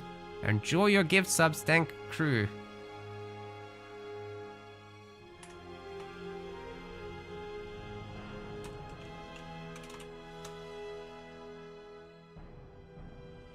Guys?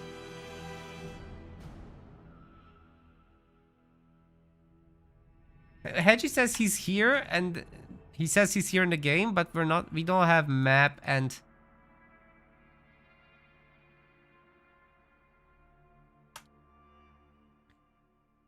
I'm just so tempted to disqualify these guys.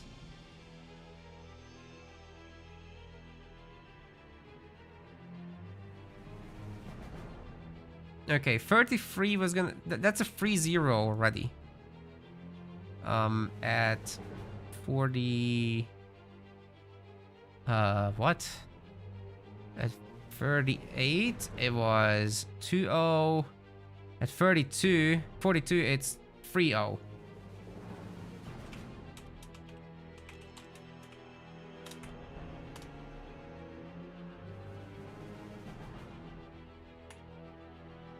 Oh, they've started. And they're talking in the game, so I'll forgive it.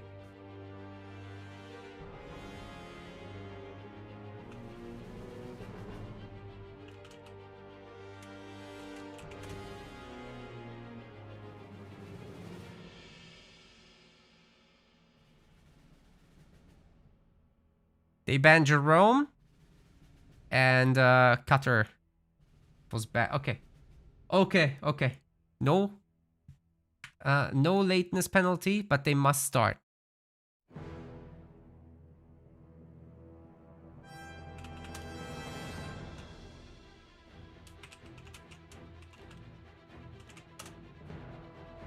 I'm gonna play this intro. If it's not going by the time we're done, I'm gonna be very upset. Let's go. Bedrock.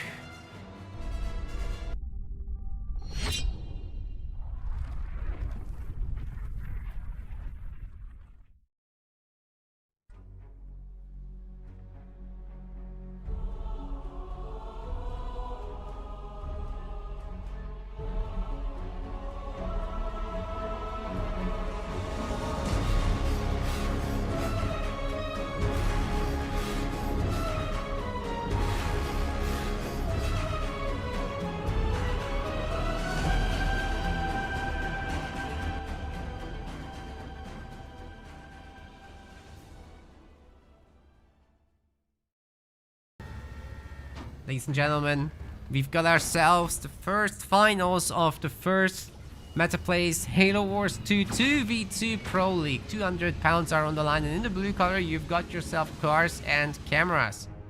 In the teal you've got yourself a Hedgie Zero. These guys together are Art of Ruin.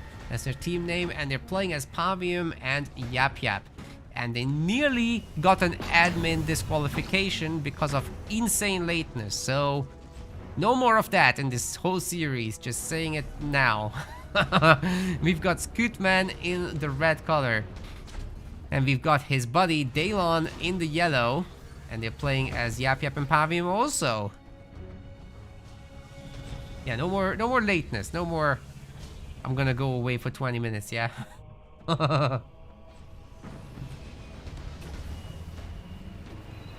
Hedgie used up his 5th life, and if he's a cat, then I guess he's got some more, but good luck with that.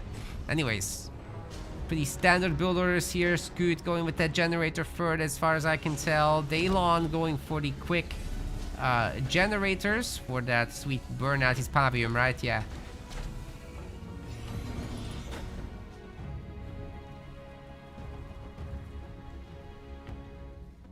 Mini base is coming up on the side. And Kars is going to be looking to clear it out. He's got a bit of crisscross mini base captures here.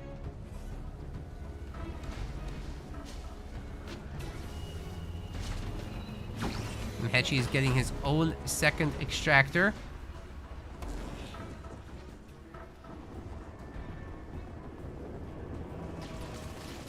I'm just happy we're going. I'm just happy we're gonna do the full series here. I was really worried these guys are just not gonna show. Second extractor coming up for Scoot. A very economic opener. And they're just gonna start taking power nodes while Team Blue is not doing that. Could be a pretty big difference in the economy long term.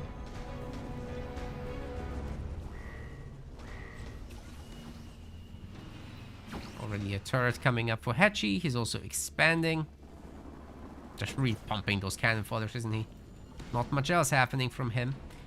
Carson Cameras has a bunch more grunts. He's working on this mini.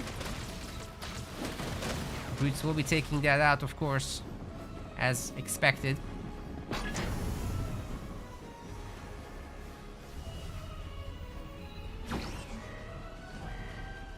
Suicide Grunt and Brutes getting made from Daylon. He's got his all front 4 buildings upgraded. Burnout, shrapnel mines, the usual. So in case there is going to be some kind of chopper aggression, he can hold it very easily with mines, but that's not what it's looking like. Kars is very, very infantry focused himself. I'm just wondering, does he have mines? Well, we're about to have the big fight here. Doesn't look like he does. In fact, his unit's kind of getting picked off by the mass grunts here. Has to watch out for his own mini base now that he's just retaken. And Daylon's doing the pragmatic move of getting some turrets. Needs that.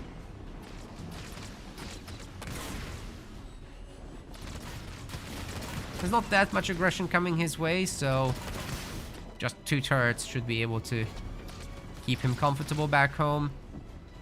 Hetchy going nuts here with the extra expansion. That's never gonna happen, but it slows down Scoot a little bit, so might be well worth it actually. We'll see exactly what the idea is. But yeah, in these Yap mirrors, you really gotta make sure to not shoot cannon fodder. Shoot the actual good units. Anyway, Scoot's coming up with a bunch of Grunt Riders, so Hetchy's base is definitely not gonna last very long. But as long as he trains enough stuff and upgrades his base over here, he should be able to hold that, right? Although he's basically full population now. We've got Daylon potentially losing this base in the long run if this continues like that, but Brute's jumping in. I think he should be fine. We've got a little bit of a counter attack here. Actually, with the mass mines taking out Kars's extra extractor there and forcing a heal that didn't really do that much in the end. So yeah, Kars has got to be quite annoyed right now. But he's got a ranger, he's got a suicide grunt. I think he's holding the mini base, that's for sure.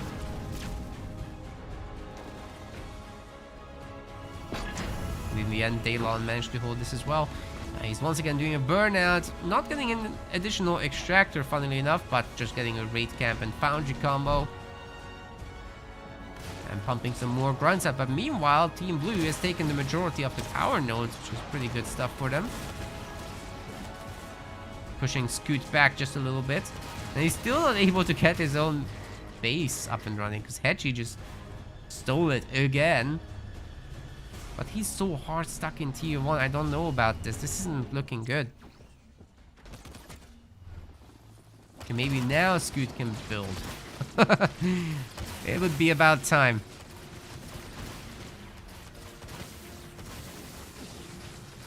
Some nice shots of EMP taking out that quart wagon. I would also stun the grunts and damage them, so I'm not quite sure they'll make it against these dropped-in turrets. Especially as Scoot comes back to deal with the situation. Daylon's now expanding as well. Kars is expanding, but he's had to rebuild so much stuff here. So Marauders and Rangers are probably going to be the play for him. Infantry upgrade for now. Could just make a few extra grunts, but he's still facing brutes and elites, so not the easiest thing to pull off if you're making grunts. But he already has a bunch of Rangers anyway. Maybe with some good focus fire he can get an advantage there, but it doesn't look like he can. No, his own are getting sniped, in fact. Okay, these guys aren't sniping anything right now. There we go. Finally shooting the elites.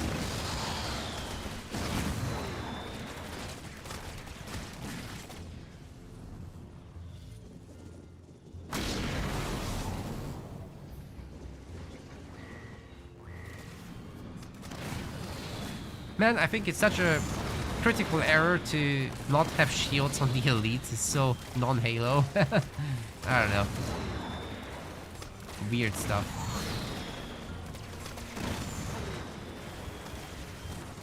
Always bothered me. Always.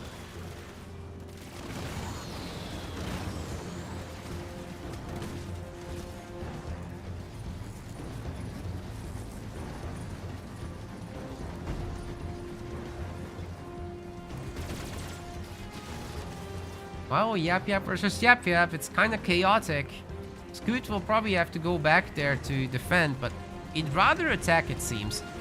Look, he's got the Grunt Goblins. They'll be able to heal up all these grunts if necessary. They're pretty weak at the moment, but it's not like Hedgie can realistically do anything about it. He's got a beam, I guess. They're largely just going to destroy each other here. Both are going to lose their bases, I think. Hedgie's base is already down to like 75% health and dropping. Cars has got the outer area of the map under control, but he definitely can't attack Daylon directly.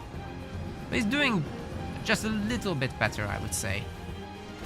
Anyways, like I said, Hedgie just can't defend this. There's no way. Now with Starstorm Launcher done as well, these gobos are just adding a lot more to the fight. At least there's a shield back home for Scoot that will buy him a little bit of time, but if he wants to go all the way home, I don't think that's gonna work. Not very well anyway. So he is gonna do that, but I wonder if he should have counterattacked instead.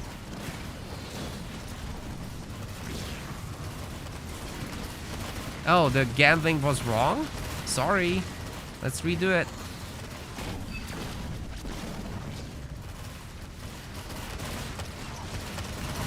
It will be a short one, okay?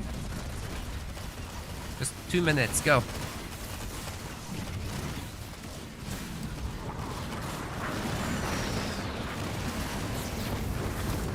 We fix it. Anyway, we've got a Lich coming in from Cars.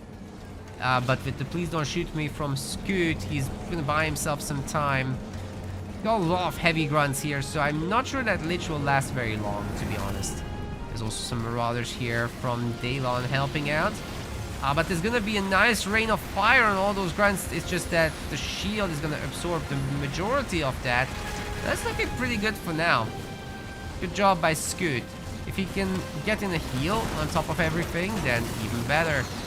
Kars is now bringing in his elites, so that's gonna absolutely delete these heavy grunts. They really don't stand a chance against that, but hey, Hedgie is mostly reset. He's basically gone. At least his army is. And we've got the drop on the far side of the map. Another Lich. No grunts getting dropped in, though those are Hedgies. This is for defense.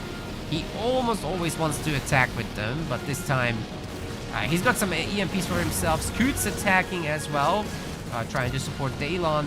But unless we see something getting made by Daylon from that portal, I guess nothing's gonna happen in the end. And Scoot defends back home as well. He's got his base back up and running. Hedgie's working on it. There's a fight in the middle of the map as well. The Lich seems to be picking off some additional units, but nothing too crazy is gonna happen to the base there. And Daylon's kind of holding on against Kars as well. Now the Pavium is out especially. That's just not a fight you want to take. And if they together now attack Kars, that could be quite problematic for them. Pavium is coming out for Kars as well. Hedgie could join in. His army isn't quite as massive as Scoot's though, so you know, there's definitely some spooky parts there. Third hero seems to be out, but currently idling back home. Generator getting remade, engineers getting added. Scoot's doing good, but has about the same population as Hedgie.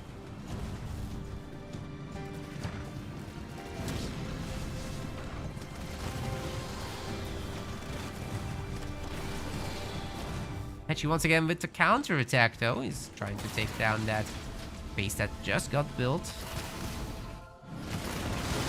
Scoot's relatively close. He could just fly over the engineers or something. Happy with the counter-attack, I suppose. And that one double would make a big difference. For now, he will just cast his little turrets. It's something. It will help.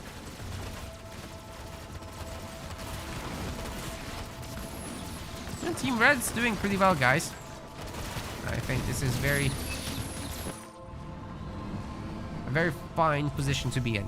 Lots of Marauders here for cars, though. Interesting. Wouldn't have expected it. Ah, Daylon's coming to repair Scoot space. So that's not going to go down. And this is a massive attack, actually. Huge success.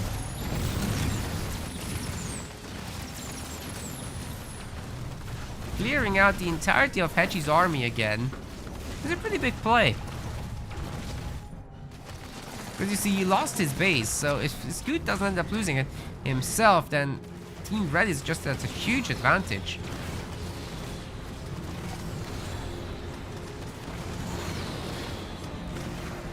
Got a nerf beam there.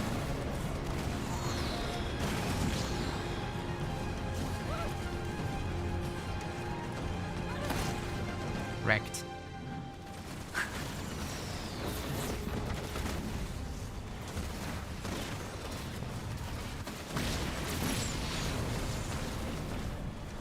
Doesn't look like Scoot will quite get out of this, but please don't shoot me. We'll buy him some time. Maybe enough for another hustle, and then he can perhaps sprint out of it. Probably not. He's kind of caught in the middle. Oh, okay. With this it will work. That's a nice stun right there. Gobbo's more or less managing to run out. Mostly less. This one might get shields up. No, it won't. No, it can't.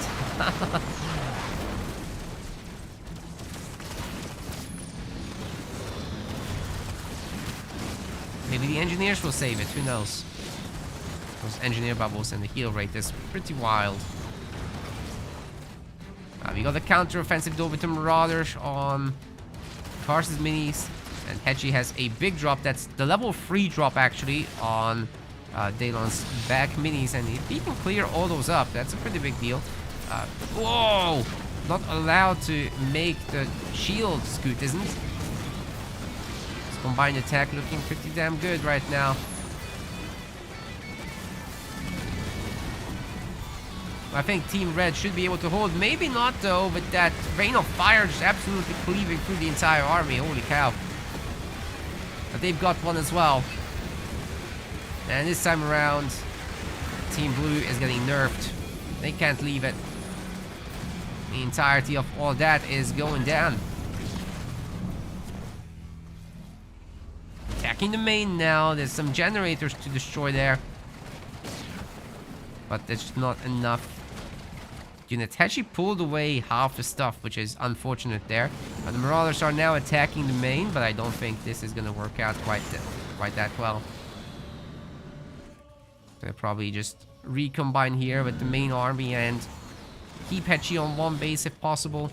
Scoot can work away on the mini bases.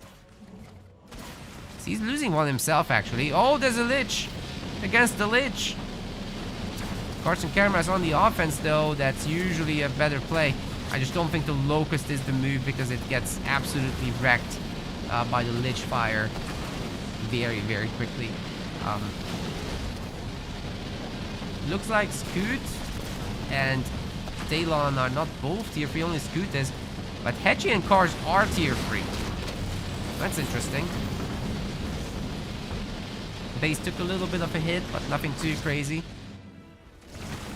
It's just, you know, Team Red is already kind of in a good position and looks like they'll be able to destroy this Hechi base again.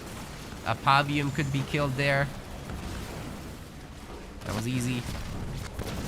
Overwhelming force here, and all they gotta do is just head to Hechi's main, buy this base, and hold on to the alive back home. Daylon has his shield back up on his own base. As long as he just produces some units, he'll be fine. Kars has quite the Wraith army here, so that will have to come over to try and save the day in Hechi's base. Can he do it? It's gonna be extremely close either way. There are a bunch of hunters in this. Certainly not nothing here. But Kars is going on the offense instead, hoping that he can clear out Daylon's bases back home.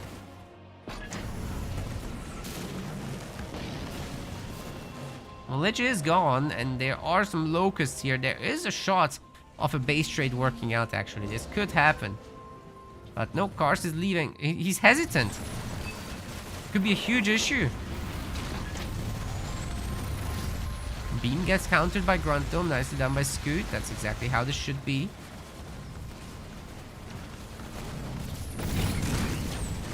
Now they're just shooting that shield generator dead real quick. Take out the War Council and then just focus down the main, I'd say.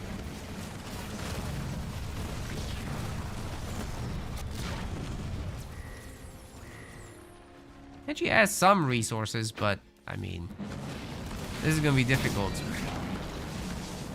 Double shield generator on Daylon's face. Wow. Ultramines and Beam. Oh my god.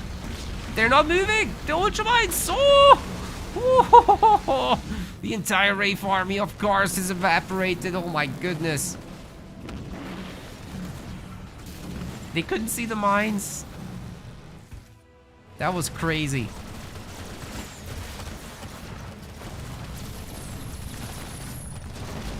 Hechi's main is down, ladies and gents. I think skill issue has been detected.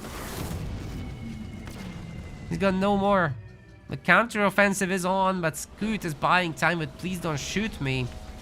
As Daylon is hoping for that shield to come back up, which probably won't happen, to be fair. But at least he's buying time. He has the other base. Situation's not that bad. He should probably get another generator up and running there. I'm not super positive he can hold this. Although those are just basic locusts with methane. No vehicle upgrades on that stuff. And there's a heal up and running. So it's not the end of the world just yet. There's engineers coming through as well. Might be possible to keep this up and running, but it's going to be super close. Ooh, Rain of Fire actually a super good cast, and Hechi is not responding to it. He's moving now, but there wasn't a... Oh my god, the Locusts are dead. Okay, that's it. There's no way you're destroying this now. Not with everybody coming back home to save the base. There's very, very little building damage at this point, and Hechi will just be eliminated. His entire army is gone, and Kars resigns. GG. Skill issue detected. Wins.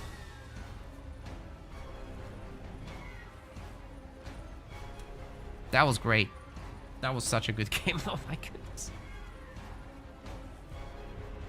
Very, very fun for sure. Ah. Of course I get booted out of the lobby.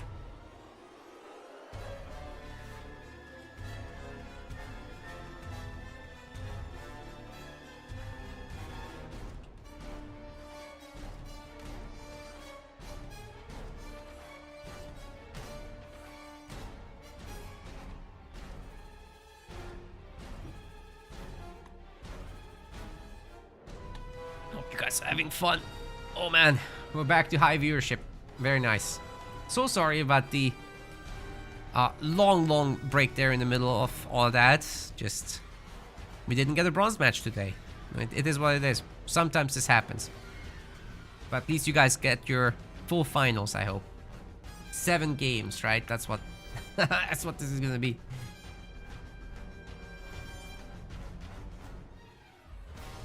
Next map is gonna be Rift. Expect big time macro.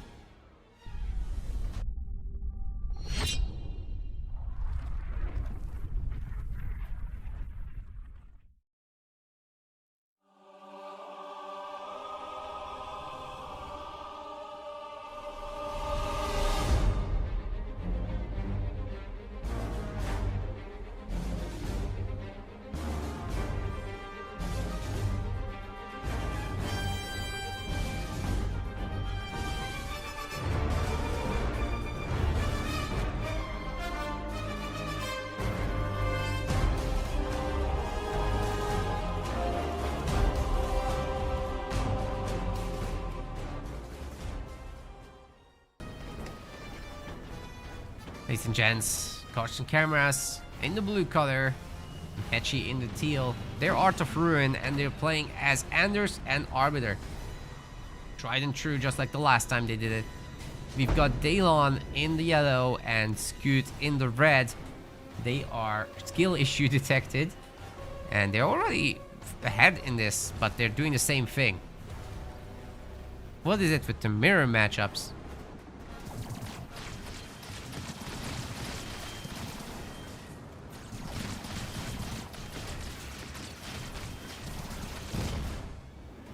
That is just wild.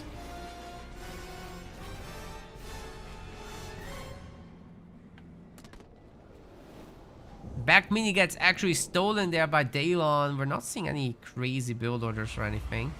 Hetchy actually extremely late with his buildings. He's like one building behind. That is not good. Why is he one building behind? He doesn't even have a mini. What? Okay, he better get the minis now.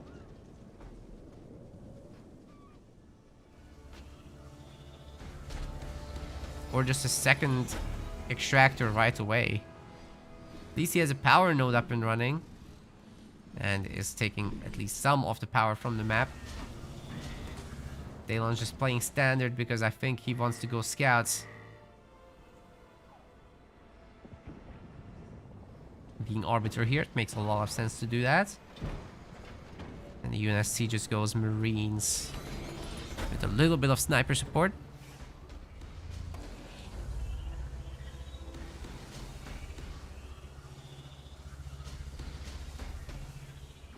Oh, dude. How is it that Hetchy only has one mini? Freaking Daylon gets 3 of them. Well, Cars is double genning up. No power node capture just yet.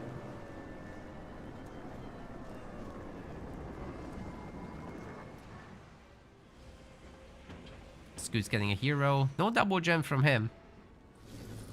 Just a lot of Marines. He could potentially go over to the other power nodes, but right now he's checking for a second base. He might actually pressure the main with them, which is kind of wild, but seems to be the play he's going for. I think he wants his power node stolen or something.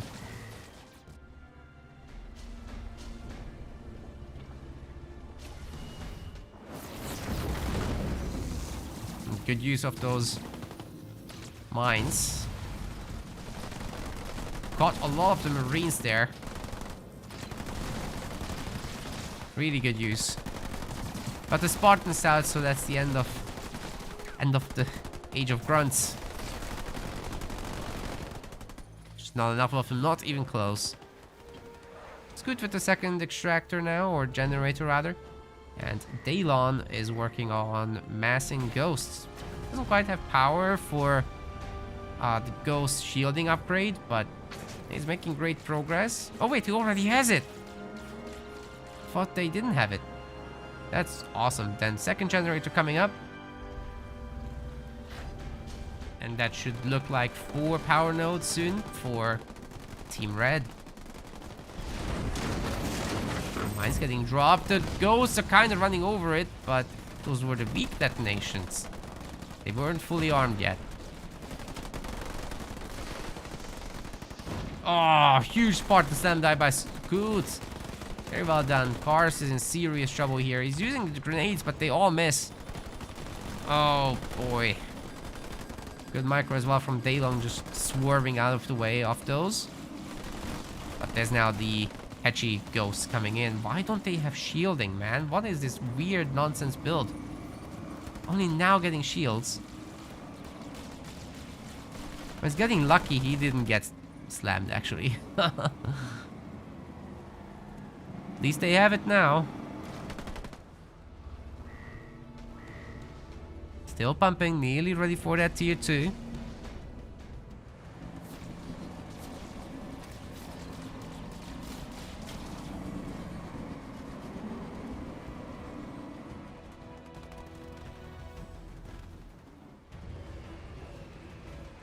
Scoots in tier 2. Daylon's heading there. Hedgie's stolen a base, because why not? Absolute chaos, this man. It might work. It usually doesn't. We've got cars heading to tier 2 and Hedgie just pumping. I think I just upgrade every harvester and call it today. Who needs tier 2?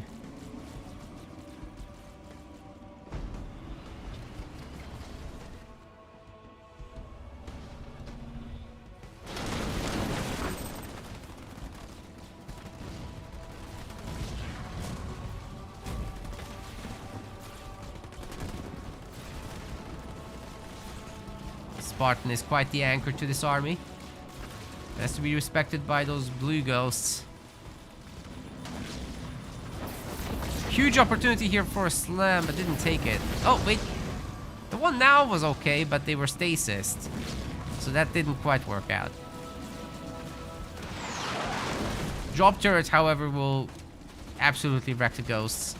They cannot stay there. Oh man, Hedgie's fighting it. Very lucky though with the Spartan getting targeted there in the garrison. And Spartan can take it. Okay, Hedgie I think now heading to tier 2 finally. There we go, but his stolen base is almost certainly toast. You can't just go mass Banshee against these guys. They'll spot his base right away and they'll go and destroy it. Scoot's already getting hogs out. He's got a base of his own that's upgraded.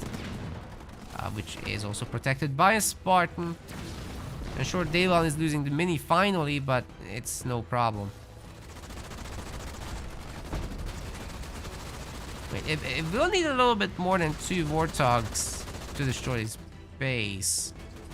Okay, there's an Enforcer. Maybe the 3 of them can do it, but I kind of don't like Daylon leaving that spot. With the Ghost, that would have been so easy to destroy. And then he gets his own base. I think he should have gone for that. Instead, they're chasing a single hog. Not a fan. Cars on the 3rd generator now. So just pumping more garages. Or is he? Yeah, he's got a 2nd garage. Hopefully a 3rd one soon.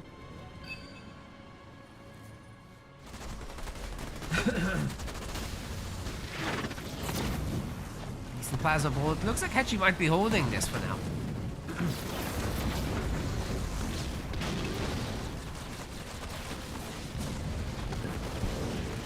Really weird came from Hedgie, but he's surviving. I think the surviving is over now.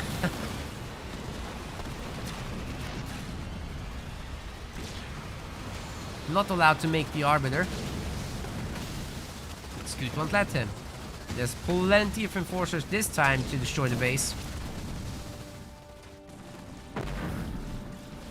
There's a counter Enforcer drop, but yeah. Ghosts eat them up pretty good, and there's way more ghosts here than the blue ones.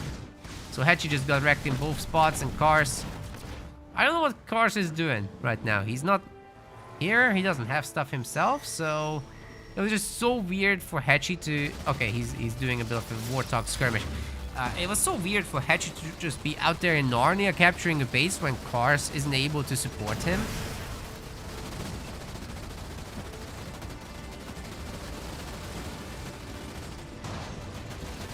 Whereas Team Red just did the more solid thing. You know, infantry, ghosts, Spartan, stick together. I think that's kind of what needed to happen. Oh my god! The drop turret stun and the mines. Woo! That game might have just turned completely around with that.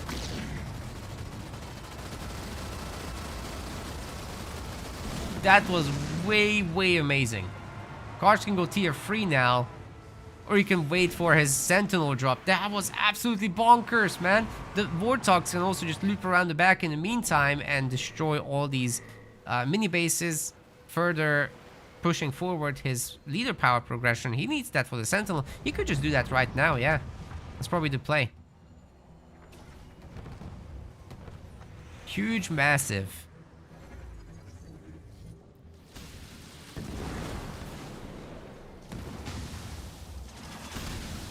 Still, Hachi's gonna be on the struggle bus here. How does he hold back home? He has Banshees. You could technically just attack directly here. There's enough Reavers. Spin the Reavers a little bit, and that should do the trick.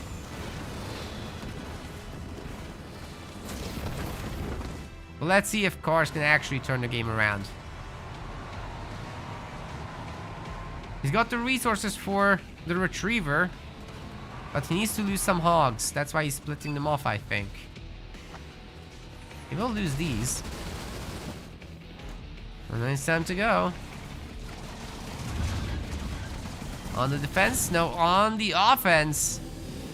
Wants to take down those extractors while he can.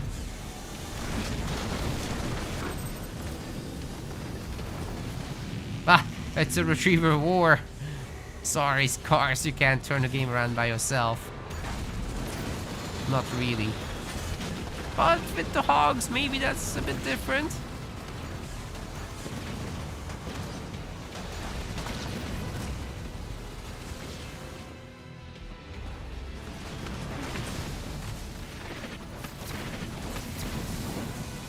Those plasma bolts did very, very little. I'm surprised. Extractor will be taken down there, I think. Almost for sure. There it is. Cars isn't allowed to take a base there, but hey, at least he got his Retriever out of trouble. Team Red staying solid. Didn't even lose a generator, so Dano's got to be very happy with this. Just heal that thing up, maybe. Hachi doing his Banshee business. It's gonna be nice on these minis.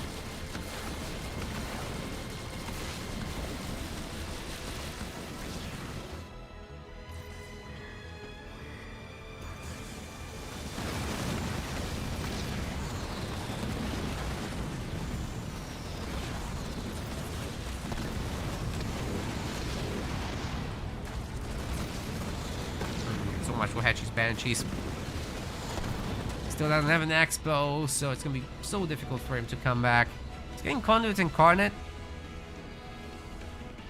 I do think he should have had this base up and running by now. Although, if there's a counter attack, I think it just gets melted, so I understand why he wouldn't want to invest it.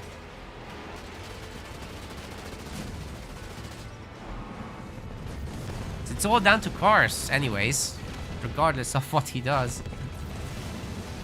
Cars needs to do the damage, and there's anti-air turrets here.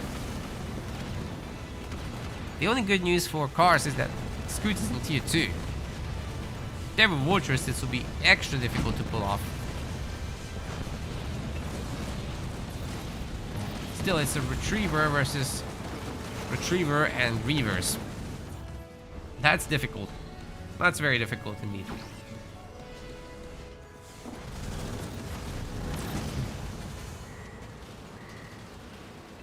But hey, Hachi's tier 3. I don't know what he's gonna do with it. I guess he can run around with the Arbiter, but the base is now cloaked.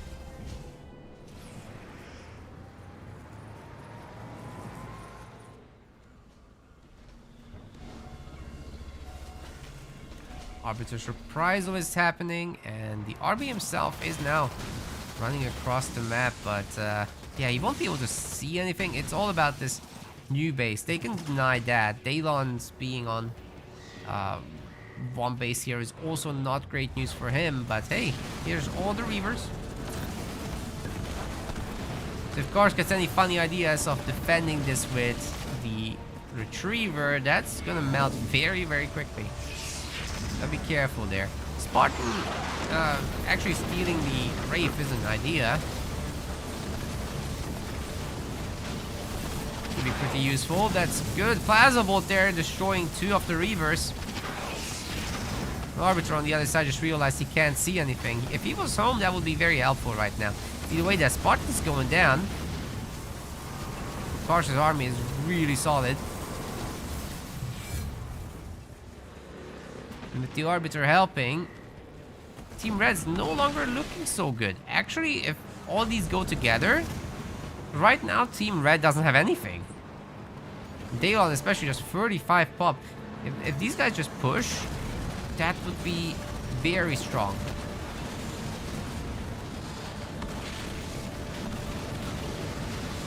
I think there's no Spartan in this right now, but... Hey, here's the RB. It's something. Scoots lost the Retriever. Hetchy's taking back minis. So he's technically got a second base through that, and Team Red knows it. We're going to a game 3 with a 1-1 score. Art of Ruin brings it back. Man, Hetchy made me really nervous in this one. But Cars just got such a sick detonation on that Ghost Army that the early game of Daylon completely fell apart, and he just wasn't able to ever secure a base, really. So this was amazing. Super nice comeback.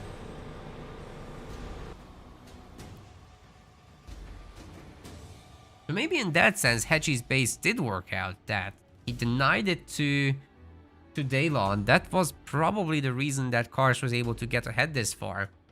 Even though it didn't synergize very nicely, it just created enough trouble for the other team. Beautiful work. Anyway, next up we're going to Frontier. Expect something way more aggressive than this.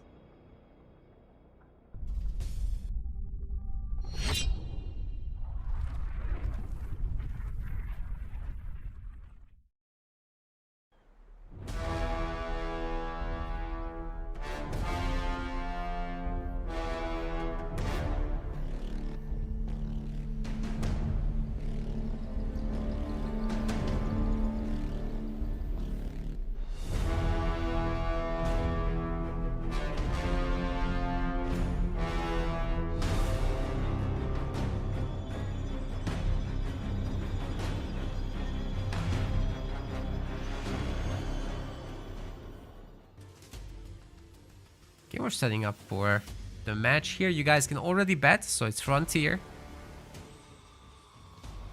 That was a super fun game. By the way, Sean there got like a 51 extra turn. And the Banshee nonsense in the end as well. Kind of epic.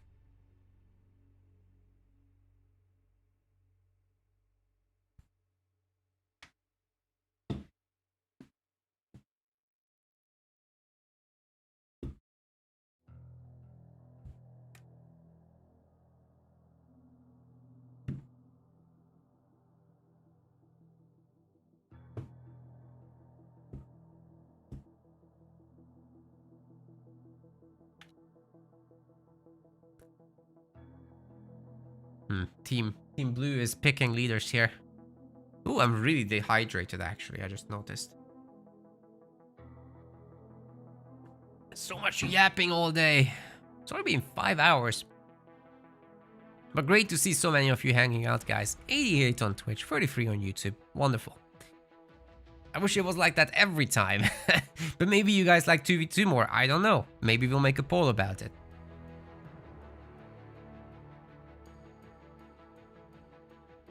Or maybe the first tournament activated all of you.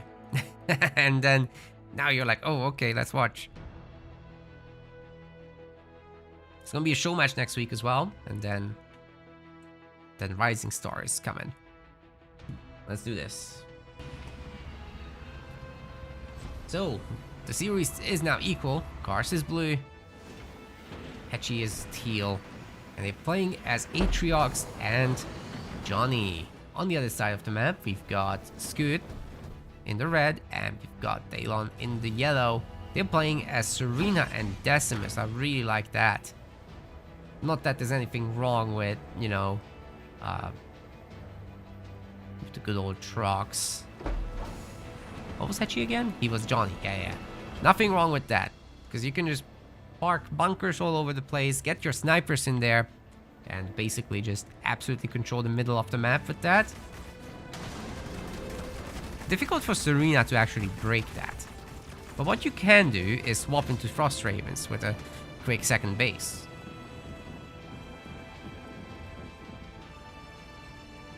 Not the easiest thing for Johnson to handle, but Atriox certainly can. If you get a reasonable tier 2 timing with Reavers, that is a very brutal addition there.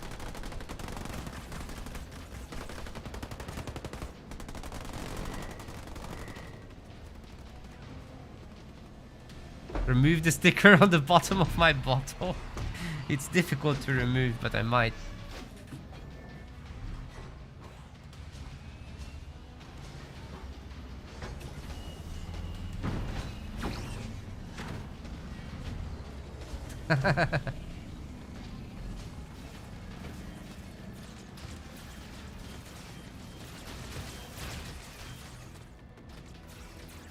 Some power node captures starting up. You definitely want Serena to control those, not the banished.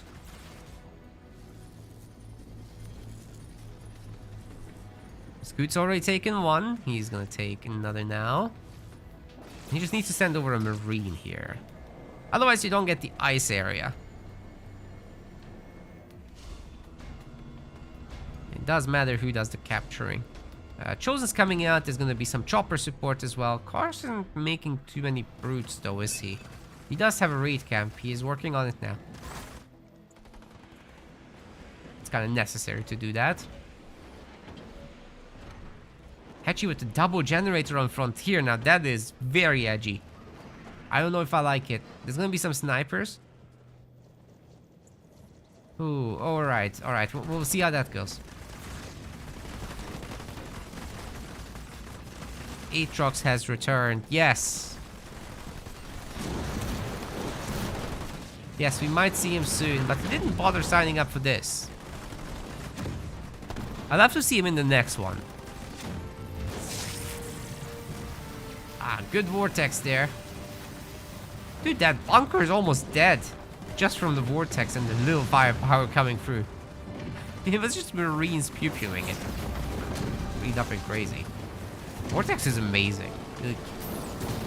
It's an early game power, but it's just incredible. Never ceases to amaze. Great use of the ice cream truck there, by the way, just weakening those Marines. Now they'll be forced to follow up and get to the ice.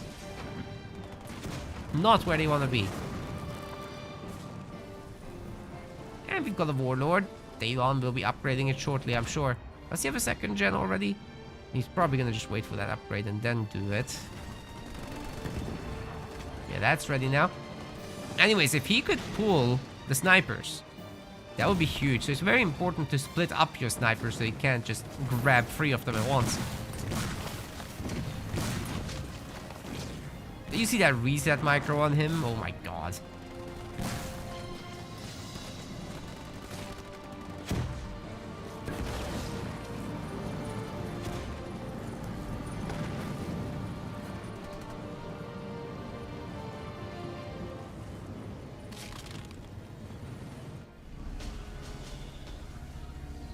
Got the second extractor upgrading soon, hopefully.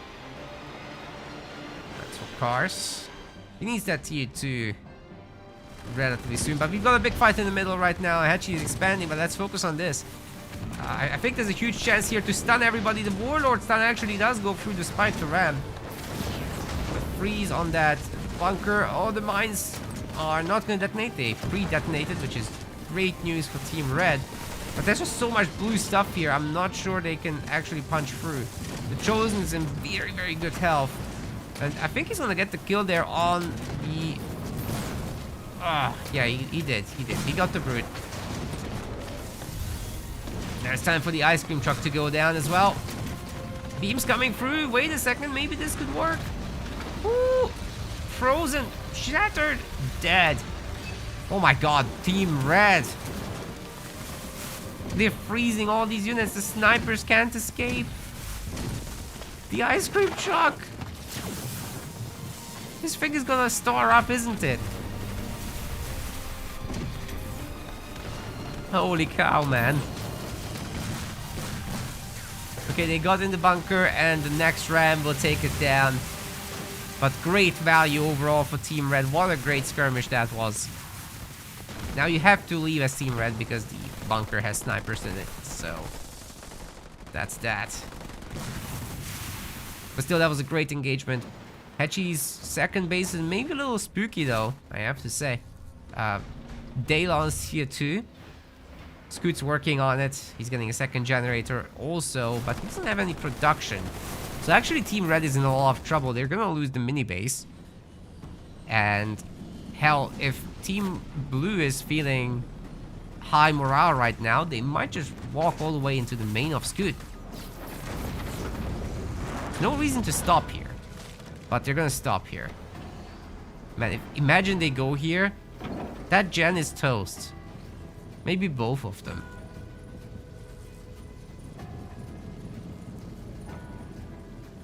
Scoot's very fortunate that he was left alive like that.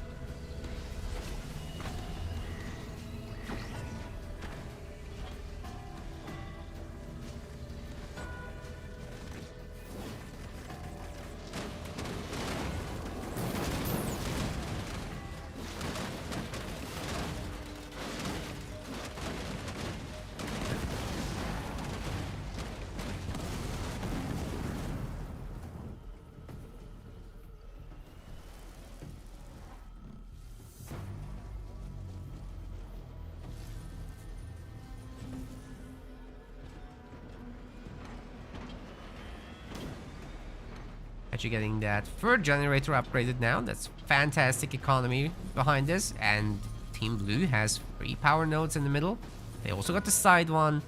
Obviously this is very difficult to take away, so they're probably not gonna do it for a very long time. Daniel's now getting second base. Probably Scoot thinking about it.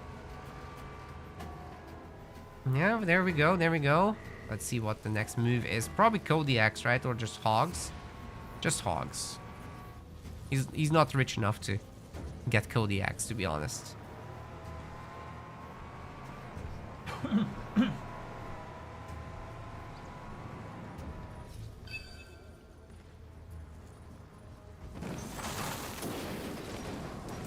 That Warlord is doing some work here on that bunker, but there's so many snipers, I don't think he can do it.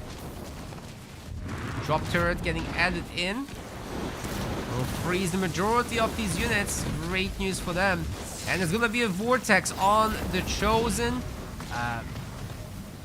Mine to try to punish. Oh! Warlord walks over it. If a sniper just looks at him the wrong way, he's going down. Oh my god, he Dalon walked into it.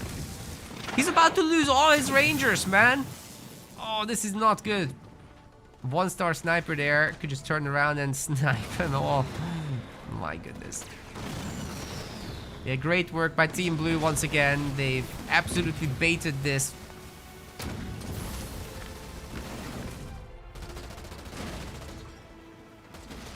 I don't think these 2 brutes can finish this just because of the hog. Hogs plural now. But Blue has a substantial lead. That's safe to say. Patchy included, of course. In fact, why is he getting 7 slots? He could have gone tier 3. Why is he bothering with 7 slots? Okay, he's Johnny. He's gonna have 5th point soon. Maybe he wants another 2 free generators. It makes sense.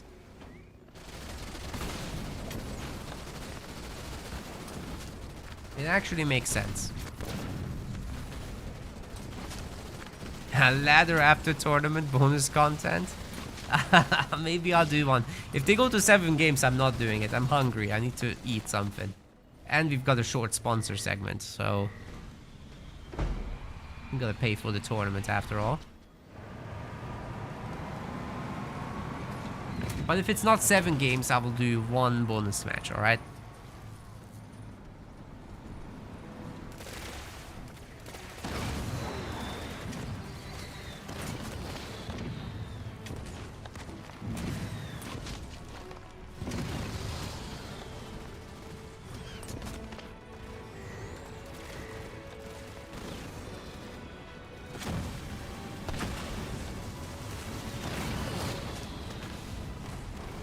We'll lose a mini. So some decent rebuild here by Team Red, especially with the hero in, but I mean, you can just see how much less stuff they have. Hetchy is also thinking about the 3rd base at this point, which is just kind of wild. And finally, he's bringing in the Mantis. They have the shield and missile requisition upgrade.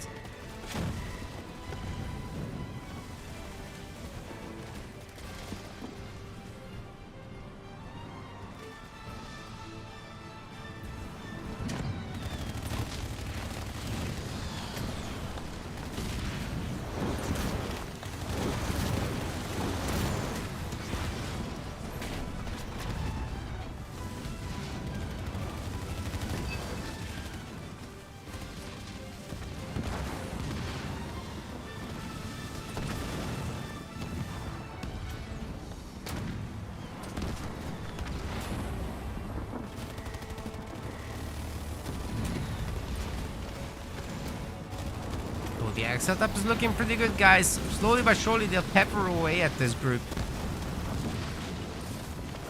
Which is why you have to have engineers backing this all up. And eventually add in some shrouds. So Cars is going to have to pivot quite heavily to support units. But he's going tier 3 as well, so expect maybe a little bit of Wraith action from him. I wonder if he just wants to actually swap into Banshees. That one's going down. What? Why did that get EMP just now? What? Why? That did nothing. That did nothing. That was so random. Hetchy, what the hell? No follow-up. And I think he might also lose the base.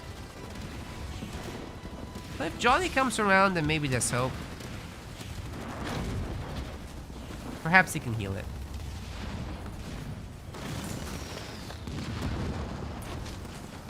Hetchy also has Kodiak, so it's something. But they're not Frost Kodiaks, so it's just worse. Oh my, they're basically now targeted by Kodiaks, and the heal is nowhere near ready on the Johnny. Hetchy's gonna lose the base. It's alright.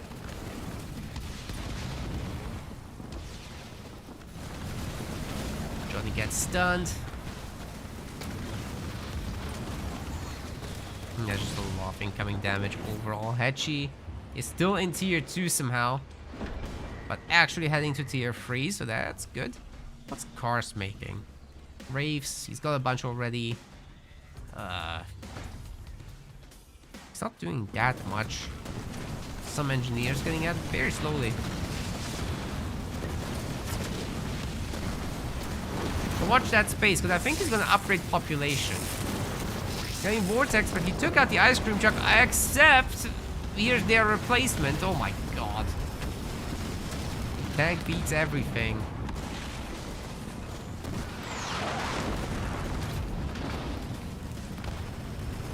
Drop turret also adding in some further support. I wish it had been dropped a little bit deeper into the army.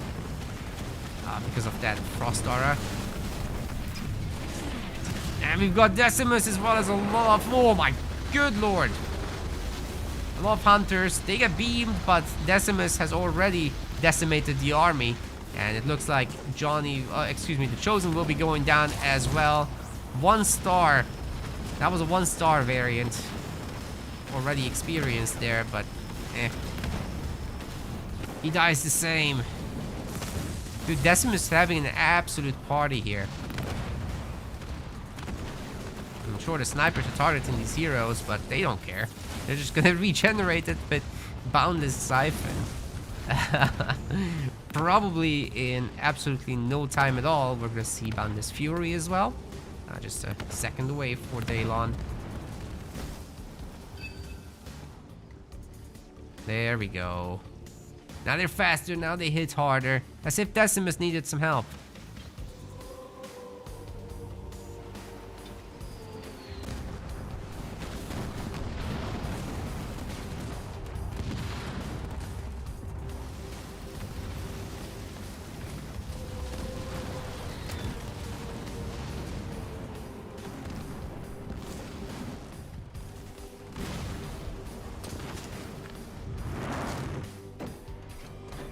Hey, the big boys are out. Well, if anything can stop all this, it is the big boys. If you kite with them very nicely, if they're supported by the Johnny, if the leader powers are used just right, I think these guys can do it, but Hedgie needs to be very careful, and he needs Cars' support, most importantly. They gotta do this together. Okay, good EMP Mac. That's gonna work very nicely with that mine. One Kodiak is about to go down. Oh my god, they get frozen. The beam, oh my god, they all clumped. Where is Mech Overcharge Hedgie? Oh my god, it's all gone. Ah. There's more. But that hurt. That hurt a lot. Jeez Louise.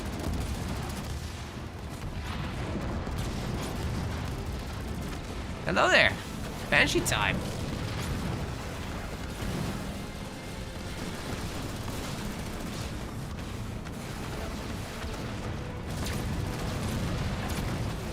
Well, Colossi aren't very good about that.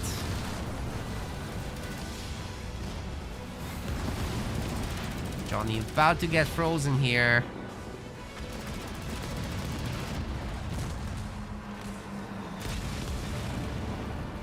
It would have been shocking if he didn't. Poor cars just can't really add much to the fight. These Kodiaks and the Banshees just too much, man. Good getting that third base up and running. Whoever controls the middle has a good time from here on out. Daylon is getting the upgrade, and yeah, like I said, Cars is just 40 pop, Hedgie 33. These guys are 66 and 89. Would be safe, I think, to leap a little bit forward here as Scoot. And then Daylon already has mobility anyways, so his Banshees can go party if they want to. Of course, getting 7 slots. Oh, you know he needs it. So Decimus hasn't been doing much the whole time. I just realized. If he goes around the bases to bonk him a little bit, or gets in the middle of these Reavers, that would be great. With the Hunters. Always a great trade if you can make that happen.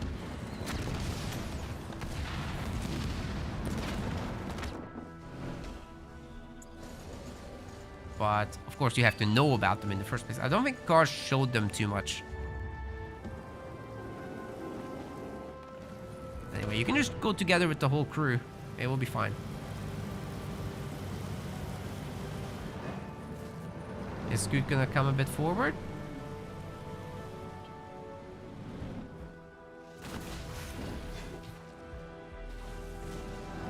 Nobody wants the business at the moment. Those Maries are getting the chill bombs.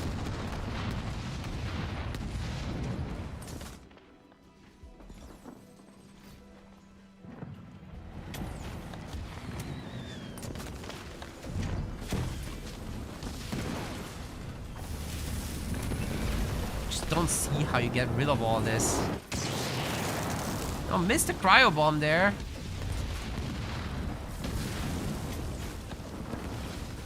We've also got the Winter Wonderland drop.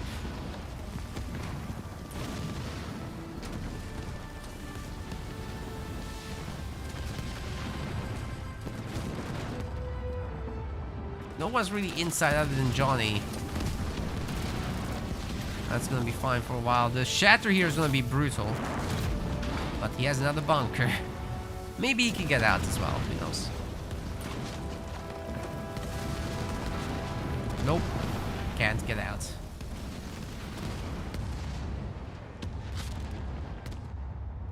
The Vulture switch is getting attempted by Hedgie. He doesn't have a lot of resources, but maybe he can pull this off just barely. There's not a lot of anti-air, but there are Banshees. They are kind of anti-air. Nobody wants a full fight right now, but Scoot is just happy shelling away at this. It's okay.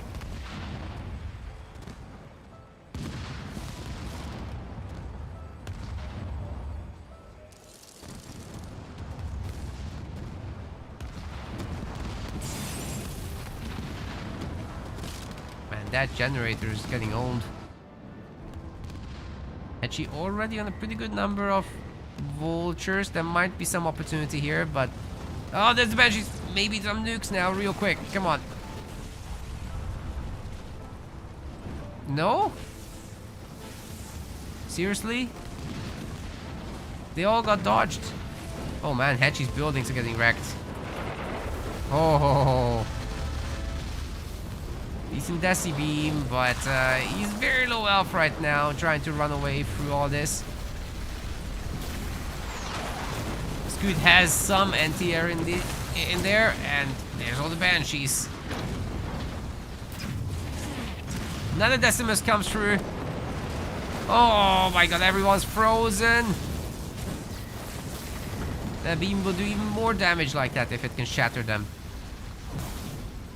Okay, the Banshees got very much taken down, but I'm not sure how much more those vultures can do. Like, okay, Hetchy got them back, but can he actually make a difference? He's got... Some of them are very hurt. And he just lost his second base. Kars is done. Hetchy is done. Team Red gets themselves the second point. That was a great game as well. Very, very slow push, but they definitely put on some pressure. And there was just not enough stuff here. Particularly everyone getting frozen and then Decimers drop on top of that. That's such a brutal combination every time. Yeah, the Yaks are very strong for sure. Well, skill issue detected needs 2 more victories here to win the best of 7. We'll see what map Kars and Hetchy will want.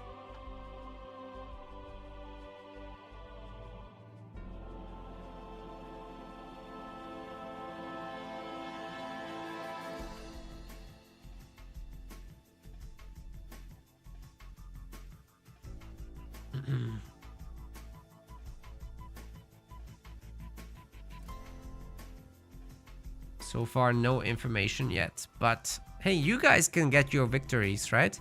Skill issue detected voters get 2.42x returns. Enjoy.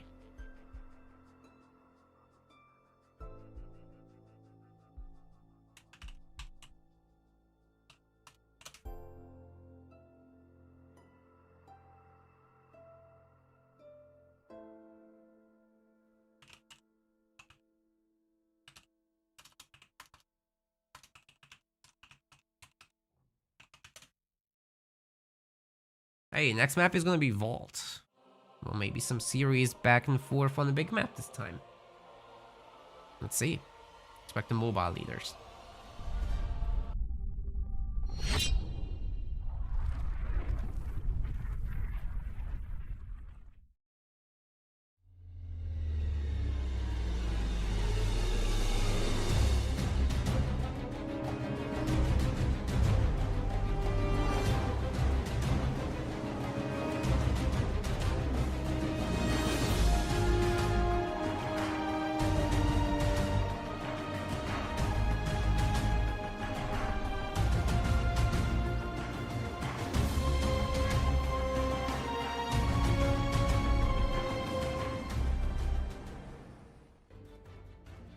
Players are picking their leaders still. Kars and Hetchy haven't yet agreed, but it's their map pick here with Vault. And yeah, we get 110 viewers on Twitch. Oh, it just dropped to 100. I'm guessing you guys got some ads. Fair enough, but I'm super happy with that. I mean, we also have 32 on YouTube on top of that, so great numbers overall. I'm super happy with this. And actually, in the other match just now, we got to 48 on YouTube, so that was amazing. Let's keep it up. I mean, I love for MetaPlays to finally get partnered. This year, we're really pushing for the high quality content, as you can tell. Adding in 2v2 even in the Pro League. So if this can do it, one of the players is disconnected, so they're just gonna have to restart.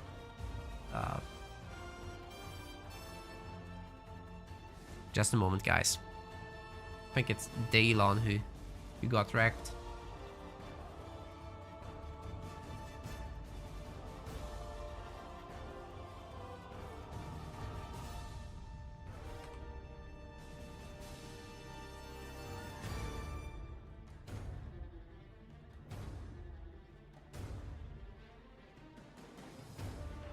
Bug for Scoot.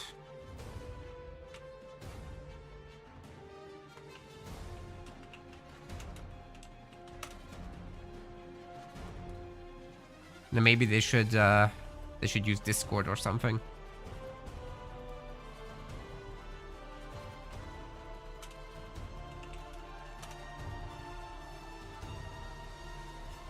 Yeah, sometimes Discord bugs out lately. I've had issues with screen sharing as well with some friends, so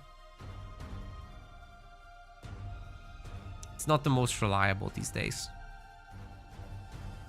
Something happened like 2 months ago, and ever since that, you just can't reliably use it. So these guys are gonna now Gonna call it on Xbox, and then we should hopefully be able to continue. Aw. I'm just happy about the viewership, and then it just tanks by 30. Oh my god, it's so brutal. I guess you guys don't want to see the finals. What are the teams? Art of Ruin is Hechi and Cars. And skill issue detected is Scoot and Daylon.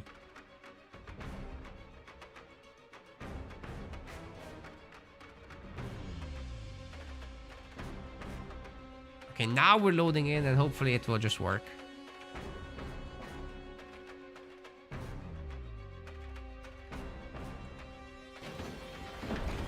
Ladies and gents, cars and cameras, blue color. And we've got Hechi in the teal.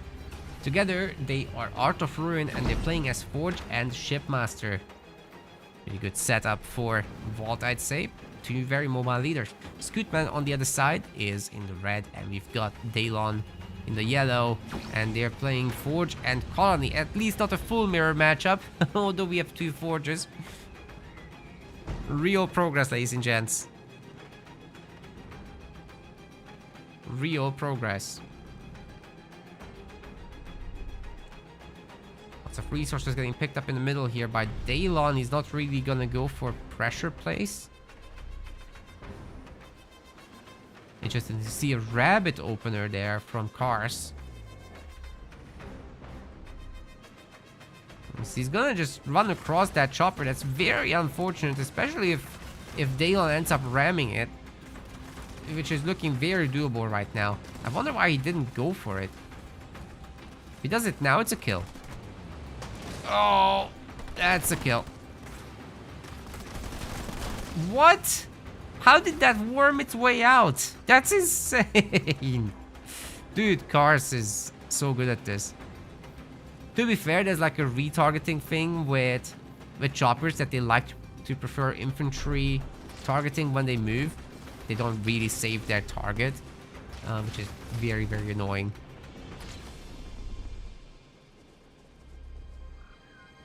This Cars is a slippery guy. Gets out of any tough situation.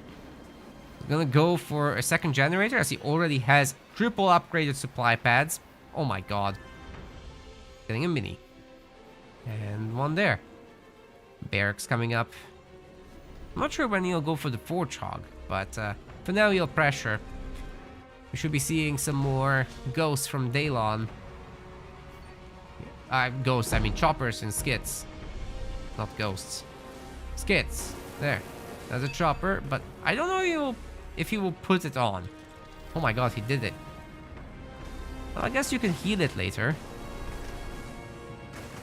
That's a pretty weak chopper skit.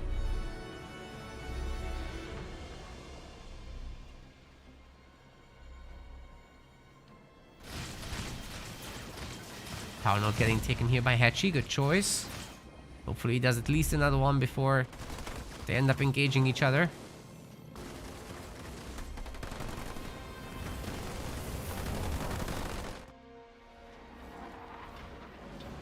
Nade throw getting researched by Cars. We should be seeing quite a bunch of Marines then, and that's going to be the idea to deal with the choppers, but without the Forge Hog support, this is going to be a tough one to pull off. It's still no Forge Hog to be seen anywhere. I don't even think he made an armory, to be honest. This is very, very high risk. Daylon is handling it very nicely as well. I'm surprised to not see a raid camp for a handful of suicide grunts. That would have been quite helpful. But hey, chopper skit for now will do the trick. Okay, speaking of, he's making a raid camp, so expect it soon. Actually working on the other power nodes. Doing a great job there. Scoot is just kind of chilling. He has a Forge Hog now. And really wants to get this base up. As far as Hechi goes, this is just a grunt spam, isn't it, with Cloak?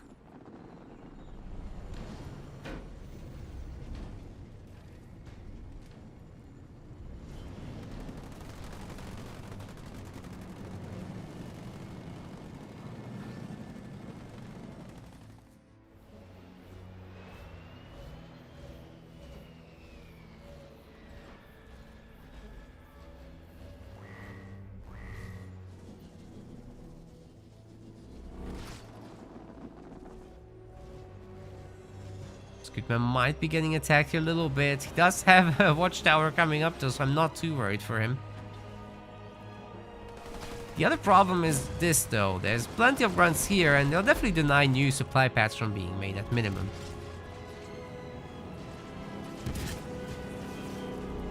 You think skid choppers are strong? What about if they're supported by the Forge Hog defense aura?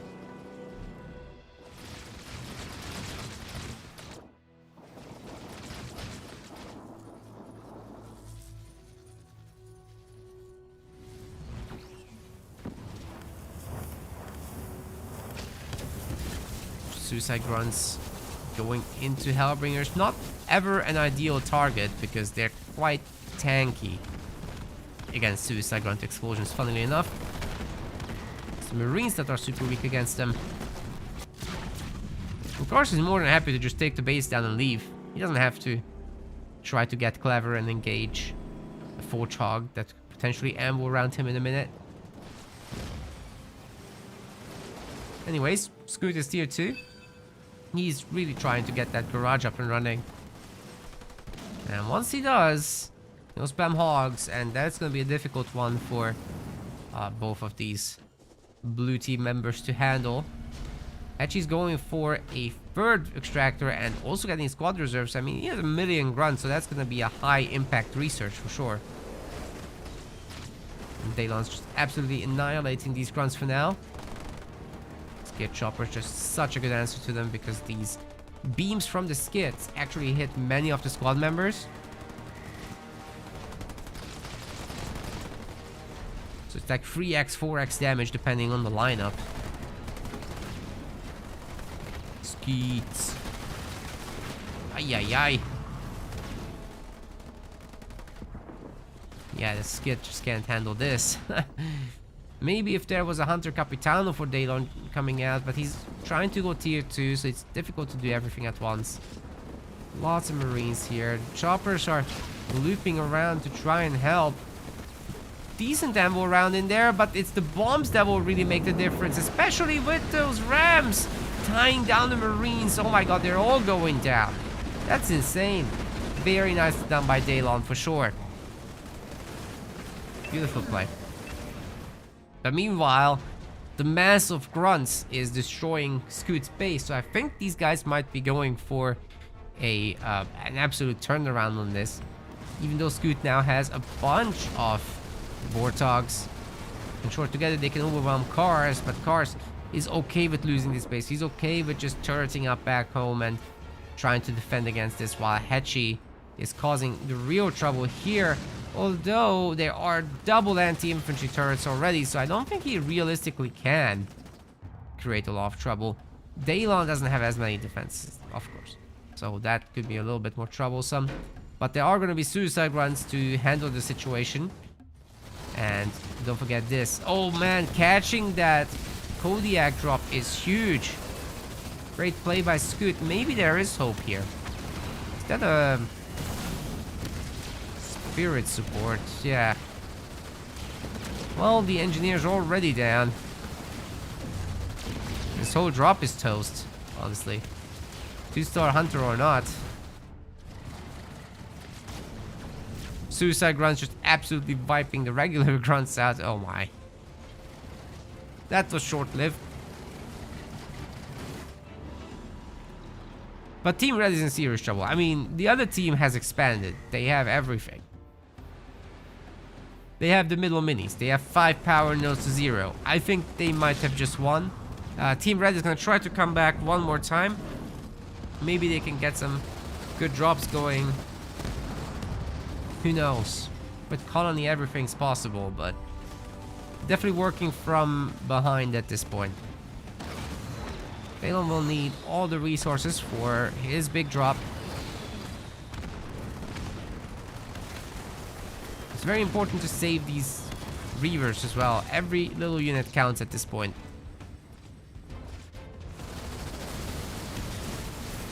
Good job at least there by Scoot.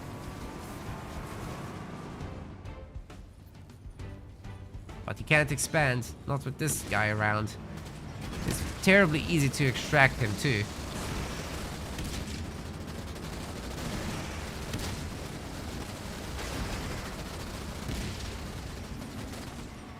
And he cloaked.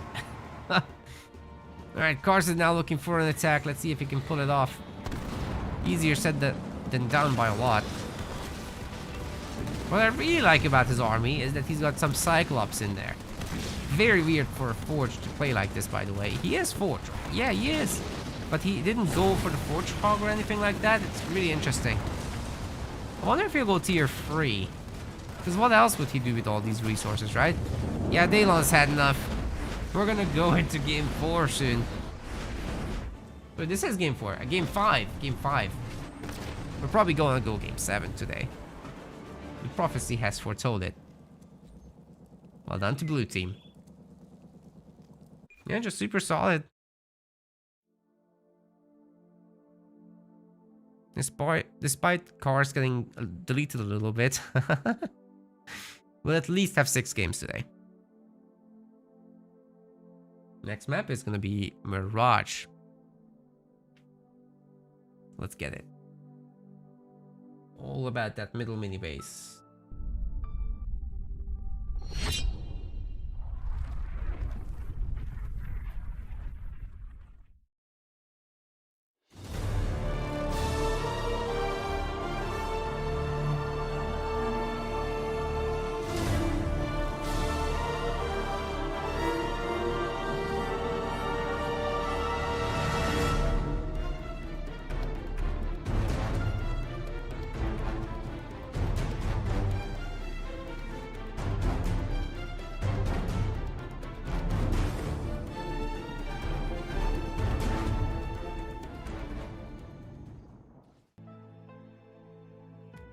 How about another bet for you guys? It is Mirage. Players are nearly ready to go. Should be loading in momentarily. Yeah, these guys are really good for sure, Blinks. Just a pleasure to watch, really. I'm very satisfied myself, anyway.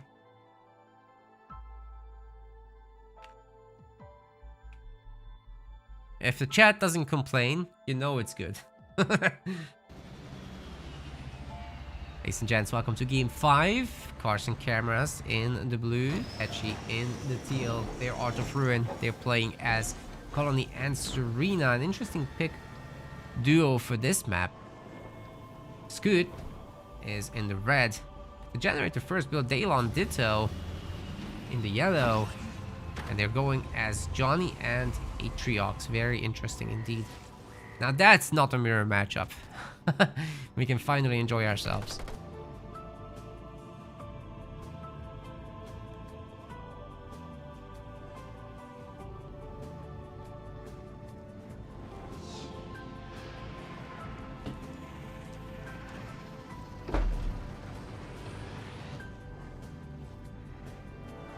Dude, Scootman is definitely running on fumes here in terms of the economy. Generator first and then trying to immediately get the middle mini. That is a stretch. That is a stretch for sure. He doesn't have a lot of income either. Because he only sent 1 Marine here and the other one's in the garrison, so... but the other team picking up all the blue here, I just don't see how we can easily afford everything and still get heroes and units out. So this is very susceptible right now to some counter push, but with Hetchy being Hetchy, he's done an expansion base before the 5th slot building. That was an expansion 4th. You have never seen this before. Most certainly not on this map. What on earth is going on? Expansion 4th.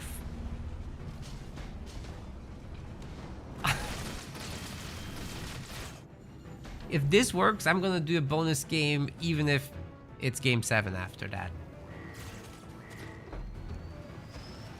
Even if it's after game 7, I mean. That's insane. There's no way that he can afford this, right? But apparently he can. He's just gonna double Rex with that. I don't know, man. He could have gotten a hero out with this. And actually pressured in the middle. Now, Cars is kind of alone, but Cars is a Giga Chad, so maybe it works out. Great knockdown on that sniper, and another one. I think they're gonna get the kill. Huge move with the choppers there. But now there's gonna be a chosen, and that's just not something you can very easily handle with some choppers. Cars has to back off for now, for sure. He's trying to swerve out of the way of the projectiles, but easier said than done, by far. The chosen is just a difficult target to dodge. I mean, shot is difficult to dodge. Edgy captures. Nice power node here. I think he gets sentinel kills, no problem. And his new base is very much up and running. He will be able to afford a Euro as well. But Team Red has just so much more stuff because of this. Even though I did say that Scoot is running on fumes, right? Well, Hedgie is running on fumes more.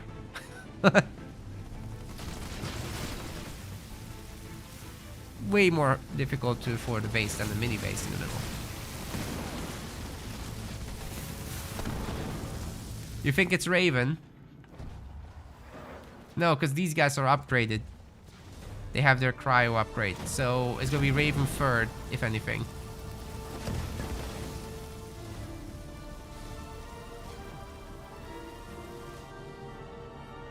I think second is just also very difficult to afford. Like, when you pump from 2 barracks, it's economically not feasible. But you could do it, it's just a different build, right? You don't go double barracks, but you just make extra pads, upgrade this thing. And then you do it. Then you do the double Raven pump early on. It could work, but high risk for sure. Hedgie is an entertainer. That's what we're all here for, right? The 4 snipers going back to deal with the choppers. I don't think that's how it works, guys. Oh boy.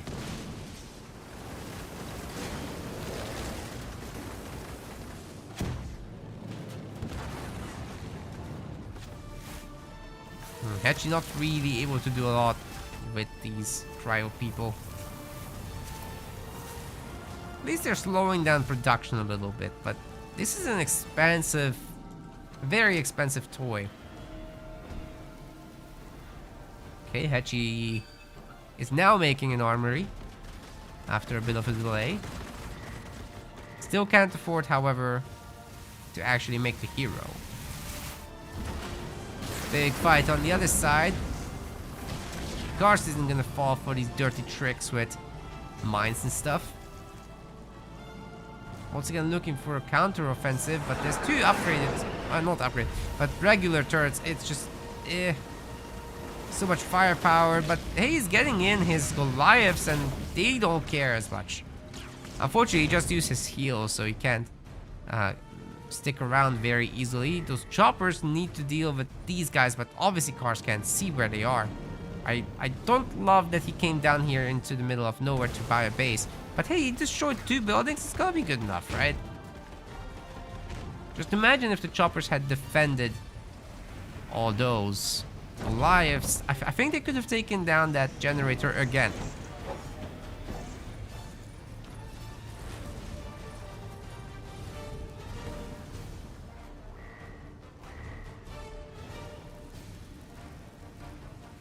Ice cream truck. Okay, where Frost Ravens? He has money now. Even if he gets 3rd gen, by the way, that's fine. Just get rid of that barracks, get 3rd gen. Double pump Frost Ravens. It's gonna be great. Can cars hold the base? He's got the choppers. It's no problem to turn around and go there. I think he wants to destroy Daylon's Expo. In case it's here, which it is. You do get double damage while stuff is building, so it's definitely worth targeting in that time.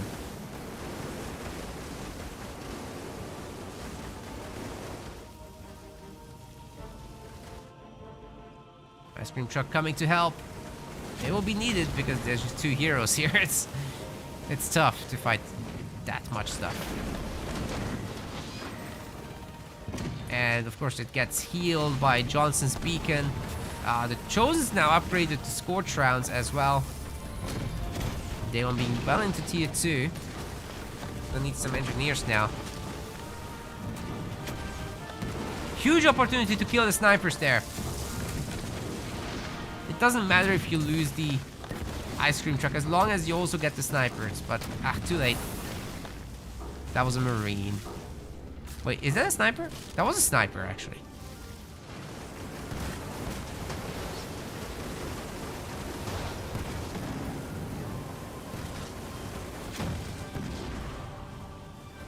Nearly a snipe. Nearly a snipe, but freaking Cyclops gets out of it. Cars, however, loses the base, and this is getting a little tough for him. Hunter Capitano, however, could be an absolute game changer. We'll see. There are snipers available still, so I'm not too fussed about the Hunter Capitano just yet. And there's gonna be an EMP mech blast as well on all this. A beam. They really tried to finish it, but teleport. Teleport saves the day. He's on tier 2 himself now. Still no Frost Ravens. He's just doing basic UNSC stuff. Getting Kodiaks now. He must have just hit tier 2 actually. Man, if Kars loses all his minis, he's tiny in that state. So Hedgie would have to feed him and somehow help him get to the next leader power. Get in that devastating host drop. With that, Kars can be big again.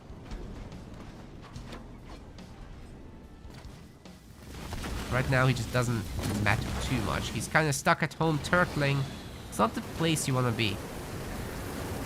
Of course, if you get fed XP like that, then great. But that was just 2 units. No big deal. Wait with these brutes. At some point, Kars will leave. That's when you strike.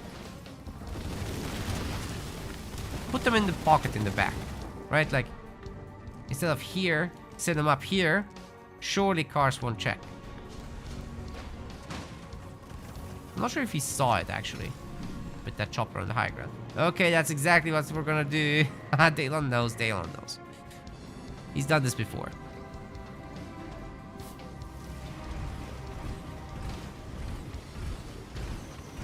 Okay, Scoot has a little bit of firepower, finally. But there are 2 turrets. It's not the easiest thing to get this going. Of course, he's quite out of position. He won't have a teleport this time. And Daylon has a lot of brutes here. Dark Skies brutes, by the way. Although the shields are up, I'm not sure they'll last very long against this.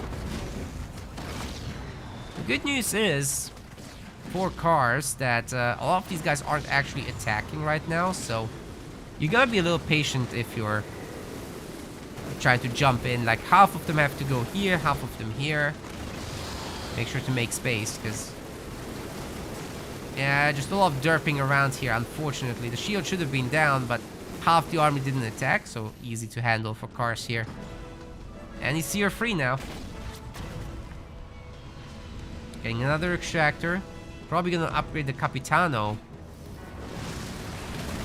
It doesn't look like Scoot was able to do a lot, but he is definitely doing some damage, like getting rid of that watchtower. He got rid of a building already. Armory's back up, but I'm not sure how much it will do. There's 2 Kodiaks in the back, so they're definitely shelling this army pretty good.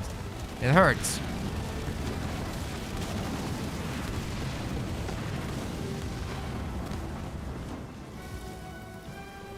Maybe the other brute attack will work. Like, as much as I criticized what was going on in Kars's base, it's okay, because they're cheap. You can do it again. But, hey, Kars is making his way back into this. He just destroyed that base that was trying to be snuck up. But, you know, this is a much bigger force this time. If Daylon does this correctly, if he has Eradication to pair with it, just ask for a bit of money from Scoot. He has some power. You get that Erad and strip that shield off. That could go a very long way. At this time, he's splitting them up a bit.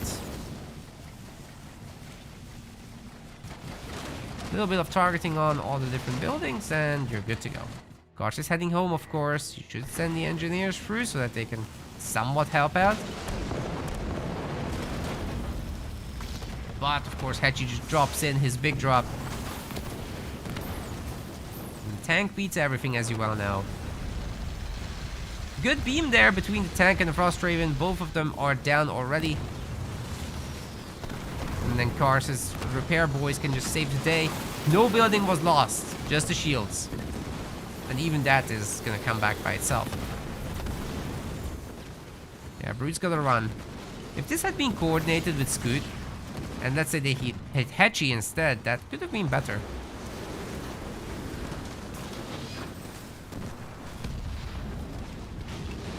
I still insist that the Brutes are very cheap and it's okay to do this, but maybe we're getting a little excessive here. So is Kars gonna pull off this scrap? Oh yes. It's absolutely happening. But it will take the full time. He might want to upgrade research speed or something. So right now he just has to chill under the base shield, right?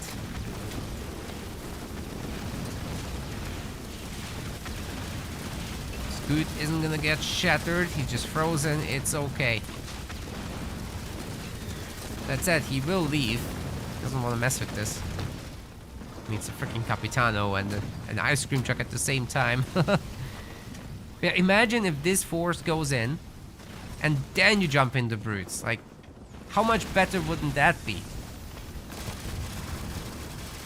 Scoot has him quite upgraded now. The laser pointers are there, so don't let your cats watch. Otherwise they'll help out Team Red. Kars's base is losing the shields. Can that scarab actually happen? I think we're gonna have a taunt. War Council is still working. Scoot is gonna do a quick restoration drone. And we've got the engineers over. Invulnerability as Scoot really wants that kill. Are we gonna get an eradication on this War Council perhaps? Looks like no. Kars is gonna get out that scarab without any issue whatsoever. He's pumping his skits as well to put on top. And then later he can just upgrade population and all that. This Capitano don't care. He's got a star on himself already. Okay, to be fair, there's a Chosen now that will make things a lot more difficult. But they pick off the Johnny and then get out of here. Another taunt, why not? Seems good to me. Ultimate unit build, Kars, drop it. Drop it, Kars. Oh my god, the Capitano is getting out. He's under the shields. Definitely very soon. He'll have a second star, but we also have a superhero landing with skits.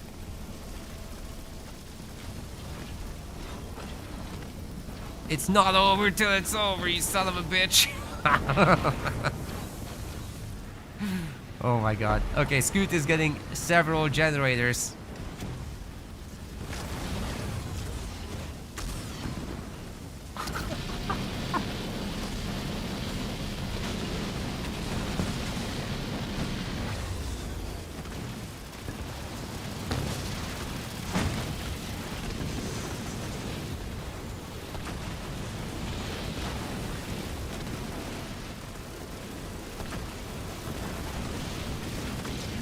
Generator's getting stomped on, but the smoke is not helping the Scarab's case here. Getting quite low on health, much lower than he'd like to be. Daylon is disconnected, what? Why? Are they actually surrendering this? Oh my god.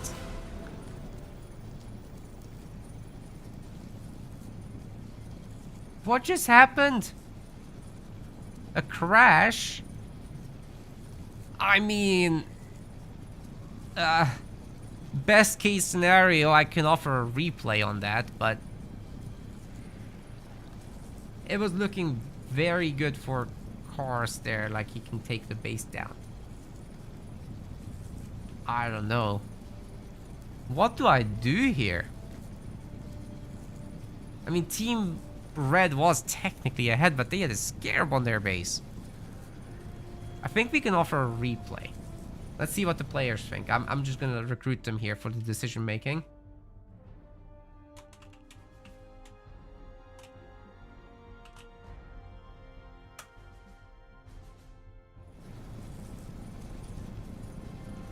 Just looking at these stats. Technically, the combined resources are higher here for Team Blue. And, I mean, with Mantis, you're not really gonna kill.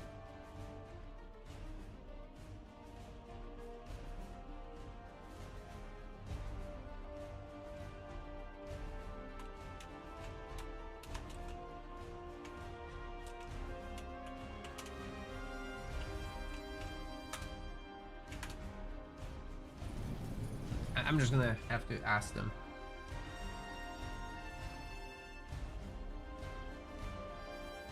Oh, this sucks, man.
Car says, give both teams a win and move on.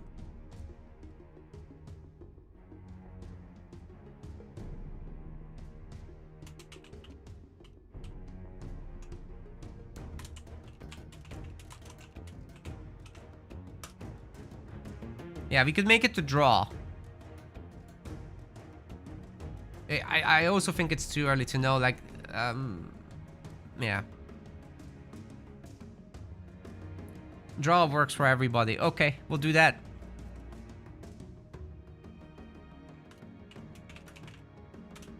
That was way too difficult to make a rule for, so I'm just gonna do it together. Yeah, so both of them get a win, and we're gonna have to go into our decider. There's not gonna be a 7th game. You guys are getting a bonus match. Oh.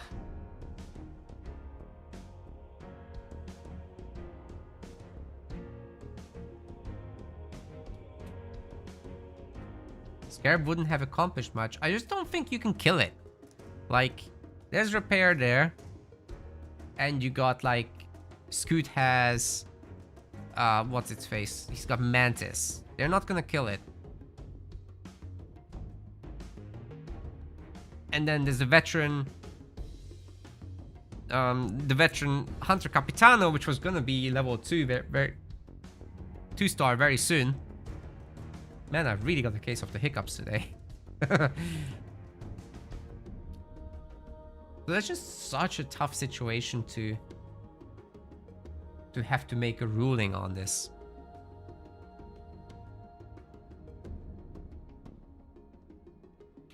Okay, the next map is gonna be Ashes. This is actually picked by Art of Ruin here.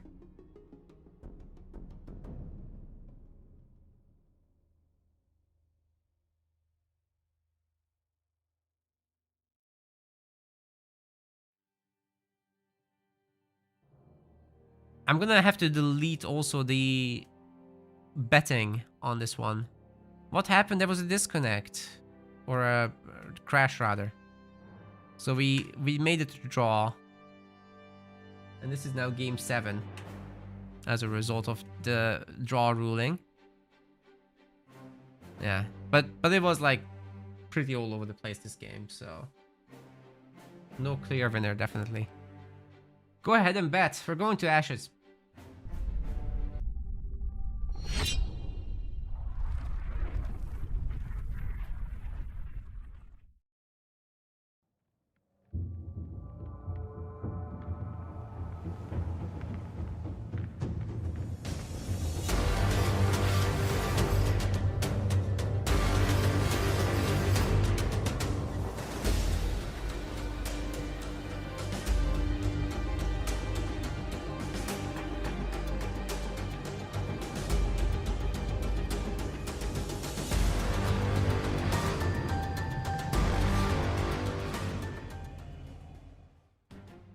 Alright, the players are now picking their leaders. We're gonna be loading in momentarily. You can do the bets. This is the last one for today.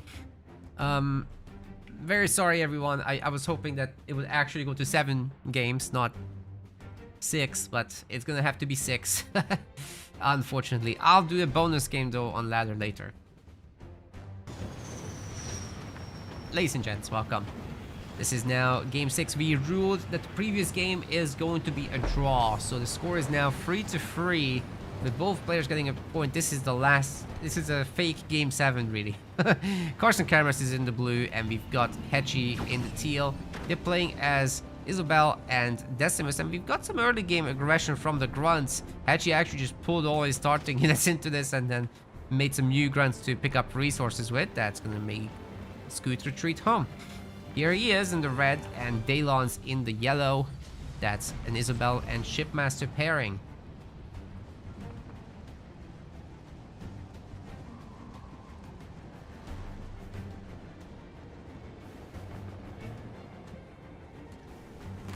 Jackrabbit doing a little bit of pressure on those grunts. Now, of course, Ash is... You could say it's a bit of a macro map, but it's nowhere near as defensive as, let's say, Rift is. You've still got 1 mini base each, so you're not gonna have as solid of scout production. You have to get a forward base much sooner, and it's a very exposed forward base here in the middle. So you probably want to get this one on the side and that one, but then production is distant. It's very well defended though, so that's nice. A little bit of pressure on the side here. The Marine is probably gonna go down as the Jackrabbit's coming over too. But it's gathering at least a little bit of that power. At least half. Still good outcome overall for Hetchy there. He's gonna just absolutely party.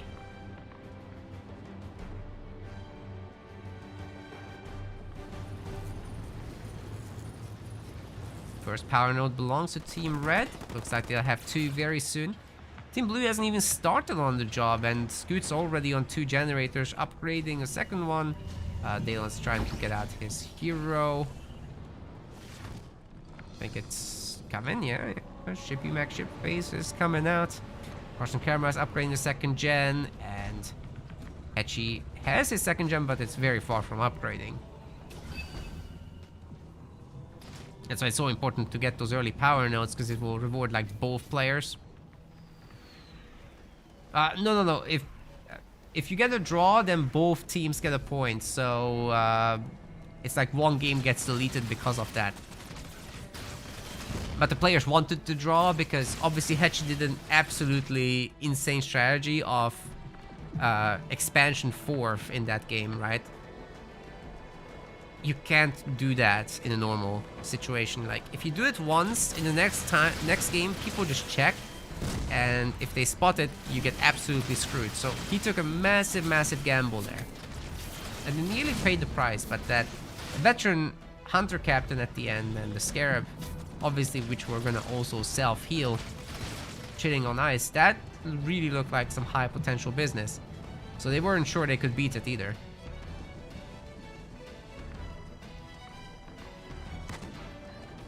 Otherwise, they'd have argued. You know, the players always argue with me if they disagree. There was no arguing this time.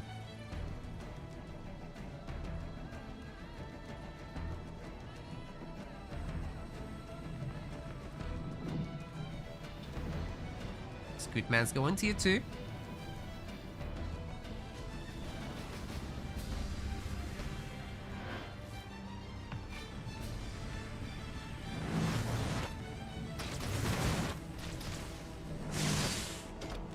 Honor Guard gonna try to chase down all that infantry. Maybe we'll have a little back and forth teleportation or something. Of course, these guys can't cloak, so they're kind of stuck here. Short of wasting the Honor Guard's time. But they're gonna try to attack together. There are 3 snipers in here, and Daylon knows he needs to respect that.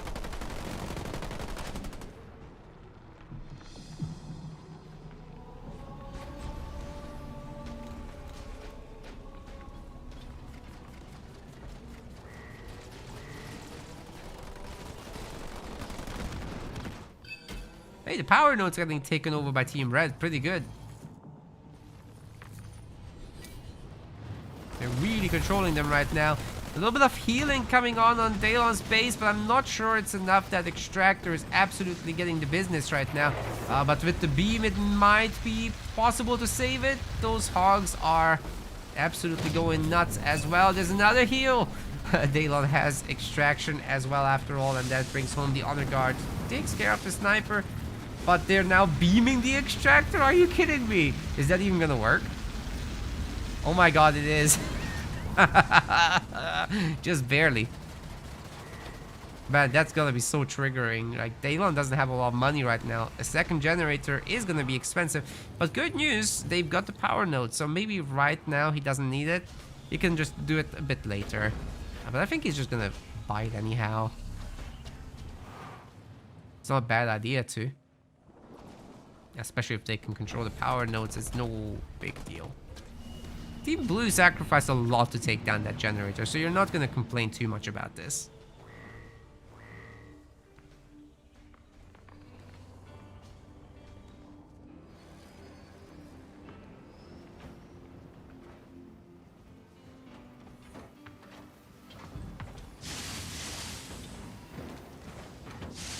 Well, there's no one here to help. No sniper, no nothing. At the very least, Daylon might be able to deny that armory, but maybe not. A lot of hogs here. But with the engineer, maybe the other ones will win. And also you got the brute stunts in play, but that didn't work. 2 engineers now. Will this be enough? Yeah, it's enough for Scoot to leave. It's enough for him to leave because, look, if you add hunters to this now, once Hetchy can, which he could now,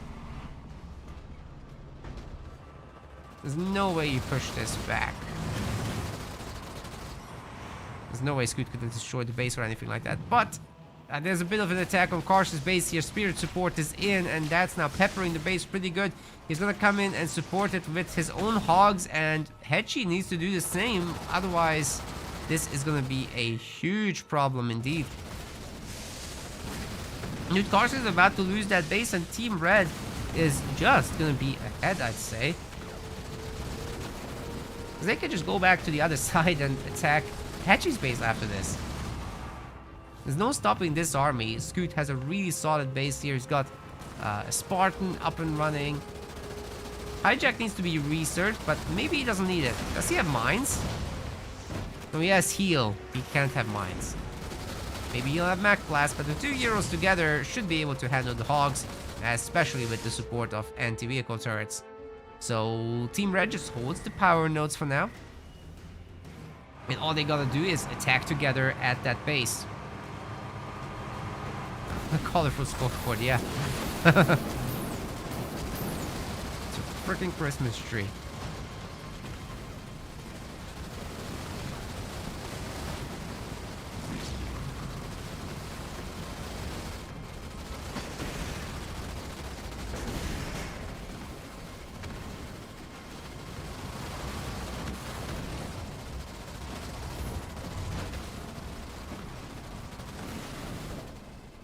All those hunters are about to be really caught by the grunts. They're terrible against them, actually. And then the hogs can come in after. Yeah, Scooch is waiting it out. Waiting for his opportunity. The glassing beam was ready for someone. I wasn't sure what player it was, but if it's Hetchy, this could be big. Catching those grunts while they're weak. Don't think you'd want to do it on the hogs, because they'll just split out and leave. Hetchy's about to lose his base now. Kars is way out of position. And we missed the beam, but it only is gonna get like 3 hogs or something. Not that big of a deal. Oh, it's not even gonna do that. Well, this Hetchy base is toast, guys. There's no healing, no nothing coming through. Spirit support is here as well in case Kars turned around or something. Okay, I guess the shield generator is gonna get denied, but our boy just teleports home and it's all good. Cars has to run away now. Although Daylon isn't gonna get an expansion very easily. Scoot is just absolutely bonkers. Free bases? Why? Just give this to Daylon, man. You greedy. You greedy man.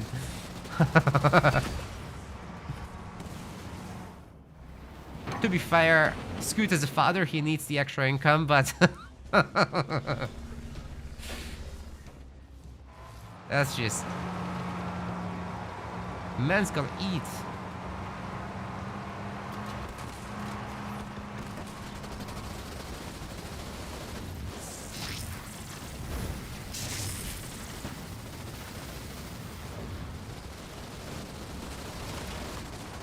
Maybe a bit too early to attack the main. There are anti-vehicle turrets here, and there's probably gonna be 2 if Cars really wants it.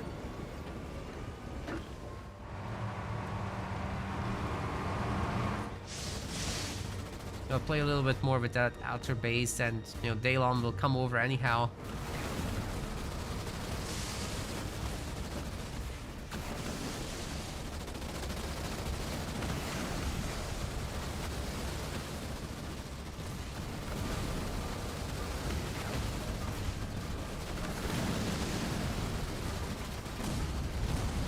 Oh boy, Cars and cameras, his base is dead.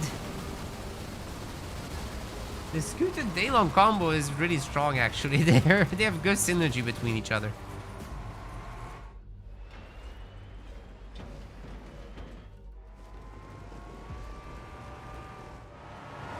I just wish Halo Wars 2 had a reconnect feature, then we would all be able to get over that previous game.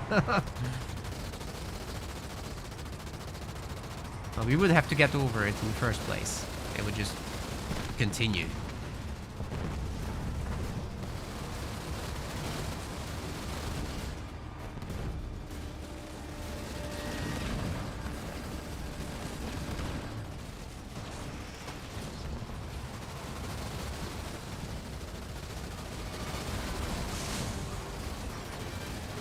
If I was a billionaire, I'd definitely spend 10% to make it happen.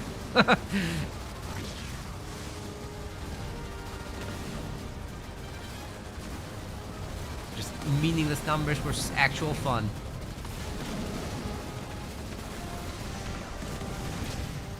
Easy choice. Oh, just like that Mac Blast, that was really good. But it's not enough, is it? There's too much stuff going on here. Decimus getting dropped in and cleaving into the ground at least a little bit, but I'm afraid Cars is desperately healing his base at this point. Hoping for something good to happen, but I don't think it will. That would have probably helped Decimus more than the base, now that I think about it. Oh no.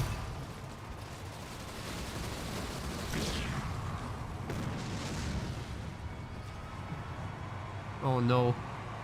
That's it, guys. Cars got doubled.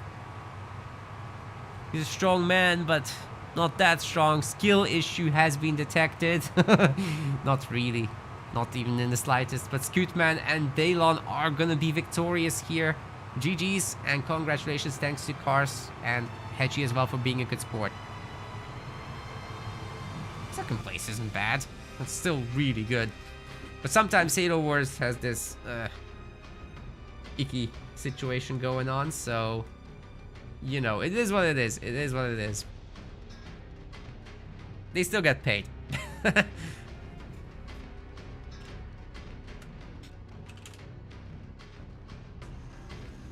Alright, thanks to all the players for being absolute gamers. I hope you guys had a lot of fun with the tournament as well. So the plan now is I'll give you guys an extra match, a quick 1v1 on ladder, because we can. Why not? Why not? Let's just do it. And then I'll do a short sponsor segment as well to help pay for the tournament. If you guys want to support that, I'll put the link in the chat right now. And you can get Call of Dragons. The YouTube part, it will still include the bonus match from me. So that's all good. You can just download the game, play it a little bit, upgrade your HQ if you want to a bunch of extra levels. The screen over there will be telling you how much of that to do.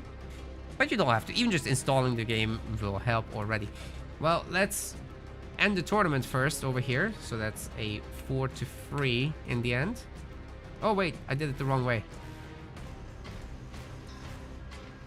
Art of Ruin gets 3. Skill issue gets 4. Now it's correct.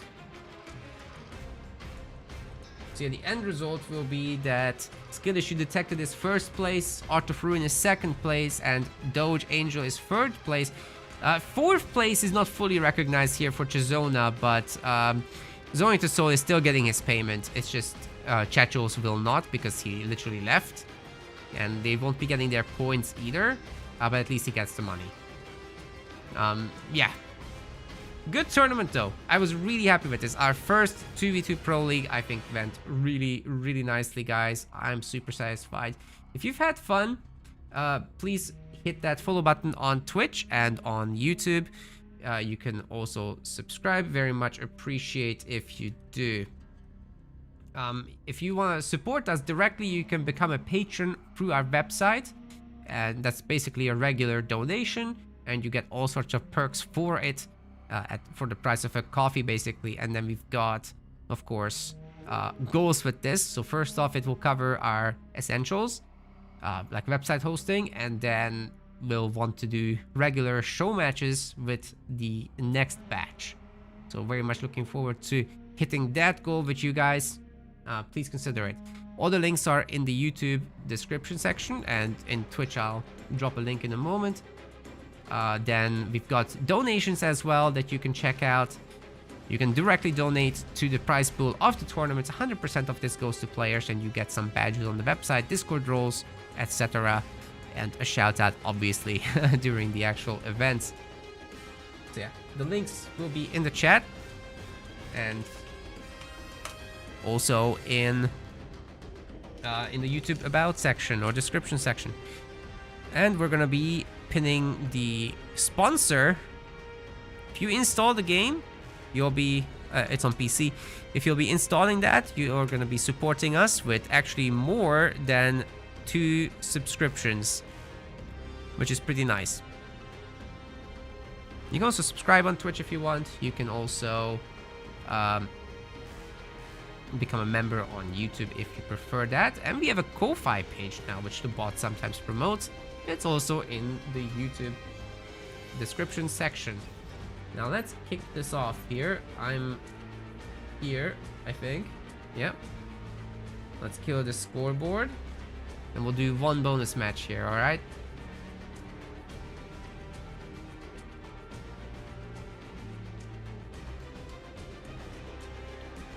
One bonus match for you guys, because you've been so good and follow the wrong for the whole ride. Hit very high viewership at the end. Skill issue detected voters get their payout as well. 30% returns for you guys. Very nice. I'm gonna snooze that ad.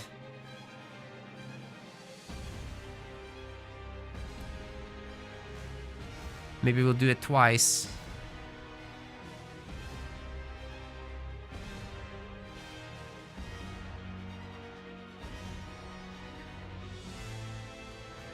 Hopefully somebody searches us out. Hopefully one of the top players. Then my suffering will end quickly. And I can go to make my dinner. Nah, it's totally fun. I actually play some on my own time. Every now and then.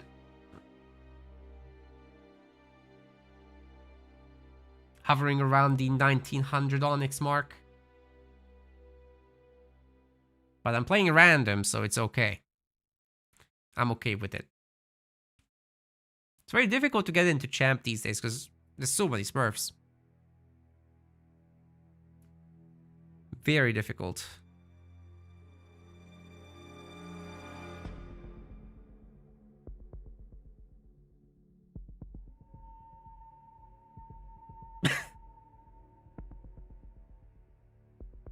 Yeah, thanks Dark for playing as well.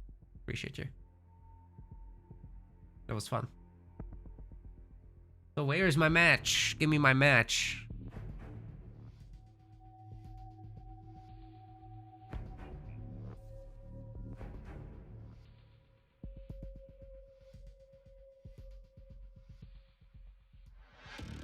Why am I not finding anybody? This is highly unusual.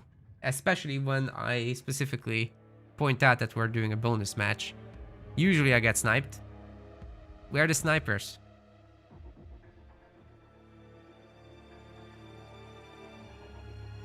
Huh. This is weird.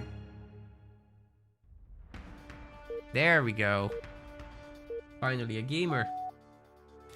Alright, we're just gonna random it. As usual. Might lose very badly. What am I? Fighting against an Isabel.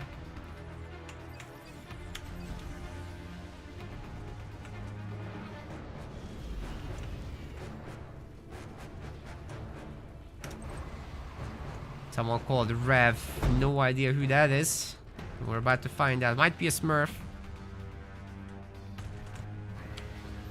And we are probably gonna play into heavy chopper early game. How about it?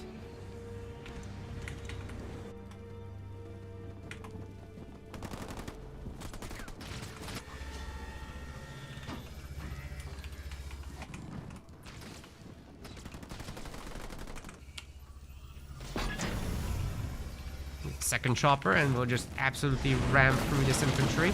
Okay, we're not getting that. That's okay. He spent a mine on it.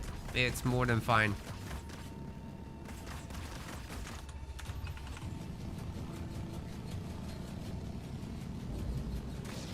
Holy shit, how did that happen? I tried to click around it particularly, but chopper not listening, I guess. Okay, let's try to steal the mini.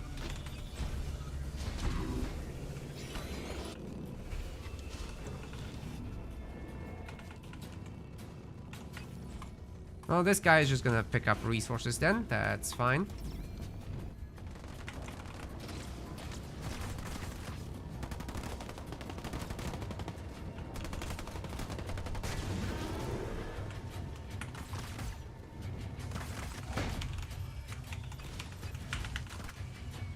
Power extractor's coming up. Very greedy build from me, but it will work.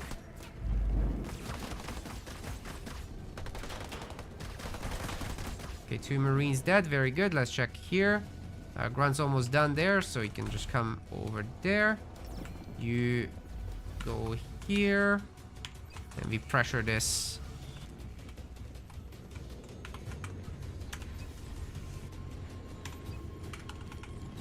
How does he not have anything?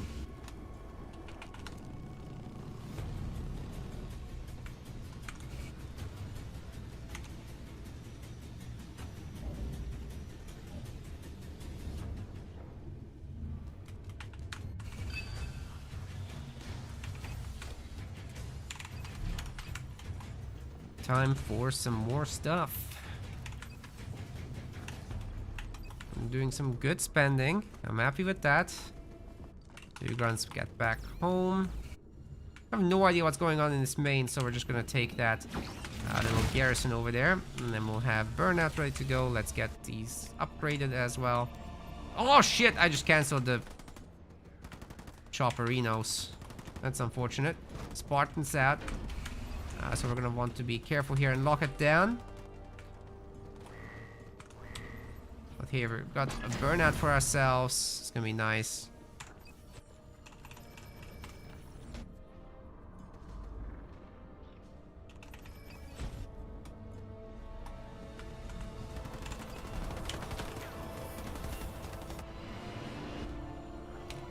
We might want to get a tier 1 Pavium, honestly.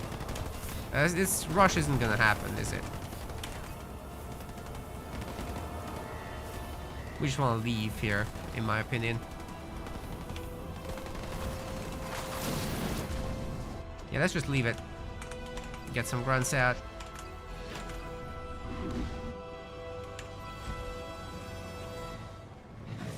Pick up the rest, bro. I'll go tier 2 first before the Pavium, since we're so close already. Might as well. Isabel isn't realistically gonna threaten us much.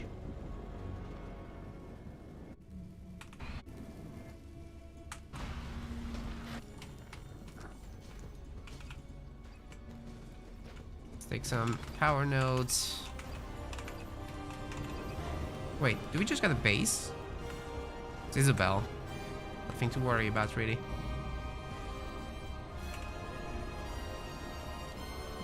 Now, at this point, we can get both. There's the Pavium.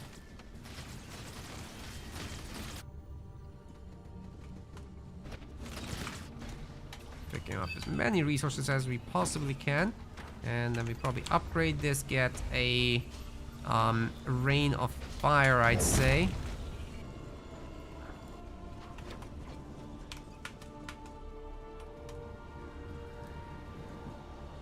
And you guys just head up here from the side. Get our third gen. What on earth is going on with these grunts, man?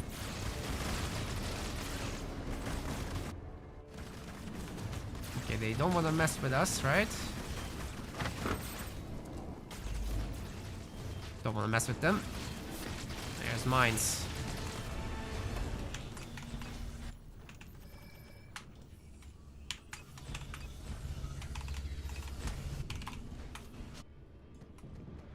But hey, guess what? Got a weak generator, so we're gonna attack that one. A little bit of reset micro on this. Whoa! Okay, we're gonna get the weak one first. See what that can do.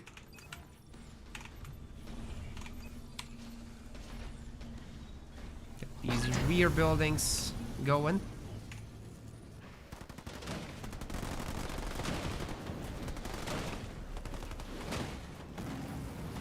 That's done.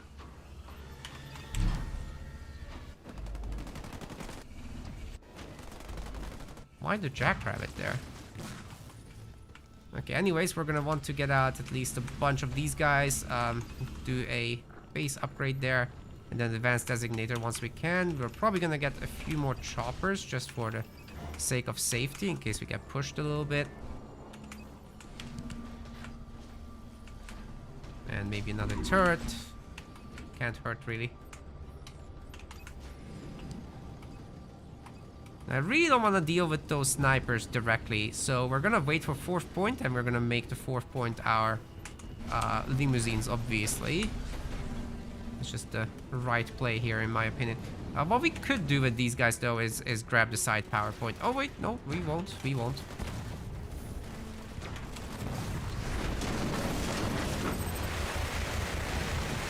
That is quite annoying.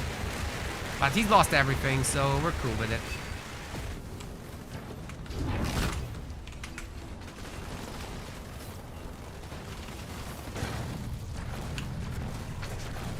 Spartan's dead.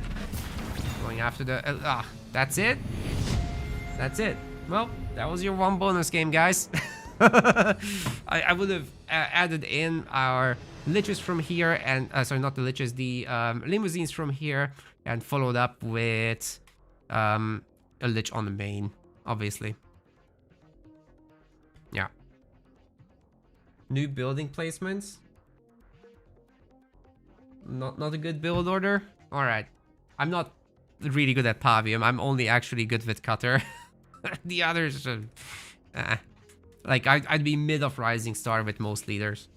And Cutter I can hit a bit above my weight on compared to random, but certainly not the others. Okay, guys, I really hope you enjoyed the bonus game too. That was fun. But now we're gonna be doing the Call of Dragons sponsor segment, all right? And for the YouTube crowd, I'll say bye-bye. Thank you very much for all the support. Make sure to like on the way out, as that will push the algorithm in our favor. Very much appreciate if you do so. And let's call the dragons for like maybe 20 minutes or something. Then Olvadi will finish it tomorrow.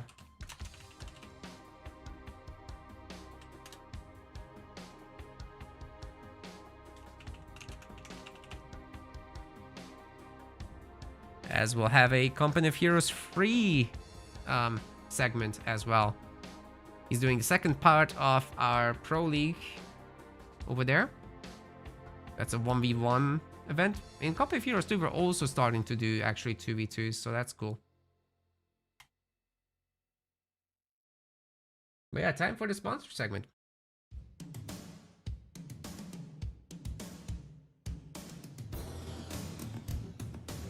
Should be starting momentarily here.